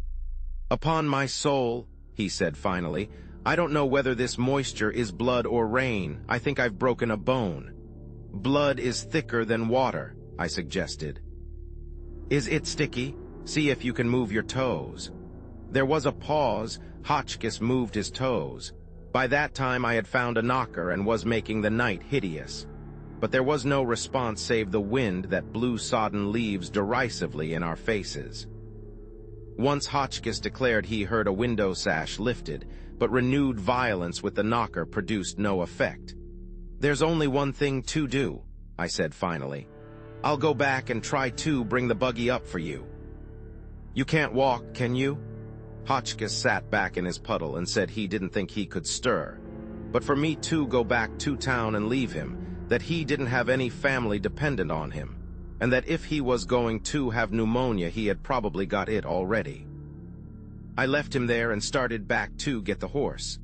If possible, it was worse than before. There was no lightning, and only by a miracle did I find the little gate again. I drew a long breath of relief, followed by another, equally long, of dismay. For I had found the hitching strap, and there was nothing at the end of it. In a lull of the wind I seemed to hear, far off, the eager thud of stable-bound feet. So for the second time I climbed the slope to the laurels, and on the way I thought of many things to say. I struck the house at a new angle, for I found a veranda destitute of chairs and furnishings, but dry and evidently roofed. It was better than the terrace, and so, by groping along the wall, I tried to make my way to Hotchkiss. That was how I found the open window. I had passed perhaps 6, all closed, and to have my hand grope for the next one, and to find instead the soft drapery of an inner curtain, was startling, to say the least. I found Hotchkiss at last around an angle of the stone wall, and told him that the horse was gone. He was disconcerted but not abased, maintaining that it was a new kind of knot that couldn't slip and that the horse must have chewed the halter through. He was less enthusiastic than I had expected about the window. "It looks uncommonly like a trap," he said. "I tell you, there was someone in the park below when we were coming up. Man has a sixth sense that scientists ignore, a sense of the nearness of things, and all the time you have been gone, someone has been watching me." "Couldn't see you," I maintained. "I can't see you now." "And your sense of contiguity didn't tell you about that flower crock." In the end, of course, he consented to go with me. He was very lame, and I helped him around to the open window. He was full of moral courage, the little man. It was only the physical in him that quailed. And as we groped along, he insisted on going through the window first.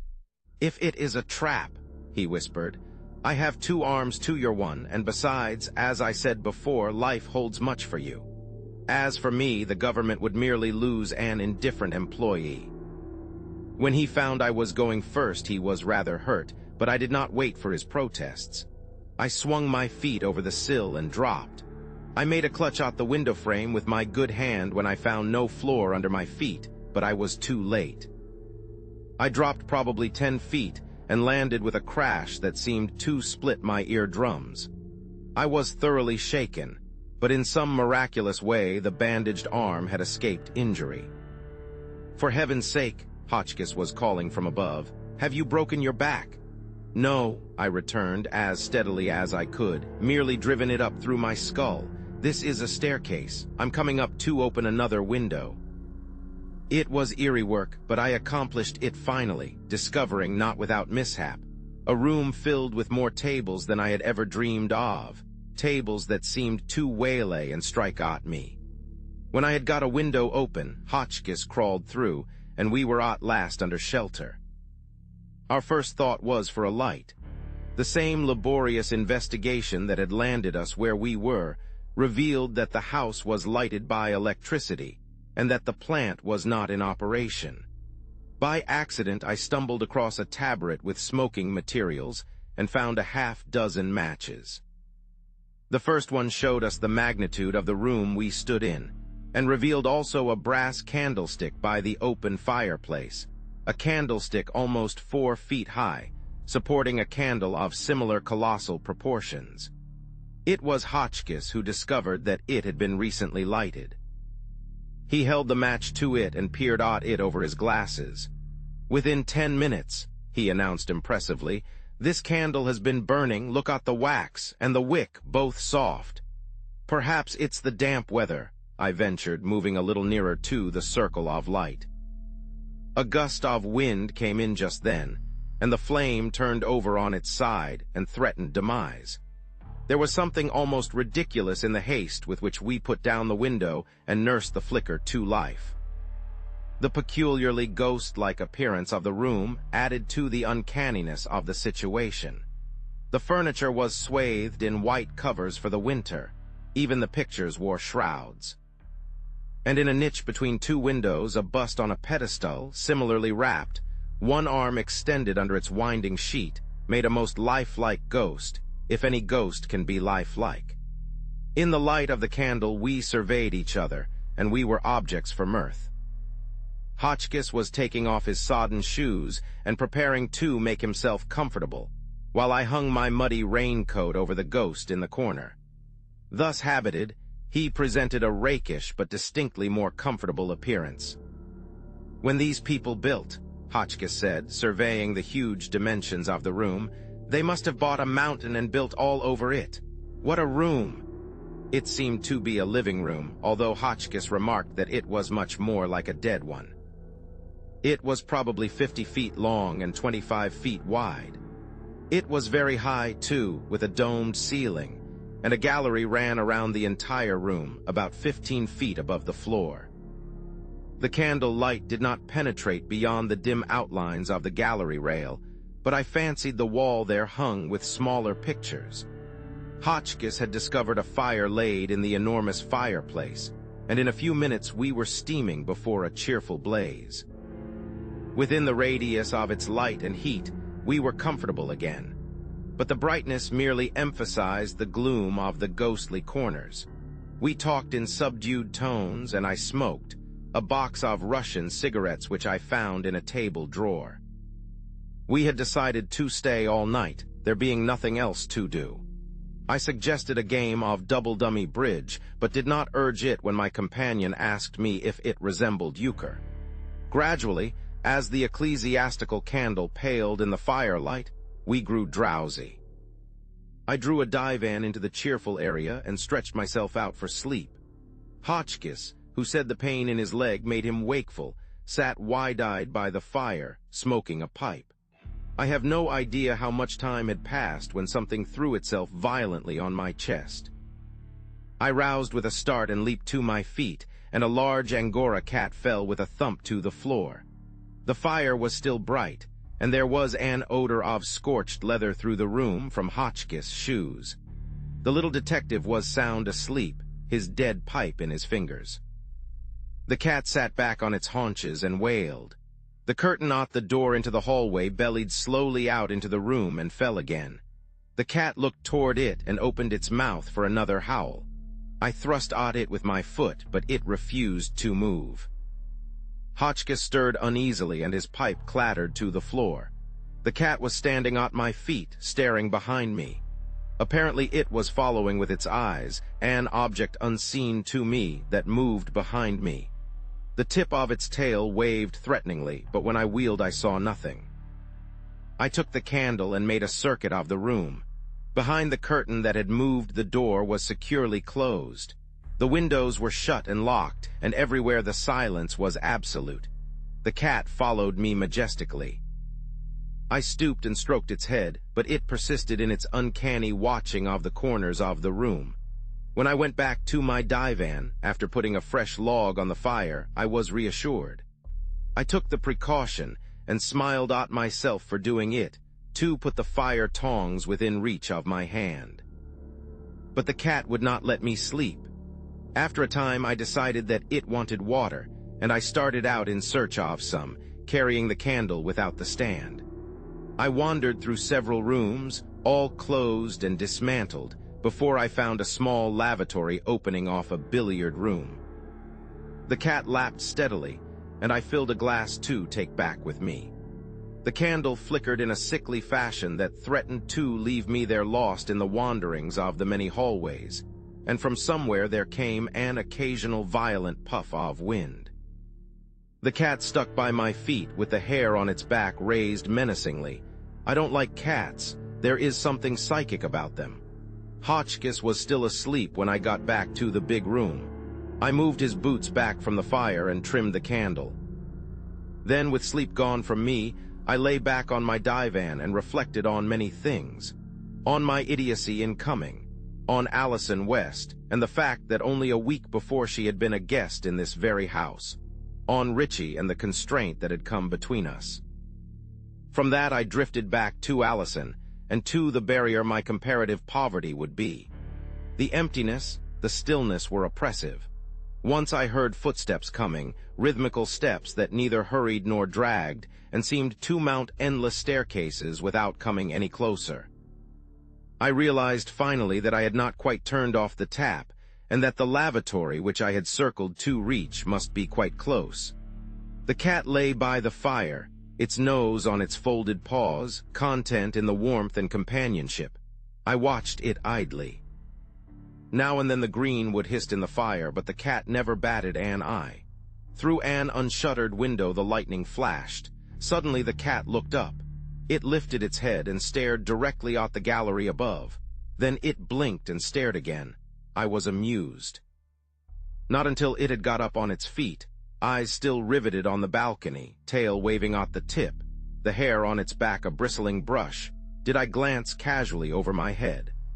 From among the shadows a face gazed down at me, a face that seemed a fitting tenant of the ghostly room below. I saw it as plainly as I might see my own face in a mirror. While I stared at it with horrified eyes, the apparition faded. The rail was there, the baccarat rug still swung from it, but the gallery was empty.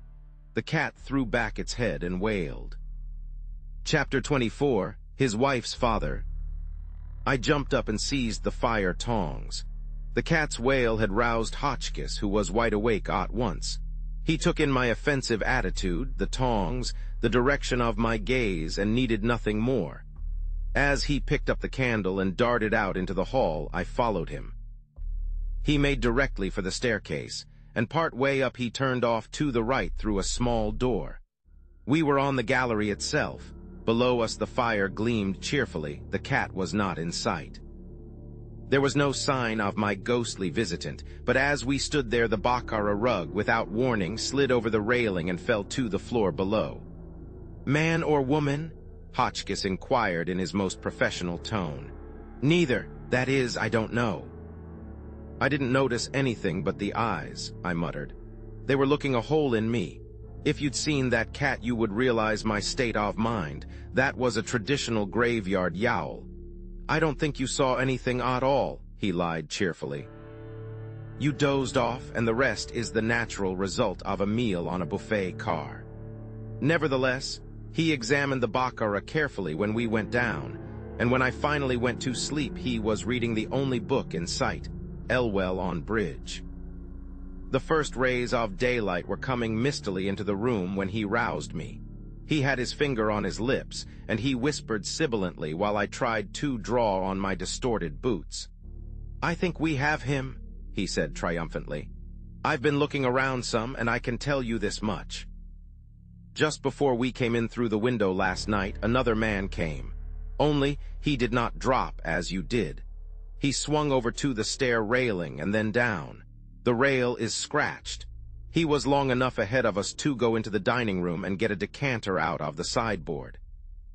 He poured out the liquor into a glass, left the decanter there, and took the whiskey into the library across the hall. Then, he broke into a desk, using a paper knife for a jimmy. "Good Lord Hotchkiss," I exclaimed. "Why, it may have been Sullivan himself. Confound your theories, he's getting farther away every minute." "It was Sullivan," Hotchkiss returned imperturbably. "And he has not gone. His boots are by the library fire." "He probably had a dozen pairs where he could get them," I scoffed. "And while you and I sat and slept, the very man we want to get our hands on leered at us over that railing." "Softly, softly, my friend," Hotchkiss said as I stamped into my other shoe. "I did not say he was gone. Don't jump at conclusions. It is fatal to reasoning. As a matter of fact, he didn't relish a night on the mountains any more than we did. After he had unintentionally frightened you almost into paralysis, what would my gentleman naturally do? Go out in the storm again? Not if I know the Alice sit by the fire type. He went upstairs, well up near the roof, locked himself in and went to bed. And he is there now. He is there now. We had no weapons. I am aware that the traditional hero is always armed, and that Hotchkiss, as the low comedian, should have had a revolver that missed fire. As a fact, we had nothing of the sort. Hotchkiss carried the fire tongs, but my sense of humor was too strong for me. I declined the poker. "All we want is a little peaceable conversation with him," I demurred. "We can't brain him first and converse with him afterward. And anyhow, while I can't put my finger on the place, I think your theory is weak. If he wouldn't run 100 miles through fire and water to get away from us, then he is not the man we want." Hotchkiss, however, was certain. He had found the room and listened outside the door to the sleeper's heavy breathing, and so we climbed past luxurious suites, revealed in the deepening daylight, past long vistas of hall and boudoir. And we were both badly winded when we got there. It was a tower room reached by narrow stairs and well above the roof level. Hotchkiss was glowing. "It is partly good luck, but not all," he panted in a whisper.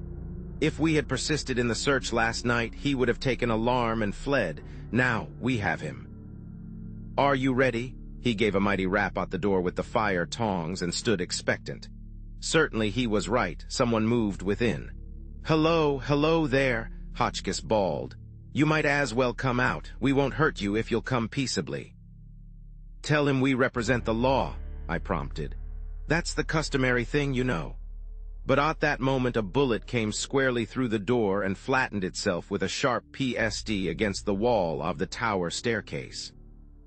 We ducked unanimously, dropped back out of range, and Hotchkiss retaliated with a spirited bang at the door with the tongs. This brought another bullet. It was a ridiculous situation.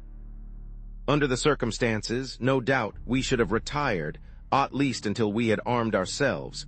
But Hotchkiss had no end of fighting spirit, and as for me, my blood was up. "Break the lock," I suggested, and Hotchkiss, standing at the side, out of range, retaliated for every bullet by a smashing blow with the tongs. The shots ceased after a half-dozen, and the door was giving slowly. One of us on each side of the door, we were ready for almost any kind of desperate resistance. As it swung open, Hotchkiss poised the tongs. I stood, bent forward, my arm drawn back for a blow. Nothing happened. There was not a sound. Finally, at the risk of losing an eye which I justly value, I peered around and into the room. There was no desperado there, only a fresh-faced, trembling-lipped servant, sitting on the edge of her bed, with a quilt around her shoulders and the empty revolver at her feet. We were victorious, but no conquered army ever beat such a retreat as ours down the tower stairs and into the refuge of the living room. There, with the door closed, sprawled on the divan, I went from one spasm of mirth into another, becoming sane at intervals. and suffering relapse again every time I saw Hotchkiss' disgruntled countenance. He was pacing the room, the tongs still in his hand, his mouth pursed with irritation. Finally, he stopped in front of me and compelled my attention. "When you have finished cackling," he said with dignity, "I wish to justify my position. Do you think the young woman upstairs put a pair of number 8 boots too dry in the library last night? Do you think she poured the whiskey out of that decanter?" "They have been known to do it," I put in, but his eyes silenced me. "Moreover, if she had been the person who peered at you over the gallery railing last night, don't you suppose, with her belligerent disposition, she could have filled you as full of lead as a window weight?" "I do," I assented. "It was Alice sit by the fire, I grant you that." "Then who was it?" Hotchkiss felt certain that it had been Sullivan, but I was not so sure. Why would he have crawled like a thief into his own house? If he had crossed the park, as seemed probable when we did, he had not made any attempt to use the knocker. I gave it up finally, and made an effort to conciliate the young woman in the tower. We had heard no sound since our spectacular entrance into her room. I was distinctly uncomfortable as, alone this time, I climbed to the tower staircase. Reasoning from before she would probably throw a chair at me, I stopped at the foot of the staircase and called. "Hello up there," I said in as debonair a manner as I could summon. "Good morning. Why Jate Ease Bay Eithnen?" No reply. "Bonjour, mademoiselle," I tried again. This time there was a movement of some sort from above, but nothing fell on me. We want to apologize for rousing you so, unexpectedly this morning," I went on. "The fact is, we wanted to talk to you, and you were hard to waken. We are travelers lost in your mountains, and we crave a breakfast and an audience." She came to the door then. I could feel that she was investigating the top of my head from above. "Is Mr. Sullivan with you?" she asked. It was the first word from her, and she was not sure of her voice. "No. We are alone. If you will come down and look at us, you will find us 2 perfectly harmless people whose horse, curses on him, departed without leave last night and left us at your gate." She relaxed somewhat then and came down a step or 2. "I was afraid I had killed somebody," she said. "The housekeeper left yesterday, and the other maids went with her." When she saw that I was comparatively young and lacked the earmarks of the highwayman, she was greatly relieved. She was inclined to fight shy of Hotchkiss, however, for some reason. She gave us a breakfast of a sort, for there was little in the house, and afterward we telephoned to the town for a vehicle. While Hotchkiss examined scratches and replaced the baccarat rug, I engaged Jenny in conversation. "Can you tell me," I asked, "who is managing the estate since Mrs. Curtis was killed?" "No one," she returned shortly. "Has any member of the family been here since the accident?" "No, sir. There was only the 2, and some think Mr. Sullivan was killed as well as his sister." "You do?" "No," with conviction. "Why?" She wheeled on me with quick suspicion. "Are you a detective?" she demanded. "No. You told him to say you represented the law." "I am a lawyer. Some of them misrepresent the law, but she broke in impatiently. "A sheriff's officer." "No, look here, Jenny, I am all that I should be. You'll have to believe that. And I'm in a bad position through no fault of my own. I want you to answer some questions. If you will help me, I will do what I can for you. Do you live near here?" Her chin quivered. It was the first sign of weakness she had shown. "My home is in Pittsburgh," she said, "and I haven't enough money to get there. They hadn't paid any wages for 2 months. They didn't pay anybody." "Very well," I returned. "I'll send you back to Pittsburgh, Pullman included, if you will tell me some things I want to know." She agreed eagerly. Outside the window, Hotchkiss was bending over, examining footprints in the drive. "Now," I began, "there has been a Miss West staying here." "Yes." "Mr. Sullivan was attentive to her?" "Yes, she was the granddaughter of a wealthy man in Pittsburgh. My aunt has been in his family for 20 years. Mrs. Curtis wanted her brother to marry Miss West."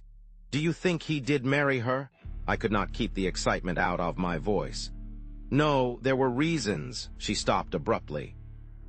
"Do you know anything of the family?" Were they New Yorkers? They came from somewhere in the South. I have heard Mrs. Curtis say her mother was a Cuban. I don't know much about them, but Mr. Sullivan had a wicked temper, though he didn't look it. Folks say big, light-haired people are easygoing, but I don't believe it, sir. How long was Miss West here? 2 weeks. I hesitated about further questioning. Critical as my position was, I could not pry deeper into Allison West's affairs. If she had got into the hands of adventurers, as Sullivan and his sister appeared to have been, she was safely away from them again. But something of the situation in the car Ontario was forming itself in my mind. The incident at the farmhouse lacked only motive to be complete. Was Sullivan, after all, a rascal or a criminal? Was the murderer Sullivan or Mrs. Conway, the lady or the tiger again? Jenny was speaking. "I hope Miss West was not hurt," she asked. "We liked her, all of us. She was not like Mrs. Curtis." I wanted to say that she was not like anybody in the world. Instead, "She escaped with some bruises," I said. She glanced at my arm. "You were on the train?" "Yes." She waited for more questions, but none coming, she went to the door. Then she closed it softly and came back. "Mrs. Curtis is dead? You are sure of it?" she asked. "She was killed instantly, I believe. The body was not recovered, but I have reasons for believing that Mr. Sullivan is living." "I knew it," she said. I think he was here the night before last. That is why I went to the tower room. I believe he would kill me if he could." As nearly as her round and comely face could express it, Jenny's expression was tragic at that moment. I made a quick resolution and acted on it at once. "You are not entirely frank with me, Jenny," I protested. "And I am going to tell you more than I have. We are talking at cross purposes. I was on the wrecked train, in the same car with Mrs. Curtis, Miss West, and Mr. Sullivan. During the night there was a crime committed in that car and Mr. Sullivan disappeared. But he left behind him a chain of circumstantial evidence that involved me completely, so that I may, at any time, be arrested." Apparently she did not comprehend for a moment. Then, as if the meaning of my words had just dawned on her, she looked up and gasped. "You mean, Mr. Sullivan committed the crime himself?" "I think he did." "What was it?" "It was murder," I said deliberately. Her hands clenched involuntarily and she shrank back. "A woman?" She could scarcely form her words. "No, a man, a Mr. Simon Harrington of Pittsburgh." Her effort to retain her self-control was pitiful. Then she broke down and cried, her head on the back of a tall chair. "It was my fault," she said wretchedly. "My fault. I should not have sent them the word." After a few minutes she grew quiet. She seemed to hesitate over something, and finally determined to say it. "You will understand better, sir, when I say that I was raised in the Harrington family. Mr. Harrington was Mr. Sullivan's wife's father." Chapter 25, At the Station. So it had been the tiger, not the lady. Well, I had held to that theory all through. Jenny suddenly became a valuable person. If necessary, she could prove the connection between Sullivan and the murdered man and show a motive for the crime. I was triumphant when Hotchkiss came in. When the girl had produced a photograph of Mrs. Sullivan, and I had recognized the bronze-haired girl of the train, we were both well satisfied, which goes to prove the ephemeral nature of most human contentments.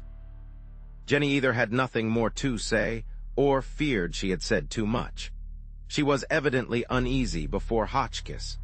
I told her that Mrs. Sullivan was recovering in a Baltimore hospital, but she already knew it from some source and merely nodded. She made a few preparations for leaving, while Hotchkiss and I compared notes, and then with the cat in her arms she climbed into the trap from the town. I sat with her, and on the way down she told me a little, not much. "If you see Mrs. Sullivan," she advised, "and she is conscious, she probably thinks that both her husband and her father were killed in the wreck. She will be in a bad way, sir." "You mean that she still cares about her husband?" The cat crawled over onto my knee and rubbed its head against my hand invitingly.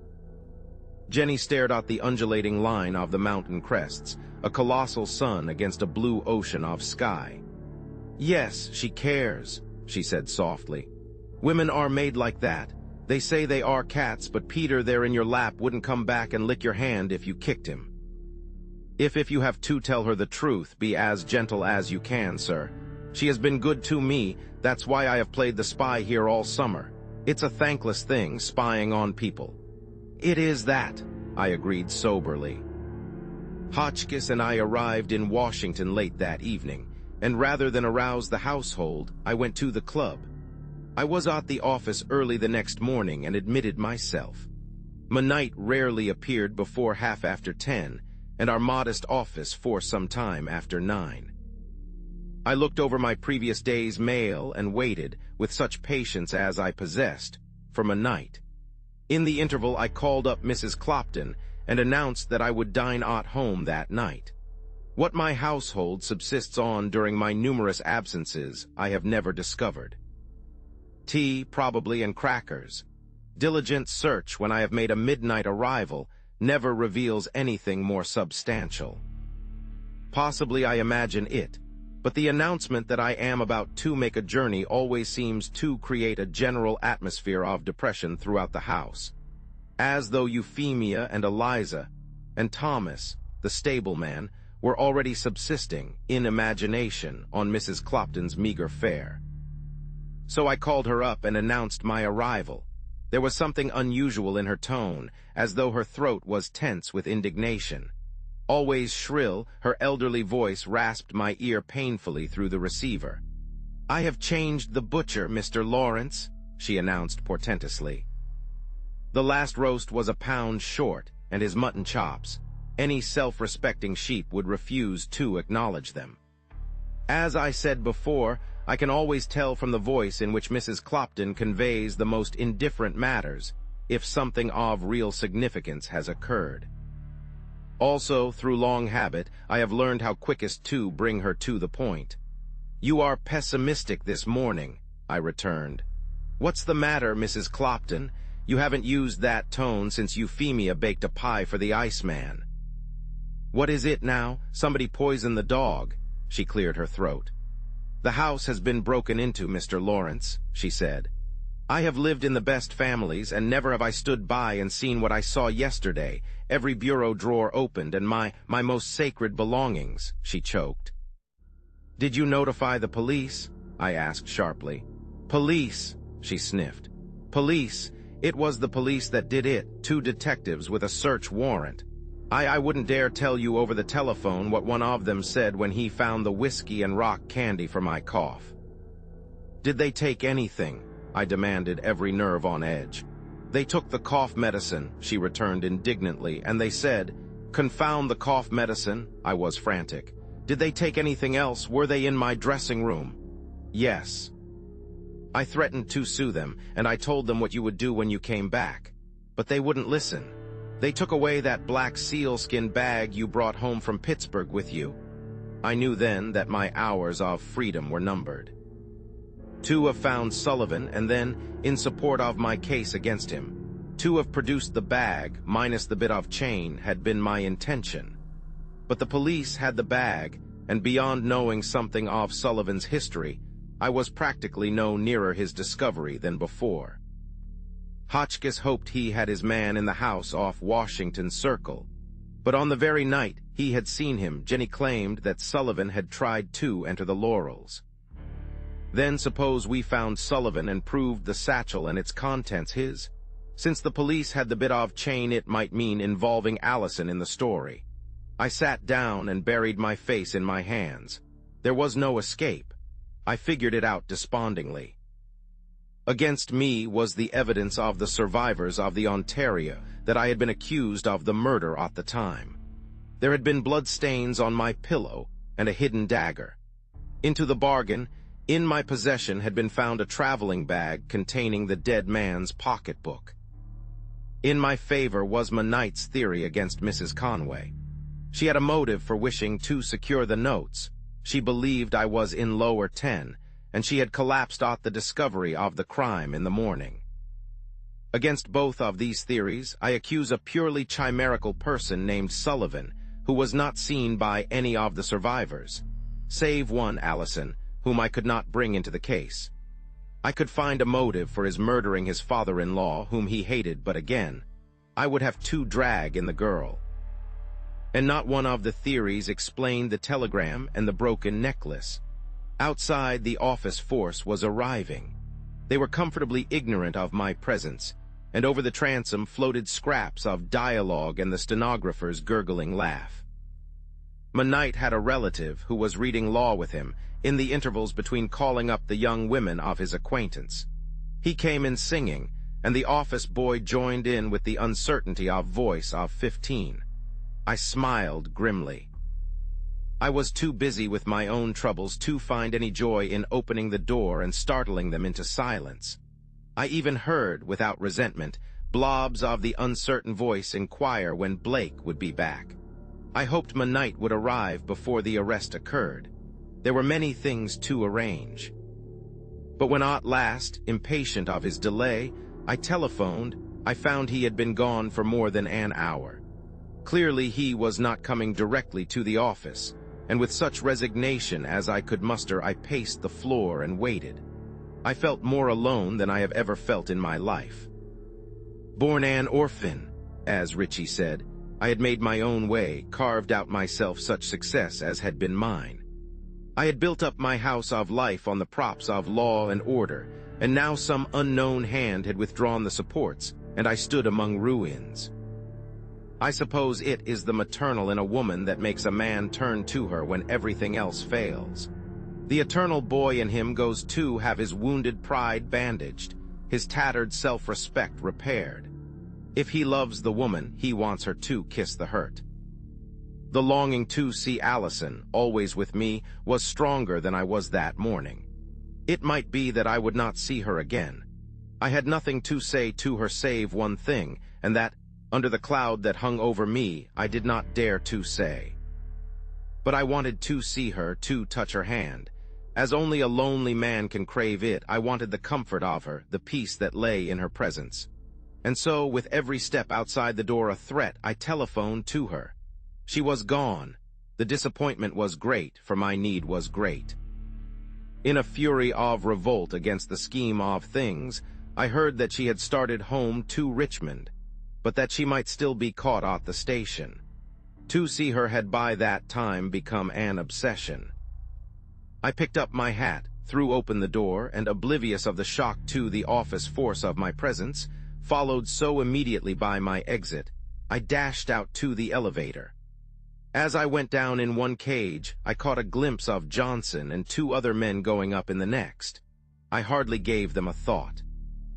There was no hansom in sight, and I jumped on a passing car. Let come what might, arrest, prison, disgrace, I was going to see Allison. I saw her. I flung into the station, saw that it was empty, for she was not there. Then I hurried back to the gates. She was there, a familiar figure in blue, the very gown in which I always thought of her, the one she had worn when, heaven help me, I had kissed her at the Carter farm, and she was not alone. Bending over her, talking earnestly with all his boyish heart in his face, was Richie. They did not see me, and I was glad of it. After all, it had been Knight's game first. I turned on my heel and made my way blindly out of the station. Before I lost them, I turned once and looked toward them, standing apart from the crowd, absorbed in each other. They were the only two people on earth that I cared about, and I left them there together. Then I went back miserably to the office and awaited arrest. Chapter 26. On to Richmond. Strangely enough, I was not disturbed that day. Knight did not appear at all. I sat at my desk and transacted routine business all afternoon, working with feverish energy. Like a man on the verge of a critical illness or a hazardous journey, I cleared up my correspondence, paid bills until I had writer's cramp from signing checks, read over my will, and paid up my life insurance, made to the benefit of an elderly sister of my mother's. I no longer dreaded arrest. After that morning in the station, I felt that anything would be a relief from the tension. I went home with perfect openness, courting the warrant that I knew was waiting, but I was not molested. The delay puzzled me. The early part of the evening was uneventful. I read until late, with occasional lapses, when my book lay at my elbow, and I smoked and thought. Mrs. Clopton closed the house with ostentatious caution, about 11, and hung around waiting to enlarge on the outrageousness of the police search. I did not encourage her. "One would think," she concluded pompously, one foot in the hall, "that you were something you oughtn't to be, Mr. Lawrence. They acted as though you had committed a crime." "I'm not sure that I didn't, Mrs. Clopton," I said wearily. "Somebody did. The general verdict seems to point my way." She stared at me in speechless indignation. Then she flounced out. She came back once to say that the paper predicted cooler weather and that she had put a blanket on my bed, but to her disappointment, I refused to reopen the subject. At 11:30 midnight, and Hotchkiss came in. Richie has a habit of stopping his car in front of the house and honking until someone comes out. He has a code of signals with the horn, which I never remember. Too long and a short blast mean, I believe, send out a box of cigarettes, and 6 short blasts, which sound like a police call, mean, can you lend me some money? Tonight I knew something was up, for he got out and rang the doorbell like a Christian. They came into the library, and Hotchkiss wiped his collar until it gleamed. Midnight was aggressively cheerful. "Not pinched yet," he exclaimed. "What do you think of that for luck? You always were a fortunate devil, Lawrence." "Yes," I assented with some bitterness. "I hardly know how to contain myself for joy sometimes." "I suppose you know, to Hotchkiss, that the police were here while we were at Crescent and that they found the bag that I brought from the wreck." "Things are coming to a head," he said thoughtfully, "unless a little plan that I have in mind." He hesitated. "I hope so. I am pretty nearly desperate," I said doggedly. "I've got a mental toothache, and the sooner it's pulled the better." "Tut, tut," said Midnight. "Think of the disgrace to the firm if its senior member goes up for life, or—" He twisted his handkerchief into a noose and went through an elaborate pantomime. "Although jail isn't so bad anyhow," he finished, "there are fellows that get the habit and keep going back and going back." He looked at his watch, and I fancied his cheerfulness was strained. Hotchkiss was nervously fumbling my book. "Did you ever read the Purloined Letter, Mr. Blakely?" he inquired. "Probably years ago," I said. "Poe, isn't it?" He was choked at my indifference. "It is a masterpiece," he said with enthusiasm. "I reread it today. And what happened? Then I inspected the rooms in the house off Washington Circle. I made some discoveries, Mr. Blakely. For one thing, our man there is left-handed." He looked around for our approval. "There was a small cushion on the dresser, and the scarf pins in it had been stuck in with the left hand." "Somebody may have twisted the cushion," I objected, but he looked hurt, and I desisted. "There is only one discrepancy," he admitted, "but it troubles me.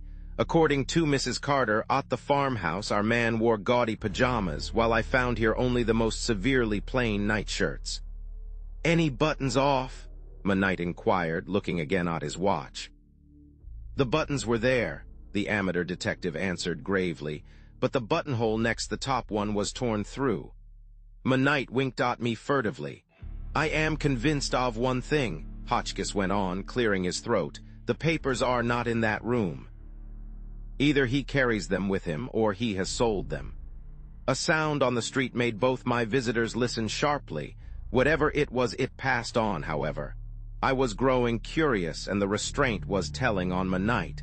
He has no talent for secrecy. In the interval, we discussed the strange occurrence at Crescent, which lost nothing by Hotchkiss' dry narration. "And so," he concluded, "the woman in the Baltimore hospital is the wife of Henry Sullivan and the daughter of the man he murdered. No wonder he collapsed when he heard of the wreck." "Joy, probably," Midnight put in. "Is that clock right, Lawrence? Never mind, it doesn't matter. By the way, Mrs. Conway dropped in the office yesterday while you were away." "What?" I sprang from my chair. "Sure thing. Said she had heard great things of us and wanted us to handle her case against the railroad." "I would like to know what she is driving at," I reflected. "Is she trying to reach me through you?" Richie's flippancy is often a cloak for deeper feeling. He dropped it now. "Yes," he said. "She's after the notes, of course. And I'll tell you I felt like a poltroon, whatever that may be, when I turned her down." She stood by the door with her face white and told me contemptuously that I could save you from a murder charge and wouldn't do it. She made me feel like a cur. I was just as guilty as if I could have obliged her. She hinted that there were reasons, and she laid my attitude to beastly motives. "Nonsense," I said as easily as I could. Hotchkiss had gone to the window. She was excited. "There are no reasons, whatever she means." Richie put his hand on my shoulder. "We have been together too long to let any reasons or unreasons come between us, old man," he said, not very steadily. Hotchkiss, who had been silent here, came forward in his most impressive manner. He put his hands under his coat tails and coughed. "Mr. Blakely," he began, "by Mr. Monight's advice we have arranged a little interview here tonight. If all has gone as I planned, Mr. Henry Pinckney Sullivan is by this time under arrest. Within a very few minutes, he will be here." "I wanted to talk to him before he was locked up," Richie explained. "He's clever enough to be worth knowing, and besides, I'm not so cocksure of his guilt as our friend the Patch on the seat of government. No murderer worthy of the name needs 6 different motives for the same crime, beginning with robbery and ending with an unpleasant father-in-law." We were all silent for a while. Monnight stationed himself at a window, and Hotchkiss paced the floor expectantly. "It's a great day for modern detective methods," he chirruped. "While the police have been guarding houses and standing with their mouths open waiting for clues to fall in and choke them, we have pieced together, bit by bit, a fabric." The doorbell rang, followed immediately by sounds of footsteps in the hall. Monnight threw the door open, and Hotchkiss, raised on his toes, flung out his arm in a gesture of superb eloquence. "Behold your man," he declaimed. Through the open doorway came a tall, blond fellow, clad in light gray, wearing tan shoes, and followed closely by an officer. "I brought him here as you suggested, Mr. Monnight," said the constable. But Monnight was doubled over the library table in silent convulsions of mirth, and I was almost as bad. Little Hotchkiss stood up, his important attitude finally changing to one of chagrin, while the blond man ceased to look angry and became sheepish. It was Stewart, our confidential clerk for the last half-dozen years. Monnight sat up and wiped his eyes. "Stewart," he said sternly, "there are 2 very serious things we have learned about you. First, you jab your scarf pins into your cushion with your left hand, which is most reprehensible. Second, you wear nightshirts instead of pajamas. Worse than that, perhaps, we find that one of them has a buttonhole torn out at the neck." Stewart was bewildered. He looked from Monnight to me and then at the crestfallen Hotchkiss. "I haven't any idea what it's all about," he said. "I was arrested as I reached my boarding house tonight after the theater and brought directly here. I told the officer it was a mistake." Poor Hotchkiss tried bravely to justify the fiasco. "You cannot deny," he contended, "that Mr. Andrew Bronson followed you to your rooms last Monday evening." Stewart looked at us and flushed. "No, I don't deny it," he said, "but there was nothing criminal about it, on my part, at least. Mr. Bronson has been trying to induce me to secure the forged notes for him. But I did not even know where they were." "And you were not on the wrecked Washington flyer?" persisted Hotchkiss, but Monnight interfered. "There is no use trying to put the other man's identity on Stewart, Mr. Hotchkiss," he protested. "He has been our confidential clerk for 6 years, and has not been away from the office a day for a year. I am afraid that the beautiful fabric we have pieced out of all these scraps is going to be a crazy quilt."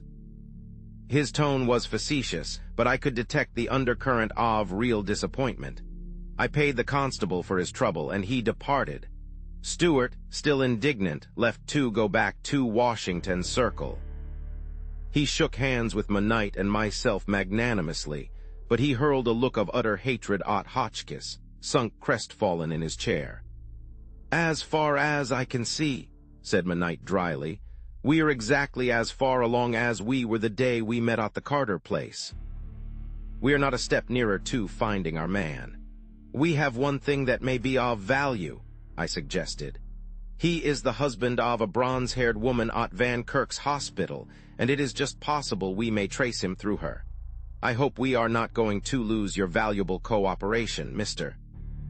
Hotchkiss, I asked. He roused at that too feeble interest. Oh, of course not, if you still care to have me. I was wondering about the man who just went out, Stewart, you say. I told his landlady tonight that he wouldn't need the room again. I hope she hasn't rented it to somebody else. We cheered him as best we could, and I suggested that we go to Baltimore the next day and try to find the real Sullivan through his wife. He left sometime after midnight, and Richie and I were alone. He drew a chair near the lamp and lighted a cigarette, and for a time we were silent. I was in the shadow, and I sat back and watched him. It was not surprising, I thought, that she cared for him. Women had always loved him, perhaps because he always loved them. There was no disloyalty in the thought. It was the lad's nature to give and crave affection. Only, I was different. I had never really cared about a girl before, and my life had been singularly loveless. I had fought a lonely battle always.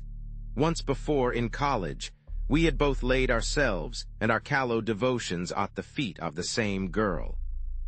Her name was Dorothy. I had forgotten the rest, but I remembered the sequel.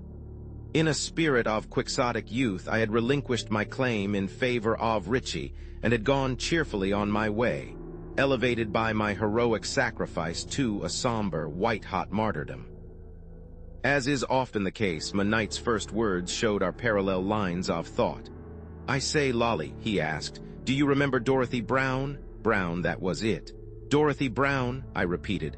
Oh, why, yes, I recall her now. Why? Nothing, he said. I was thinking about her, that's all. You remember you were crazy about her and dropped back because she preferred me. I got out, I said with dignity, because you declared you would shoot yourself if she didn't go with you to something or other. Oh, why, yes, I recall now, he mimicked. He tossed his cigarette in the general direction of the hearth and got up. We were both a little conscious, and he stood with his back to me, fingering a Japanese vase on the mantel. I was thinking, he began, turning the vase around, that if you feel pretty well again and ready to take hold, that I should like to go away for a week or so. Things are fairly well cleaned up at the office.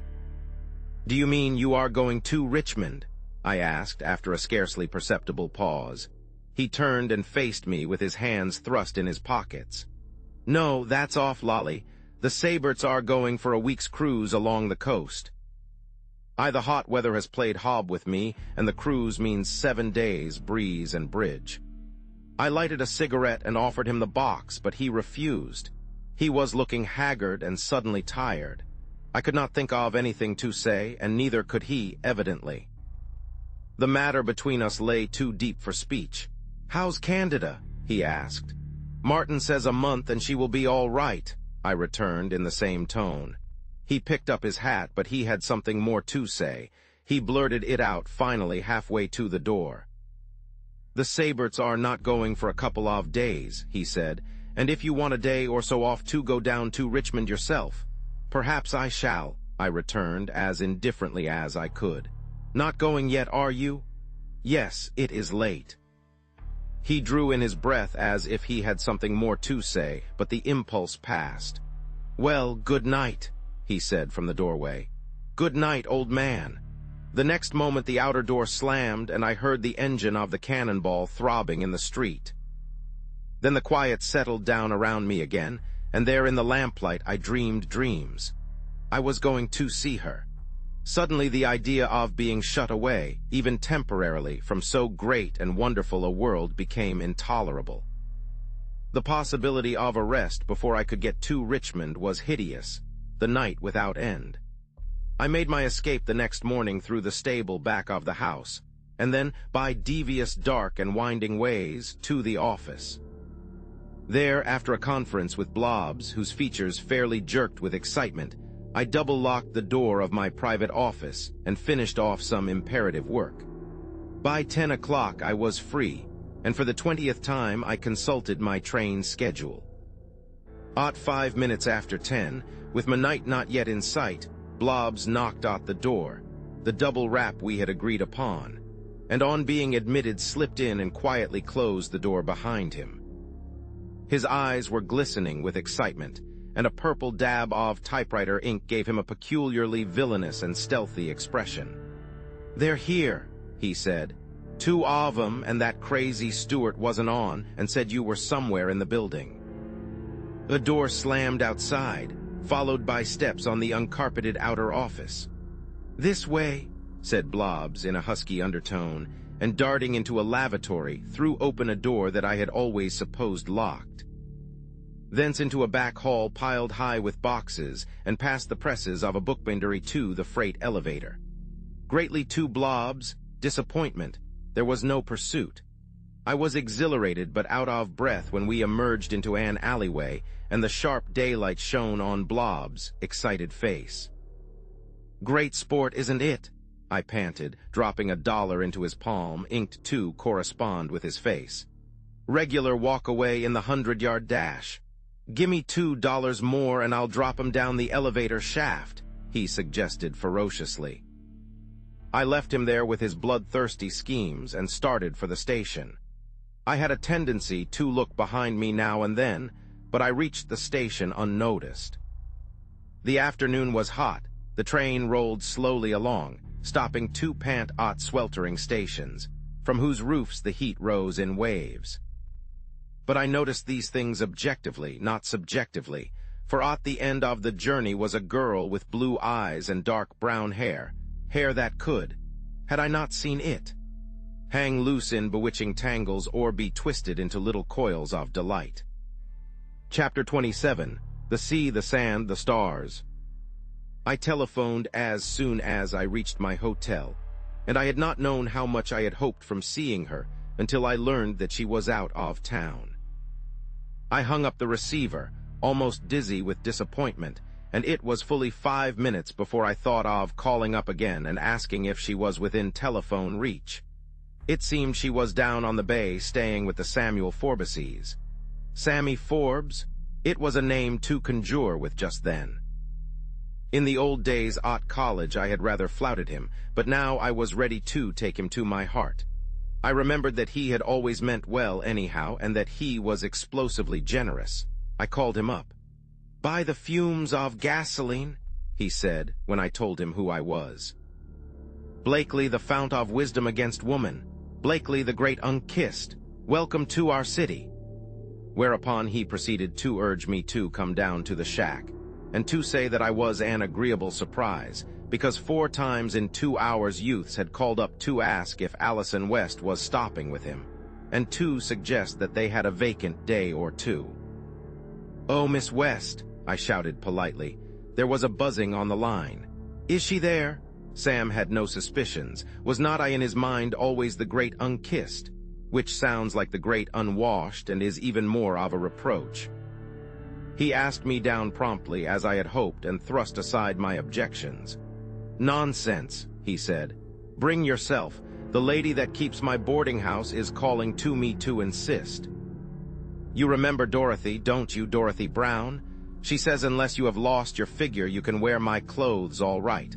All you need here is a bathing suit for daytime and a dinner coat for evening." "It sounds cool," I temporized. "If you are sure I won't put you out, very well, Sam, since you and your wife are good enough.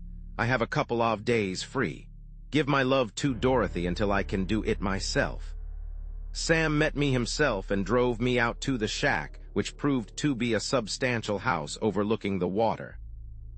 On the way, he confided to me that lots of married men thought they were contented when they were merely resigned, but that it was the only life, and that Sam, Jr., could swim like a duck. Incidentally, he said that Allison was his wife's cousin, their respective grandmothers having, at proper intervals, married the same man, and that Allison would lose her good looks if she was not careful. "I say she's worried and I stick to it," he said, as he threw the lines to a groom and prepared to get out. You know her, and she's the kind of girl you think you can read like a book, but you can't. Don't fool yourself. Take a good look at her at dinner, Blake.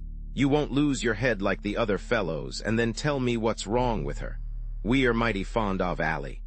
He went ponderously up the steps, for Sam had put on weight since I knew him. At the door he turned around. "Do you happen to know the McClures at Seal Harbor?" he asked irrelevantly. But Mrs. Sam came into the hall just then, both hands out to greet me, and whatever Forbes had meant to say, he did not pick up the subject again. "We are having tea in here," Dorothy said gaily, indicating the door behind her. "Tea by courtesy, because I think tea is the only beverage that isn't represented. And then we must dress, for this is hop night at the club." "Which is as great a misnomer as the tea," Sam put in, ponderously struggling out of his linen driving coat. "It's bridge night, and the only hops are in the beer." He was still gurgling over this as he took me upstairs. He showed me my room himself, and then began the fruitless search for evening raiment that kept me home that night from the club. For I couldn't wear Sam's clothes. That was clear after a perspiring seance of a half hour. "I won't do it, Sam," I said, when I had draped his dress coat on me toga fashion. "Who am I to have clothing to spare like this, when many a poor chap hasn't even a cellar door to cover him? I won't do it. I'm selfish, but not that selfish." "Lord," he said, wiping his face, "how you've kept your figure. I can't wear a belt anymore, got to have suspenders." He reflected over his grievance for some time, sitting on the side of the bed. "You could go as you are," he said finally. "We do it all the time, only tonight happens to be the annual something or other, and—" He trailed off into silence, trying to buckle my belt around him. "A good 6 inches," he sighed. "I never get into a hansom cab anymore that I don't expect to see the horse fly up into the air." "Well, Allie isn't going either. She turned down Granger this afternoon, the Annapolis fellow you met on the stairs, pigeon-breasted chap, and she always gets a headache on those occasions." He got up heavily and went to the door. "Granger is leaving," he said. "I may be able to get his dinner coat for you. How well do you know her?" he asked with his hand on the knob. "If you mean Dolly, Allison, fairly well," I said cautiously. "Not as well as I would like to. I dined with her last week in Washington. And I knew her before that." Forbes touched the bell instead of going out and told the servant who answered to see if Mr. Granger's suitcase had gone. If not, to bring it across the hall. Then he came back to his former position on the bed. "You see, we feel responsible for Allie, near relation and all that," he began pompously. "And we can't talk to the people here at the house. All the men are in love with her and all the women are jealous. Then there's a lot of money, too, or will be." "Confound the money," I muttered. "That is nothing. Razor slipped. I can tell you," he went on, "because you don't lose your head over every pretty face, although Allie is more than that, of course. But about a month ago she went away to Seal Harbor to visit Janet McClure." "Know her? She came home to Richmond yesterday and then came down here. Allie, I mean. And yesterday afternoon Dolly had a letter from Janet, something about a second man, and saying she was disappointed not to have had Allison there, that she had promised them a 2 weeks visit. What do you make of that? And that isn't the worst. Allie herself wasn't in the room, but there were 8 other women, and because Dolly had put belladonna in her eyes the night before to see how she would look, and as a result couldn't see anything nearer than across the room, someone read the letter aloud to her, and the whole story is out. One of the cats told Granger, and the boy proposed to Allie today, to show her he didn't care a tinker's damn where she had been. "Good boy," I said with enthusiasm. I liked the Granger fellow, since he was out of the running, but Sam was looking at me with suspicion. "Blake," he said, "if I didn't know you for what you are, I'd say you were interested there yourself. Being so near her, under the same roof, with even the tie of a dubious secret between us, was making me heady." I pushed Forbes toward the door. "I interested?" I retorted, holding him by the shoulders. "There isn't a word in your vocabulary to fit my condition. I am an island in a sunlit sea of emotion, Sam. An empty place surrounded by longing. An empty place surrounded by longing, he retorted. You want your dinner, that's what's the matter with you. I shut the door on him then. He seemed suddenly sordid. Dinner, I thought. Although, as matter of fact, I made a very fair meal when, Granger's suitcase not having gone, in his coat and some other man's trousers, I was finally fit for the amenities. Allison did not come down to dinner, so it was clear she would not go over to the clubhouse dance. I pled my injured arm and a fictitious, vaguely located sprain from the wreck, as an excuse for remaining at home. Sam regaled the table with accounts of my distrust of women, my one love affair, with Dorothy, to which I responded, as was expected, that only my failure there had kept me single all these years, and that if Sam should be mysteriously missing during the bathing hour tomorrow, and so on. And when the endless meal was over, and yards of white veils had been tied over pounds of hair, or is it, too, bought by the yard, and some 8 ensembles with their abject compliments had been packed into 3 automobiles and a trap, I drew a long breath and faced about. I had just then only one object in life, to find Allison, to assure her of my absolute faith and confidence in her, and to offer my help and my poor self if she would let me in her service. She was not easy to find. I searched the lower floor, the verandas, and the grounds circumspectly. Then I ran into a little English girl who turned out to be her maid, and who also was searching. She was concerned because her mistress had had no dinner, and because the tray of food she carried would soon be cold. I took the tray from her, on the glimpse of something white on the shore, and that was how I met the girl again. She was sitting on an overturned boat, her chin in her hands, staring out to sea. The soft tide of the bay lapped almost at her feet, and the draperies of her white gown melted hazily into the sands. She looked like a wraith, a despondent phantom of the sea, although the adjective is redundant. Nobody ever thinks of a cheerful phantom. Strangely enough, considering her evident sadness, she was whistling softly to herself, over and over, some dreary little minor air that sounded like a bohemian dirge. She glanced up quickly when I made a misstep and my dishes jingled. All considered, the tray was out of the picture. The sea, the misty starlight, the girl with her beauty, even the sad little whistle that stopped now and then to go bravely on again, as though it fought against the odds of a trembling lip. And then I came, accompanied by a tray of little silver dishes that jingled in an unmistakable odor of broiled chicken. "Oh," she said quickly, and then, "Oh, I thought you were Jenkins." "Timeo Danows, what's the rest of it?" I asked, tendering my offering. "You didn't have any dinner, you know." I sat down beside her. "See, I'll be the table. What was the old fairy tale? Little goat bleat, little table appear." I'm perfectly willing to be the goat, too. She was laughing rather tremulously.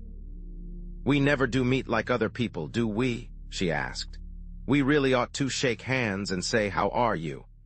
"I don't want to meet you like other people, and I suppose you always think of me as wearing the other fellow's clothes," I returned meekly. "I'm doing it again. I don't seem to be able to help it. These are Granger's that I have on now." She threw back her head and laughed again, joyously this time. "Oh, it's so ridiculous," she said, "and you have never seen me when I was not eating. It's too prosaic. Which reminds me that the chicken is getting cold and the ice warm," I suggested. "At the time, I thought there could be no place better than the farmhouse kitchen, but this is. I ordered all this for something I want to say to you, the sea, the sand, the stars." "How alliterative you are," she said, trying to be flippant. "You are not to say anything until I have had my supper. Look how the things are spilled around." But she ate nothing after all, and pretty soon I put the tray down in the sand. I said little, there was no hurry. We were together, and time meant nothing against that age-long wash of the sea. The air blew her hair in small, damp curls against her face, and little by little the tide retreated, leaving our boat an oasis in a waste of gray sand. If 7 maids with 7 mops swept it for half a year, do you suppose the walrus said that they could get it clear? She threw at me once when she must have known I was going to speak. I held her hand, and as long as I merely held it, she let it lie warm in mine. But when I raised it to my lips and kissed the soft, open palm, she drew it away without displeasure. "Not that, please," she protested, and fell to whistling softly again, her chin in her hands. "I can't sing," she said, to break an awkward pause, "and so when I'm fidgety or have something on my mind, I whistle. I hope you don't dislike it." "I love it," I asserted warmly. I did, when she pursed her lips like that I was mad to kiss them. "I saw you at the station," she said suddenly. You were in a hurry to go." I did not say anything, and after a pause she drew a long breath. "Men are queer, aren't they?" she said, and fell to whistling again. After a while she sat up as if she had made a resolution. "I am going to confess something," she announced suddenly. "You said, that you had ordered all this for something you wanted to say to me. But the fact is, I fixed it all, because I knew you would come and I had something to tell you. It was such a miserable thing, I needed the accessories to help me out." "I don't want to hear anything that distresses you to tell," I assured her.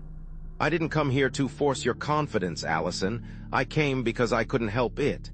She did not object to my use of her name. "Have you found your papers?" she asked, looking directly at me for almost the first time. "Not yet, we hope to. The police have not interfered with you?" "They haven't had any opportunity," I equivocated. "You needn't distress yourself about that anyhow." "But I do." "I wonder why you still believe in me. Nobody else does." "I wonder," I repeated, "why I do."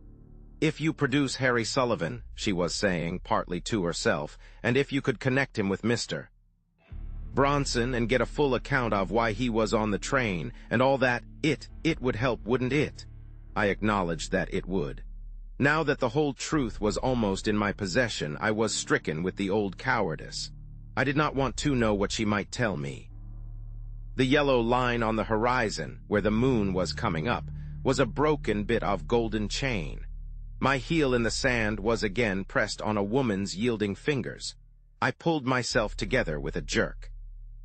"In order that what you might tell me may help me, if it will," I said constrainedly, "it would be necessary, perhaps, that you tell it to the police, since they have found the end of the necklace." "The end of the necklace," she repeated slowly. "What about the end of the necklace?" I stared at her. "Don't you remember?" I leaned forward. "The end of the cameo necklace, the part that was broken off and was found in the black sealskin bag stained with blood." "Blood," she said dully. "You mean that you found the broken end? And then you had my gold pocketbook and you saw the necklace in it, and you must have thought—" "I didn't think anything," I hastened to assure her. "I tell you, Allison, I never thought of anything but that you were unhappy and that I had no right to help you. God knows, I thought you didn't want me to help you." She held out her hand to me, and I took it between both of mine. No word of love had passed between us, but I felt that she knew and understood. It was one of the moments that comes seldom in a lifetime, and then only in great crises, a moment of perfect understanding and trust. Then she drew her hand away and sat, erect and determined, her fingers laced in her lap. As she talked, the moon came up slowly and threw its bright pathway across the water. Back of us in the trees beyond the sea wall, a sleepy bird chirruped drowsily, and a wave, larger and bolder than its brothers, sped up the sand, bringing the moon's silver to our very feet. I bent toward the girl. "I am going to ask just one question. Anything you like." Her voice was almost dreary. "Was it because of anything you are going to tell me that you refused Richie?" She drew her breath in sharply. "No," she said without looking at me. "No, that was not the reason." Chapter 28, Allison's Story. She told her story evenly with her eyes on the water. Only now and then, when I too sat looking seaward, I thought she glanced at me furtively. And once in the middle of it, she stopped altogether. "You don't realize it, probably," she protested, "but you look like a war god. Your face is horrible. I will turn my back if it will help any," I said stormily, "but if you expect me to look anything but murderous, why, you don't know what I am going through with. That's all." The story of her meeting with the Curtis woman was brief enough. They had met in Rome first, where Allison and her mother had taken a villa for a year. Mrs. Curtis had hovered on the ragged edges of society there, pleading the poverty of the South since the war as a reason for not going out more. There was talk of a brother, but Allison had not seen him, and after a scandal which implicated Mrs. Curtis and a young attaché of the Austrian embassy, Allison had been forbidden to see the woman. "The women had never liked her anyhow," she said. "She did unconventional things, and they are very conventional there. And they said she did not always pay her gambling debts. I didn't like them. I thought they didn't like her because she was poor and popular.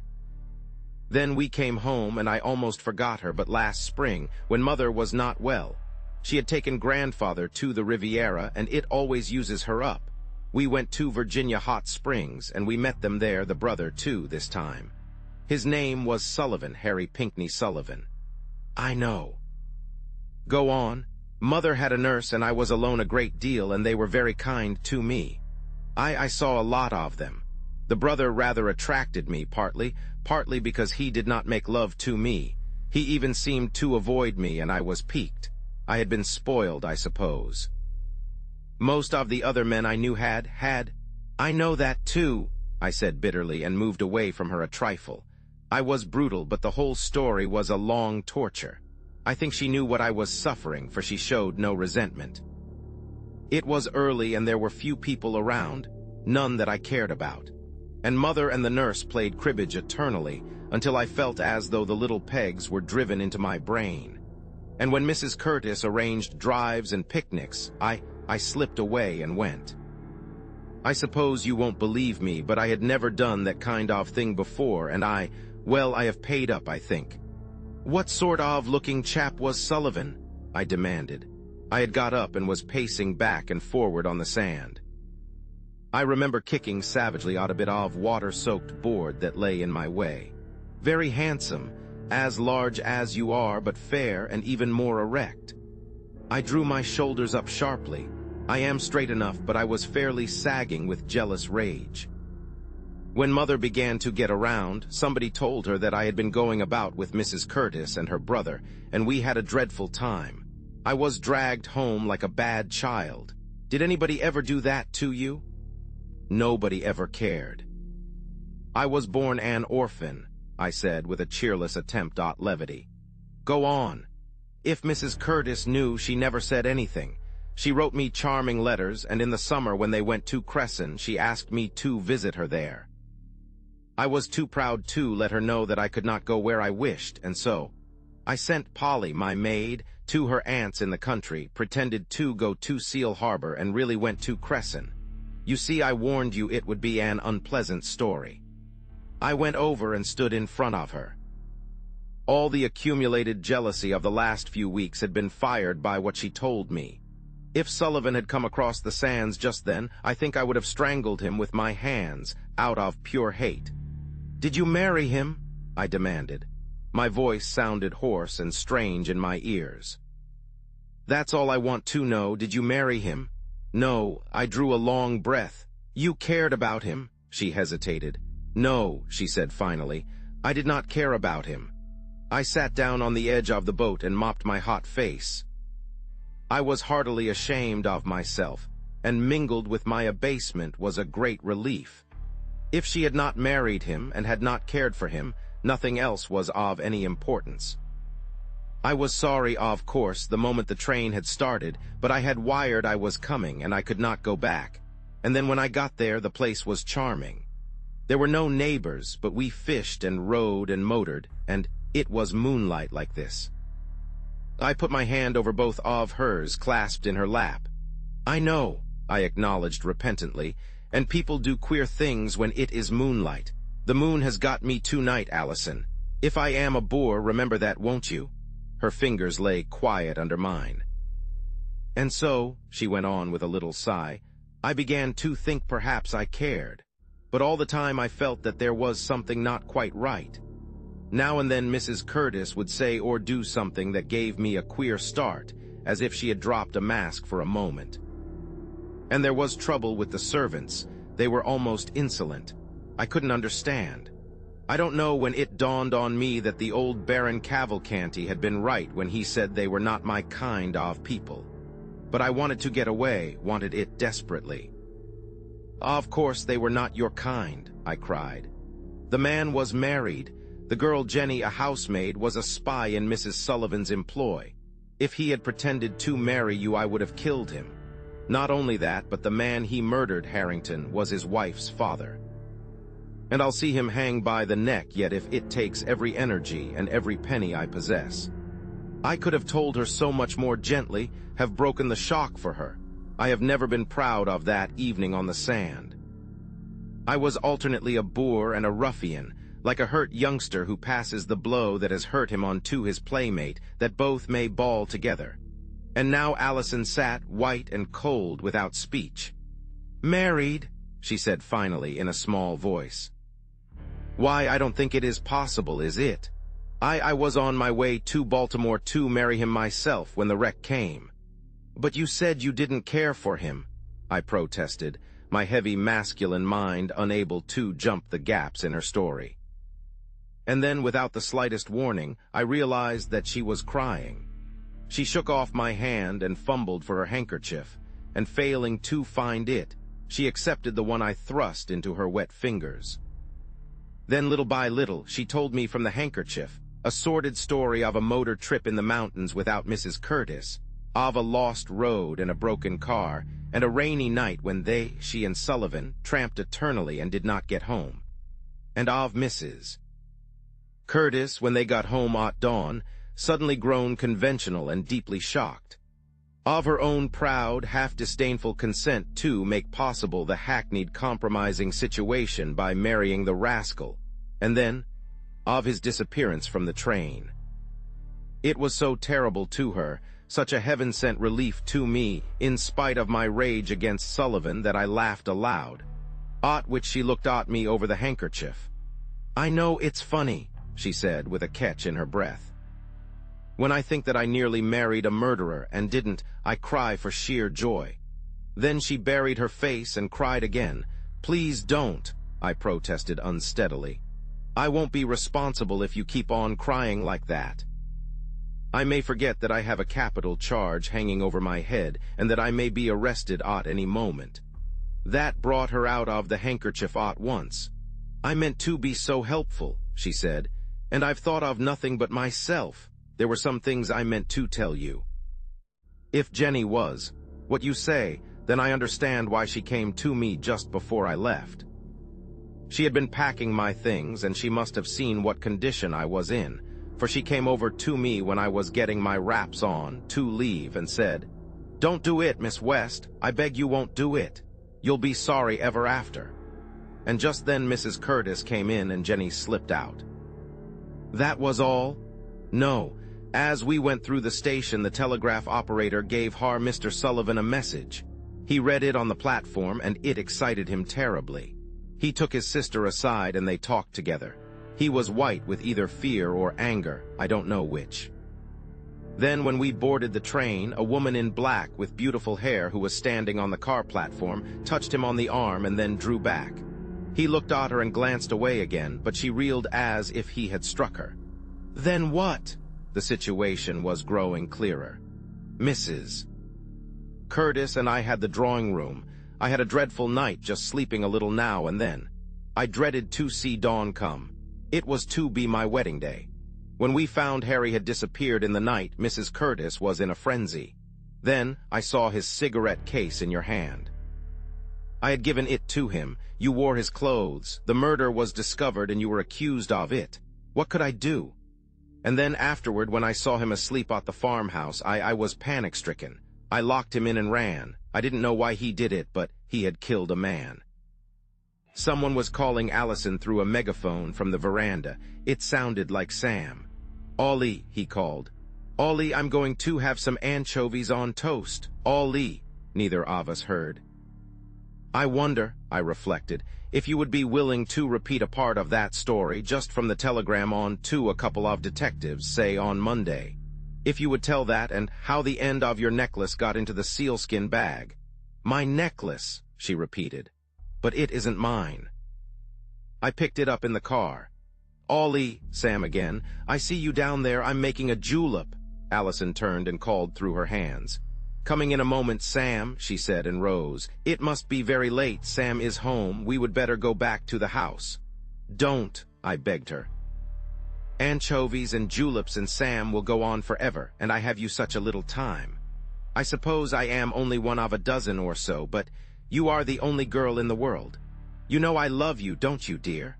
Sam was whistling, an irritating bird call, over and over. She pursed her red lips and answered him in kind. It was more than I could endure. "Sam or no Sam," I said firmly, "I am going to kiss you." But Sam's voice came strident through the megaphone. "Be good, you two," he bellowed. "I've got the binoculars." And so, under fire, we walked sedately back to the house. My pulses were throbbing. The little swish of her dress beside me on the grass was pain and ecstasy. I had but to put out my hand to touch her, and I dared not. Sam, armed with a megaphone and field glasses, bent over the rail and watched us with gleeful malignity. "Home early, aren't you?" Allison called when we reached the steps. "Led a club when my partner had doubled no trumps and she fainted. Damn the Heart Convention," he said cheerfully.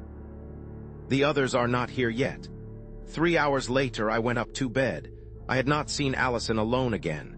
The noise was at its height below, and I glanced down into the garden, still bright in the moonlight. Leaning against a tree and staring interestedly into the billiard room was Johnson. Chapter 29. In the dining room. That was Saturday night, 2 weeks after the wreck. The previous 5 days had been full of swift-following events. The woman in the house next door, the picture in the theater of a man about to leap from the doomed train, the dinner at the Dallases, and Richie's discovery that Allison was the girl in the case. In quick succession had come our visit to the Carter place, the finding of the rest of the telegram, my seeing Allison there, and the strange interview with Mrs. Conway. The Crescent trip stood out in my memory for its serio-comic horrors and its one real thrill. Then, the discovery by the police of the sealskin bag and the bit of chain. Hotchkiss producing triumphantly Stewart for Sullivan and his subsequent discomfiture. My night at the station with Allison, and later the confession that he was out of the running. And yet, when I thought it all over, the entire week and its events were two sides of a triangle that was narrowing rapidly to an apex, a point. And the said apex was at that moment in the drive below my window, resting his long legs by sitting on a carriage block and smoking a pipe that made the night hideous. The sense of the ridiculous is very close to the sense of tragedy. I opened my screen and whistled, and Johnson looked up and grinned. We said nothing. I held up a handful of cigars, he extended his hat, and when I finally went to sleep, it was to a soothing breeze that wafted in salt air and a faint aroma of good tobacco. I was thoroughly tired, but I slept restlessly, dreaming of two detectives with Pittsburgh warrants being held up by Hotchkiss at the point of a splint, while Allison fastened their hands with a chain that was broken and much too short. I was roused about dawn by a light rap at the door, and opening it, I found Forbes in a pair of trousers and a pajama coat. He was as pleasant as most fleshy people are when they have to get up at night, and he said the telephone had been ringing for an hour, and he didn't know why somebody else in the blankety-blank house couldn't have heard it. He wouldn't get to sleep until noon. As he was palpably asleep on his feet, I left him grumbling and went to the telephone. It proved to be Richie, who had found me by the simple expedient of tracing Allison, and he was jubilant. "You'll have to come back," he said. "Got a railroad schedule there?" "I don't sleep with one in my pocket," I retorted, But if you'll hold the line, I'll call out the window to Johnson. He's probably got one. Johnson! I could hear the laugh with which Knight comprehended the situation. He was still chuckling when I came back. Train to Richmond at 6:30 a.m., I said. What time is it now? 4. Listen, Lolly, we have got him, do you hear? Through the woman at Baltimore, then the other woman, the lady of the restaurant. He was obviously avoiding names. She is playing our cards for us. No, I don't know why, and I don't care. But you be at the incubator tonight at 8 o'clock. If you can't shake Johnson, bring him, bless him. To this day, I believe the Sam Forbeses have not recovered from the surprise of my unexpected arrival. My one appearance at dinner in Granger's clothes, and the note on my dresser which informed them the next morning that I had folded my tents like the Arabs and silently stole away. For at 5:30, Johnson and I, the former as uninquisitive as ever, were on our way through the dust to the station, 3 miles away, and by 4 that afternoon we were in Washington. The journey had been uneventful. Johnson relaxed under the influence of my tobacco, and spoke at some length on the latest improvements in gallows, dilating on the absurdity of cutting out the former free passes to see the affair in operation. I remember, too, that he mentioned the curious anomaly that permits a man about 2 be hanged to eat a hearty meal. I did not enjoy my dinner that night. Before we got into Washington, I had made an arrangement with Johnson to surrender myself at 2 the following afternoon. Also, I had wired to Allison asking her if she would carry out the contract she had made. The detective saw me home and left me there. Mrs. Clopton received me with dignified reserve. The very tone in which she asked me when I would dine told me that something was wrong. Now, what is it, Mrs. Clopton? I demanded finally, when she had informed me in a patient and long-suffering tone that she felt worn out and thought she needed a rest. When I lived with Mr. Justice Springer, she began acidly, her mending basket in her hands. It was an orderly, well-conducted household. You can ask any of the neighbors. Meals were cooked, and what's more, they were eaten. There was none of this here one day and gone the next business. Nonsense, I observed. You're tired, that's all, Mrs. Clopton, and I wish you would go out. I want to bathe. That's not all, she said with dignity from the doorway. Women coming and going here, women whose shoes I am not fit. I mean, women who are not fit to touch my shoes, coming here as insolent as you please and asking for you. Good heavens, I exclaimed. What did you tell them, her, whichever it was? Told her you were sick in a hospital and wouldn't be out for a year, she said triumphantly. And when she said she thought she'd come in and wait for you, I slammed the door on her. What time was she here? Late last night. And she had a light-haired man across the street. If she thought I didn't see him, she don't know me. Then she closed the door and left me to my bath and my reflections. At 5 minutes before 8, I was at the incubator where I found Hotchkiss and Knight. They were bending over a table on which lay Knight's total armament, a pair of pistols, an elephant gun, and an old cavalry saber. Draw up a chair and help yourself to pie, he said, pointing to the arsenal. This is for the benefit of our friend Hotchkiss here, who says he is a small man and fond of life. Hotchkiss, who had been trying to get the wrong end of a cartridge into the barrel of one of the revolvers, straightened himself and mopped his face. We have desperate people to handle, he said pompously, and we may need desperate means.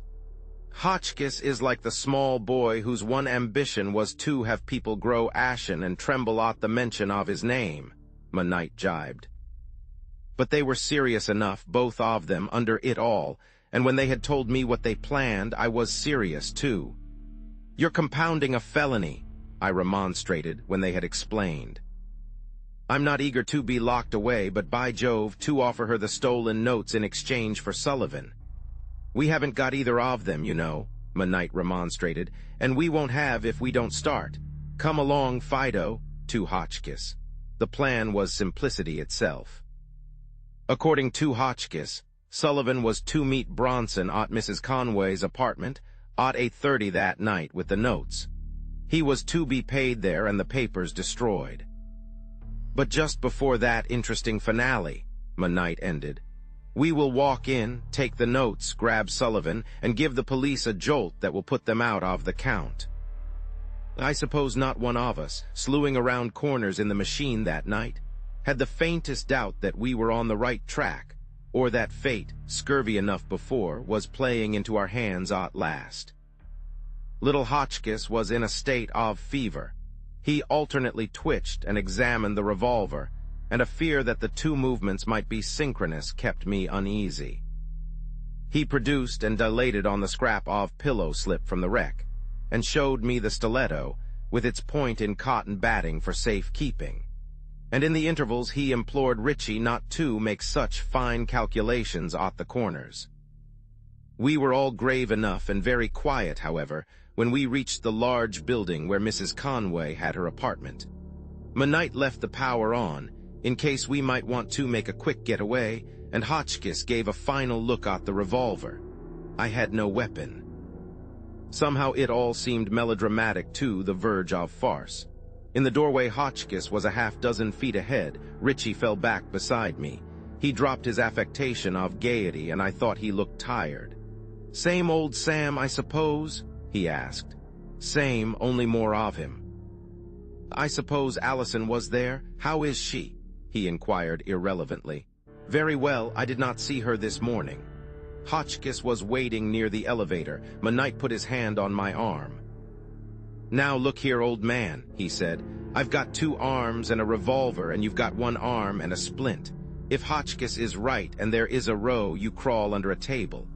"The deuce I will," I declared scornfully. We crowded out of the elevator at the 4th floor and found ourselves in a rather theatrical hallway of draperies and armor. It was very quiet. We stood uncertainly after the car had gone and looked at the 2 or 3 doors in sight. They were heavy, covered with metal, and soundproof. From somewhere above came the metallic accuracy of a player piano, and through the open window we could hear, or feel, the throb of the cannonball's engine. "Well, Sherlock," Knight said, "what's the next move in the game? Is it our jump or theirs? You brought us here." None of us knew just what to do next. No sound of conversation penetrated the heavy doors. We waited uneasily for some minutes, and Hotchkiss looked at his watch. Then he put it to his ear. "Good gracious," he exclaimed, his head cocked on one side. "I believe it has stopped." "I'm afraid we are late." We were late. My watch and Hotchkiss agreed at 9 o'clock, and with the discovery that our man might have come and gone, our zest in the adventure began to flag. Knight motioned us away from the door and rang the bell. There was no response, no sound within. He rang it twice, the last time long and vigorously, without result. Then he turned and looked at us. "I don't half like this," he said. "That woman is in. You heard me ask the elevator boy. For 2 cents I had seen it when he did. The door was ajar about an inch, and a narrow wedge of rose-colored light showed beyond. I pushed the door a little and listened. Then, with both men at my heels, I stepped into the private corridor of the apartment and looked around. It was a square reception hall, with rugs on the floor, a tall mahogany rack for hats, and a couple of chairs. A lantern of rose-colored glass and a desk light over a writing table across made the room bright and cheerful. It was empty. None of us was comfortable. The place was full of feminine trifles that made us feel the weakness of our position. Some such instinct made Knight suggest division. "We look like an invading army," he said. "If she's here alone, we will startle her into a spasm." One of us could take a look around and, "What was that? Didn't you hear something?" The sound, whatever it had been, was not repeated. We went awkwardly out into the hall, very uncomfortable, all of us, and flipped a coin. The choice fell to me, which was right enough, for the affair was mine primarily. "Wait just inside the door," I directed, "and if Sullivan comes, or anybody that answers his description, grab him without ceremony and ask him questions afterwards."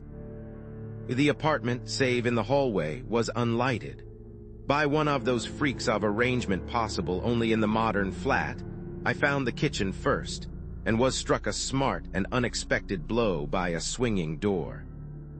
I carried a handful of matches, and by the time I had passed through a butler's pantry and a refrigerator room, I was completely lost in the darkness. Until then, the situation had been merely uncomfortable. Suddenly, it became grisly. From somewhere near came a long-sustained groan, followed almost instantly by the crash of something, glass or china, on the floor. I struck a fresh match and found myself in a narrow rear hallway. Behind me was the door by which I must have come.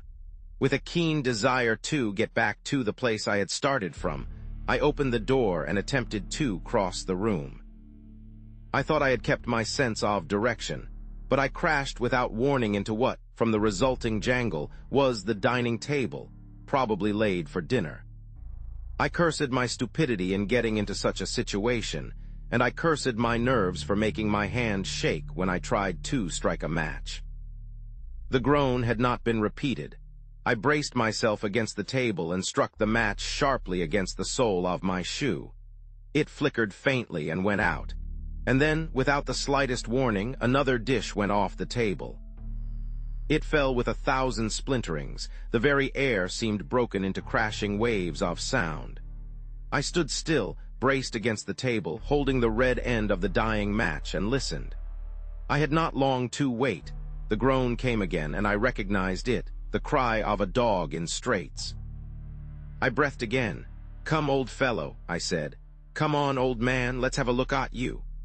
I could hear the thud of his tail on the floor, but he did not move. He only whimpered. There is something companionable in the presence of a dog, and I fancied this dog in trouble. Slowly I began to work my way around the table toward him. "Good boy," I said as he whimpered. "We'll find the light, which ought to be somewhere or other around here, and then—" I stumbled over something, and I drew back my foot almost instantly. "Did I step on you, old man?" I exclaimed and bent to pat him. I remember straightening suddenly and hearing the dog pad softly toward me around the table. I recall even that I had put the matches down and could not find them. Then, with a bursting horror of the room and its contents, of the gibbering dark around me, I turned and made for the door by which I had entered. I could not find it. I felt along the endless wainscoting, past miles of wall. The dog was beside me, I think, but he was part and parcel now, to my excited mind, with the thing under the table. And when, after eons of search, I found a knob and stumbled into the reception hall, I was as nearly in a panic as any man could be. I was myself again in a second, and by the light from the hall I led the way back to the tragedy I had stumbled on. Bronson still sat at the table, his elbows propped on it, his cigarette still lighted, burning a hole in the cloth. Partly under the table lay Mrs. Conway, face down. The dog stood over her and wagged his tail. Monite pointed silently to a large copper ashtray filled with ashes and charred bits of paper. "The notes, probably," he said ruefully. "He got them after all and burned them before her. It was more than she could stand. Stabbed him first and then herself." Hotchkiss got up and took off his hat. "They are dead," he announced solemnly and took his notebook out of his hatband.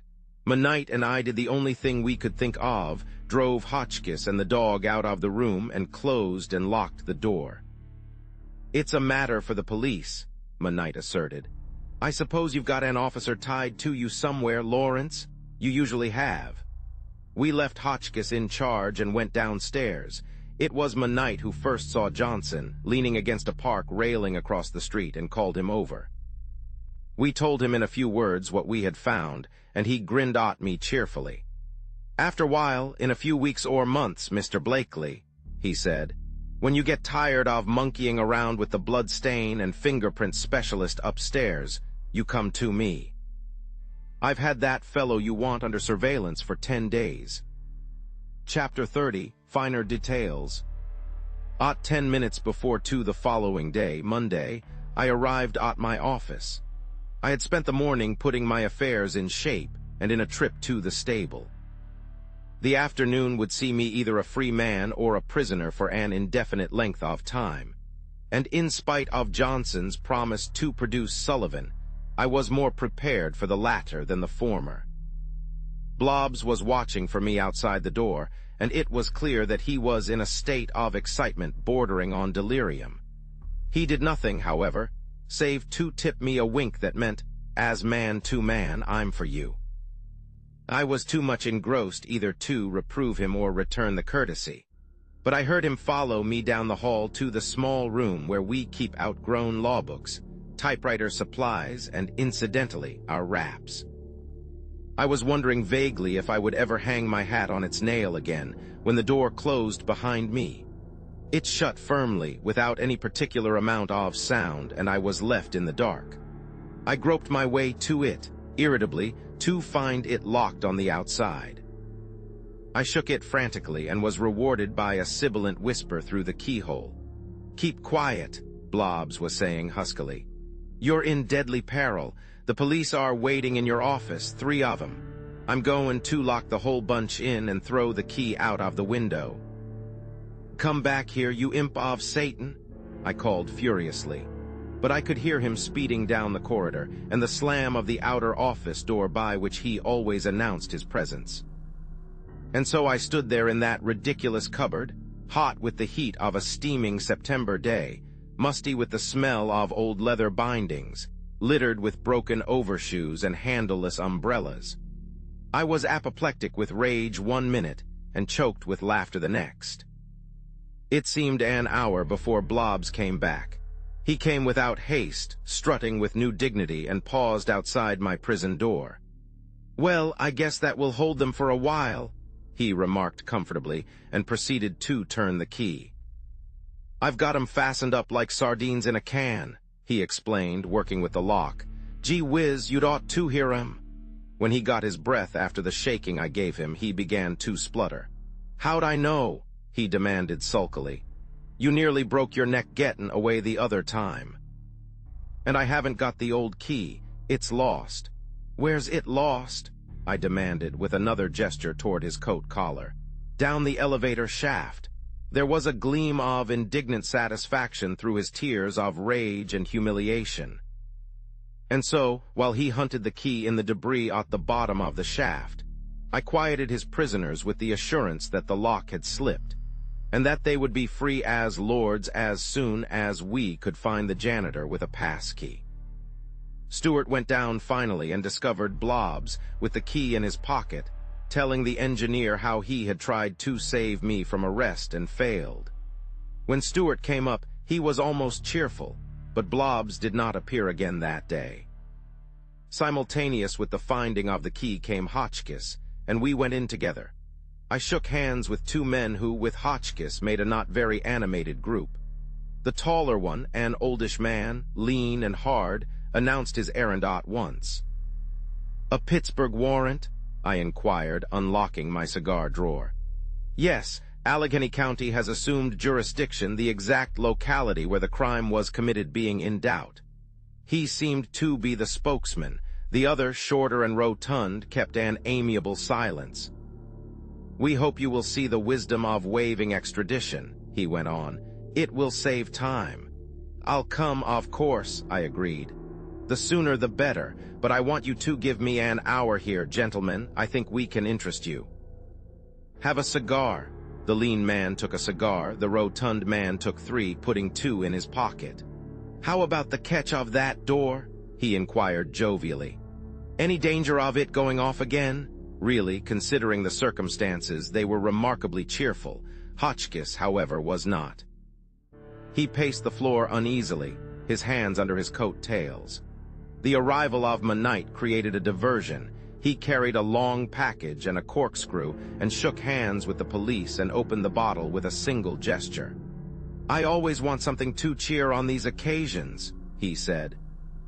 "Where's the water, Blakely? Everybody ready?" Then in French he toasted the 2 detectives. "To your eternal discomfiture," he said, bowing ceremoniously. "May you go home and never come back. If you take Monsieur Blakely with you, I hope you choke." The lean man nodded gravely. "Prosit," he said, but the fat one leaned back and laughed consumedly. Hotchkiss finished a mental synopsis of his position and put down his glass. "Gentlemen," he said pompously, "within 5 minutes the man you want will be here, a murderer caught in a net of evidence so fine that a mosquito could not get through." The detectives glanced at each other solemnly.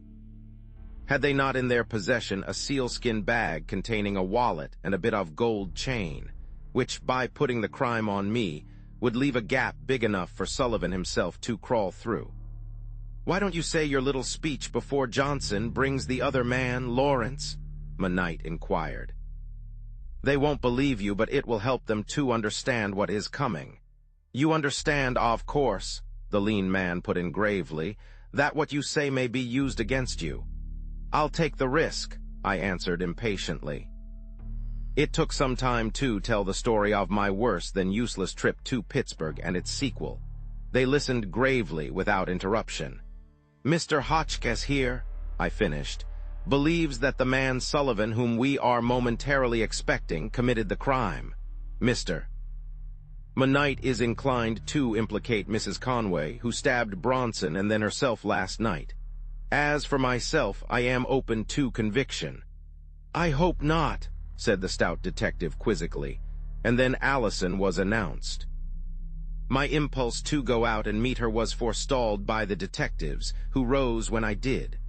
Knight, therefore, brought her in, and I met her at the door. "I have put you to a great deal of trouble," I said contritely, when I saw her glance around the room. "I wish I had not. It is only right that I should come," she replied, looking up at me. "I am the unconscious cause of most of it, I am afraid. Mrs. Dallas is going to wait in the outer office." I presented Hotchkiss and the 2 detectives, who eyed her with interest. In her poise, her beauty, even in her gown, I fancy she represented a new type to them. They remained standing until she sat down. "I have brought the necklace," she began, holding out a white-wrapped box, "as you asked me to." I passed it, unopened, to the detectives. "The necklace from which was broken the fragment you found in the sealskin bag," I explained. "Miss West found it on the floor of the car near Lower 10. "When did you find it?" asked the lean detective, bending forward. "In the morning, not long before the wreck." "Did you ever see it before?" "I am not certain," she replied. "I have seen one very much like it." Her tone was troubled. She glanced at me as if for help, but I was powerless. "Where?" The detective was watching her closely.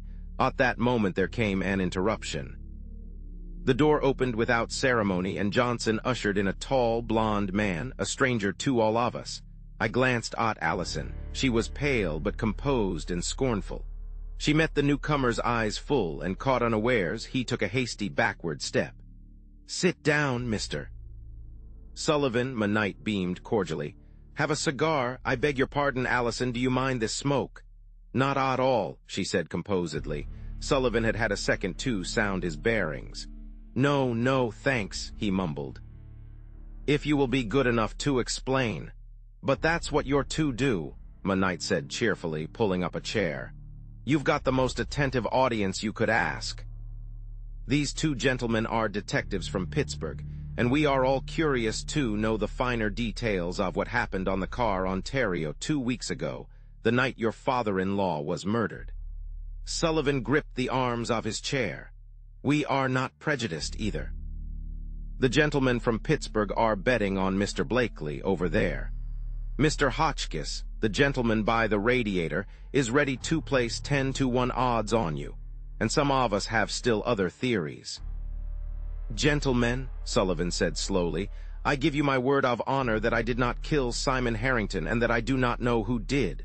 "Fiddlededdy," cried Hotchkiss, bustling forward. "Why, I can tell you," but Knight pushed him firmly into a chair and held him there. "I am ready to plead guilty to the larceny," Sullivan went on. "I took Mr. Blakely's clothes, I admit. If I can reimburse him in any way for the inconvenience—" The stout detective was listening with his mouth open. "Do you mean to say," he demanded, "that you got into Mr. Blakely's berth, as he contends, took his clothes and forged notes and left the train before the wreck?" "Yes." "The notes, then?" I gave them 2 Bronson yesterday. Much good they did him. Bitterly, we were all silent for a moment. The 2 detectives were adjusting themselves with difficulty to a new point of view. Sullivan was looking dejectedly at the floor, his hands hanging loose between his knees. I was watching Allison. From where I stood behind her, I could almost touch the soft hair behind her ear. "I have no intention of pressing any charge against you," I said with forced civility, for my hands were itching to get at him. "If you will give us a clear account of what happened on the Ontario that night." Sullivan raised his handsome, haggard head and looked around at me. "I've seen you before, haven't I?" he asked. "Weren't you an uninvited guest at the Laurels a few days or nights ago? The cat you remember and the rug that slipped." "I remember," I said shortly. He glanced from me to Allison and quickly away. "The truth can't hurt me," he said, "but it's devilish unpleasant. Allison, you know all this. You would better go out." His use of her name crazed me. I stepped in front of her and stood over him. "You will not bring Miss West into the conversation," I threatened, "and she will stay if she wishes." "Oh, very well," he said with assumed indifference. Hotchkiss just then escaped from Richie's grasp and crossed the room. "Did you ever wear glasses?" he asked eagerly. "Never." Sullivan glanced with some contempt at mine. "I'd better begin by going back a little," he went on sullenly. "I suppose you know I was married to Ida Harrington about 5 years ago. She was a good girl, and I thought a lot of her. But her father opposed the marriage. He'd never liked me, and he refused to make any sort of settlement. I had thought, of course, that there would be money, and it was a bad day when I found out I'd made a mistake. My sister was wild with disappointment. We were pretty hard up, my sister and one. I was watching Allison. Her hands were tightly clasped in her lap, and she was staring out of the window at the cheerless roof below. She had set her lips a little, but that was all. "You understand, of course, that I'm not defending myself," went on the sullen voice. "The day came when old Harrington put us both out of the house at the point of a revolver, and I threatened. I suppose you know that, too. I threatened to kill him. My sister and I had hard times after that. We lived on the continent for a while. I was at Monte Carlo, and she was in Italy. She met a young lady there, the granddaughter of a steel manufacturer and an heiress, and she sent for me. When I got to Rome, the girl was gone.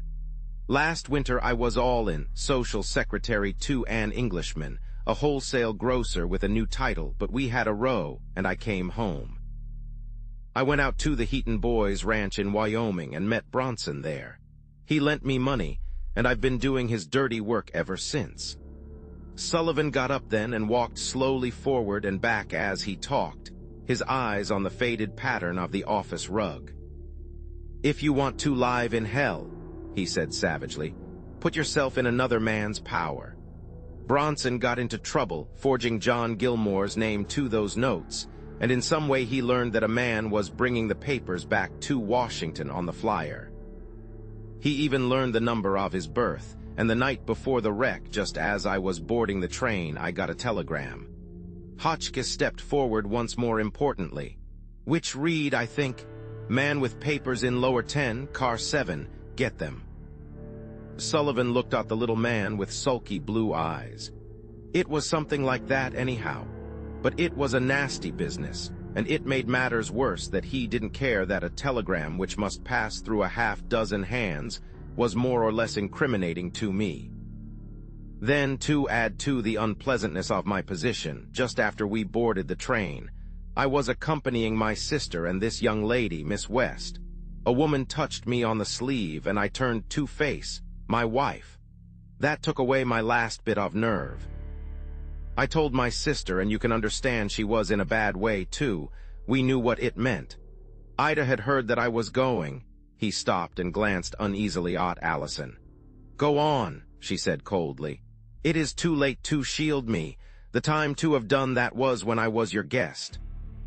"Well," he went on, his eyes turned carefully away from my face, which must have presented certainly anything but a pleasant sight. "Miss West was going to do me the honor to marry me, and—" "You scoundrel!" I burst forth, thrusting past Allison West's chair. You infernal cur! One of the detectives got up and stood between us. You must remember, Mr. Blakely, that you are forcing this story from this man. These details are unpleasant but important. You were going to marry this young lady, he said, turning to Sullivan, although you already had a wife living. It was my sister's plan, and I was in a bad way for money. If I could marry secretly a wealthy girl and go to Europe, it was unlikely that Ida, that is Mrs. Sullivan, would hear of it. So it was more than a shock to see my wife on the train and to realize from her face that she knew what was going on. I don't know yet unless some of the servants, well, never mind that. It meant that the whole thing had gone up. Old Harrington had carried a gun for me for years, and the same train wouldn't hold both of us. Of course, I thought that he was in the coach just behind ours. Hotchkiss was leaning forward now, his eyes narrowed, his thin lips drawn to a line. "Are you left-handed, Mr. Sullivan?" he asked. Sullivan stopped in surprise. "No," he said gruffly, "can't do anything with my left hand." Hotchkiss subsided, crestfallen but alert. "I tore up that cursed telegram, but I was afraid to throw the scraps away. Then I looked around for lower 10. It was almost exactly across. My berth was lower 7, and it was, of course, a bit of exceptional luck for me that the car was number 7. "Did you tell your sister of the telegram from Bronson?" I asked. "Number it would do no good, and she was in a bad way without that to make her worse." "Your sister was killed, think." The shorter detective took a small package from his pocket and held it in his hand, snapping the rubber band which held it. "Yes, she was killed," Sullivan said soberly. "What I say now can do her no harm." He stopped to push back the heavy hair which dropped over his forehead and went on more connectedly. "It was late, after midnight, and we went at once to our berths. I undressed, and then I lay there for an hour, wondering how I was going to get the notes. Someone in lower 9 was restless and wide awake, but finally became quiet. The man in 10 was sleeping heavily. I could hear his breathing, and it seemed to be only a question of getting across and behind the curtains of his berth without being seen. After that, it was a mere matter of quiet searching. The car became very still. I was about to try for the other berth when someone brushed softly past, and I lay back again. Finally, however, when things had been quiet for a time, I got up, and after looking along the aisle, I slipped behind the curtains of lower 10. You understand, Mr. Blakely, that I thought you were in lower 10 with the notes. I nodded curtly. "I'm not trying to defend myself," he went on. "I was ready to steal the notes, I had too, but murder." He wiped his forehead with his handkerchief. "Well, I slipped across and behind the curtains. It was very still. The man in 10 didn't move, although my heart was thumping until I thought he would hear it. I felt around cautiously. It was perfectly dark, and I came across a bit of chain, about as long as my finger. It seemed a queer thing to find there, and it was sticky, too." He shuddered, and I could see Allison's hands clenching and unclenching with the strain. All at once it struck me that the man was strangely silent, and I think I lost my nerve. Anyhow, I drew the curtains open a little and let the light fall on my hands. They were red, blood red.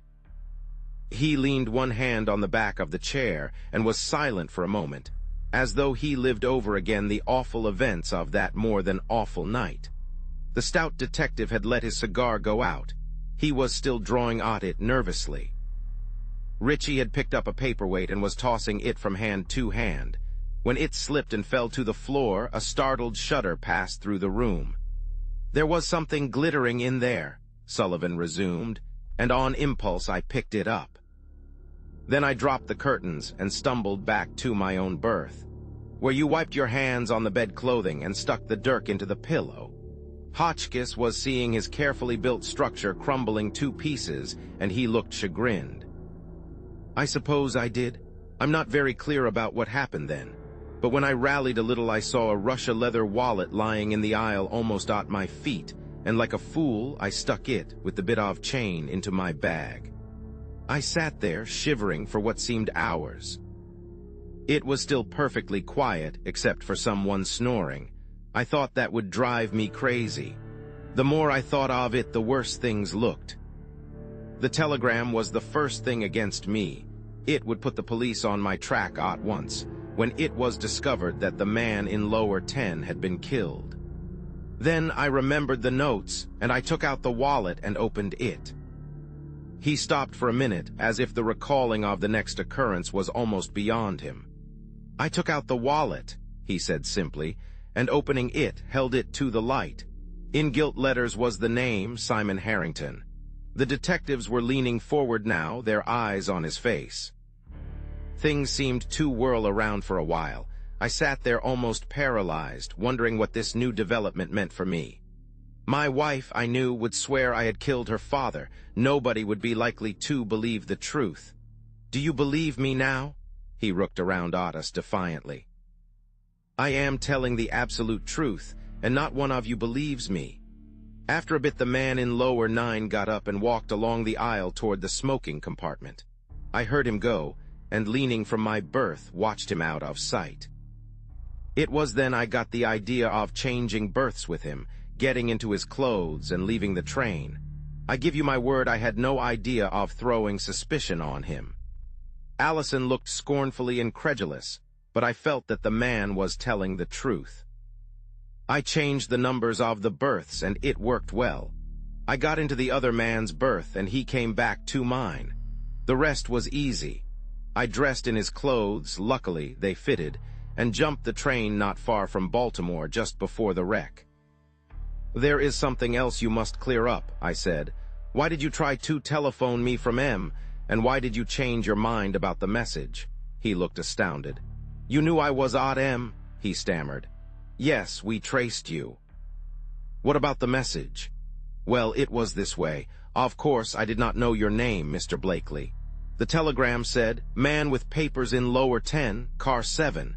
And after I had made what I considered my escape, I began to think I had left the man in my berth in a bad way. He would probably be accused of the crime. So, although when the wreck occurred I supposed everyone connected with the affair had been killed, there was a chance that you had survived. I've not been of much account, but I didn't want a man to swing because I'd left him in my place. Besides, I began to have a theory of my own. As we entered the car, a tall, dark woman passed us, with a glass of water in her hand, and I vaguely remembered her. She was amazingly like Blanche Conway. If she, too, thought the man with the notes was in lower 10, it explained a lot, including that piece of a woman's necklace. She was a fury, Blanche Conway, capable of anything. "Then why did you countermand that message?" I asked curiously. "When I got to the Carter house and got to bed, I had sprained my ankle in the jump. I went through the alligator bag I had taken from lower 9. When I found your name, I sent the first message. Then, soon after, I came across the notes.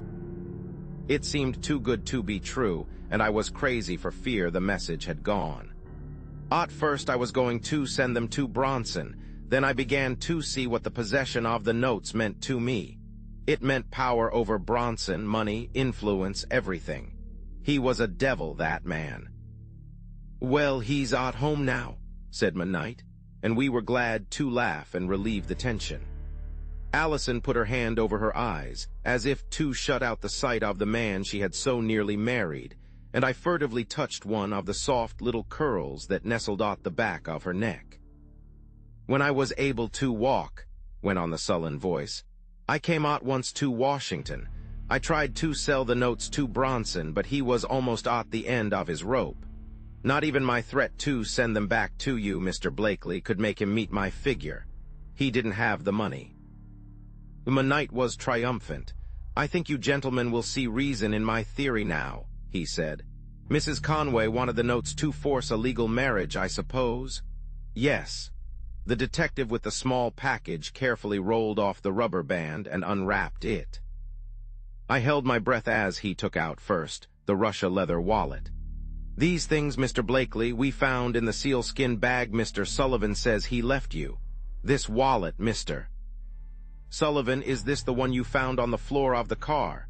Sullivan opened it, and glancing at the name inside, Simon Harrington, nodded affirmatively. And this, went on the detective, this is a piece of gold chain. It seems to be, said Sullivan, recoiling at the blood-stained end.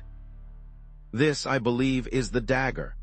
He held it up, and Allison gave a faint cry of astonishment and dismay. Sullivan's face grew ghastly, and he sat down weakly on the nearest chair. The detective looked at him shrewdly, then at Allison's agitated face. "Where have you seen this dagger before, young lady?" he asked, kindly enough. "Oh, don't ask me," she gasped breathlessly, her eyes turned on Sullivan. It's too terrible. Tell him," I advised, leaning over to her. "It will be found out later anyhow." "Ask him," she said, nodding toward Sullivan. The detective unwrapped the small box Allison had brought, disclosing the trampled necklace and broken chain. With clumsy fingers, he spread it on the table and fitted into place the bit of chain. There could be no doubt that it belonged there. "Where did you find that chain?" Sullivan asked hoarsely, looking for the first time at Allison. "On the floor near the murdered man's berth." "Now, Mr. Sullivan," said the detective civilly, "I believe you can tell us, in the light of these two exhibits, who really did murder Simon Harrington." Sullivan looked again at the dagger, a sharp little bit of steel with a Florentine handle. Then he picked up the locket and pressed a hidden spring under one of the cameos. Inside, very neatly engraved, was the name and a date. "Gentlemen," he said, his face ghastly, "it is of no use for me to attempt a denial. The dagger and necklace belonged to my sister, Alice Curtis." Chapter 31, and only one arm. Hotchkiss was the first to break the tension. "Mr. Sullivan," he asked suddenly, "was your sister left-handed?" "Yes." Hotchkiss put away his notebook and looked around with an air of triumphant vindication. It gave us a chance to smile and look relieved. After all, Mrs. Curtis was dead. It was the happiest solution of the unhappy affair. Monite brought Sullivan some whiskey, and he braced up a little. "I learned through the papers that my wife was in a Baltimore hospital, and yesterday I ventured there to see her. I felt if she would help me to keep straight, that now, with her father and my sister both dead, we might be happy together. I understand now what puzzled me then. It seemed that my sister went into the next car and tried to make my wife promise not to interfere. But Ida, Mrs. Sullivan, was firm, of course. She said her father had papers, certificates, and so on, that would stop the marriage at once. She said also that her father was in our car and that there would be the mischief to pay in the morning. It was probably when my sister tried to get the papers that he awakened, and she had to do what she did. It was over. Save for a technicality or two, I was a free man." Allison rose quietly and prepared to go. The men stood to let her pass, save Sullivan, who sat crouched in his chair, his face buried in his hands. Hotchkiss, who had been tapping the desk with his pencil, looked up abruptly and pointed the pencil at me. "If all this is true, and I believe it is, then who was in the house next door, Blakely, the night you and Mr. Johnson searched? You remember you said it was a woman's hand at the trap door." I glanced hastily at Johnson, whose face was impassive. He had his hand on the knob of the door, and he opened it before he spoke. "There were a number of scratches on Mrs. Conway's right hand," he observed to the room in general. "Her wrist was bandaged and badly bruised." He went out then, but he turned as he closed the door and threw at me a glance of half-amused, half-contemptuous tolerance. Monite saw Allison, with Mrs. Dallas, to their carriage and came back again. The gathering in the office was breaking up. Sullivan, looking worn and old, was standing by the window, staring at the broken necklace in his hand. When he saw me watching him, he put it on the desk and picked up his hat. "If I cannot do anything more," he hesitated. "I think you have done about enough," I replied grimly, and he went out. I believe that Ritchie and Hotchkiss led me somewhere to dinner, and that, for fear I would be lonely without him, they sent for Johnson. and I recall a spirited discussion in which Hotchkiss told the detective that he could manage certain cases, but that he lacked induction. Richie and I were mainly silent. My thoughts would slip ahead to that hour, later in the evening, when I should see Allison again. I dressed in savage haste finally, and was so particular about my tie that Mrs. Clopton gave up in despair. "I wish, until your arm is better, that you would buy the kind that hooks on," she protested, almost tearfully. "I'm sure they look very nice, Mr. Lawrence." "My late husband always." "That's a lover's knot you've tied this time," I snarled, and jerking open the bow knot she had so painfully executed, looked out the window for Johnson, until I recalled that he no longer belonged in my perspective. I ended by driving frantically to the club and getting George to do it. I was late, of course. The drawing room and library at the Dallas home were empty. I could hear billiard balls rolling somewhere, and I turned the other way. I found Allison at last on the balcony, sitting much as she had that night on the beach, her chin in her hands, her eyes fixed unseeingly on the trees and lights of the square across. She was even whistling a little softly. But this time the plaintiveness was gone. It was a tender little tune. She did not move as I stood beside her looking down. And now, when the moment had come, all the 1,001 things I had been waiting to say forsook me, precipitately beat a retreat, and left me unsupported. The arc moon sent little fugitive lights over her hair, her eyes, her gown. "Illustration, don't do that," I said unsteadily. You know what I want to do when you whistle." She glanced up at me, and she did not stop. She did not stop. She went on whistling softly, a bit tremulously. And straightway I forgot the street, the chance of passers-by, the voices in the house behind us. "The world doesn't hold anyone but you," I said reverently. "It is our world, sweetheart, I love you." And I kissed her. A boy was whistling on the pavement below. I let her go reluctantly and sat back where I could see her. "I haven't done this the way I intended to at all," I confessed. "In books they get things all settled and then kiss the lady." "Settled?" she inquired. "Oh, about getting married and that sort of thing," I explained with elaborate carelessness. We could go down to Bermuda or Jamaica, say in December." She drew her hand away and faced me squarely. "I believe you are afraid," she declared. "I refuse to marry you unless you propose properly. Everybody does it. And it is a woman's privilege. She wants to have that to look back to." "Very well," I consented with an exaggerated sigh. "If you will promise not to think I look like an idiot, I shall do it, knee and all." Illustration, I had to pass her too close the door behind us, but when I kissed her again, she protested that we were not really engaged. I turned to look down at her.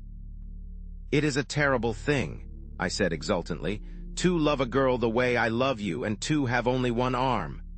Then I closed the door. From across the street there came a sharp crescendo whistle, and a vaguely familiar figure separated itself from the park railing. "Say," he called in a hoarse whisper, "shall I throw the key down the elevator shaft?" Subscribe for more content.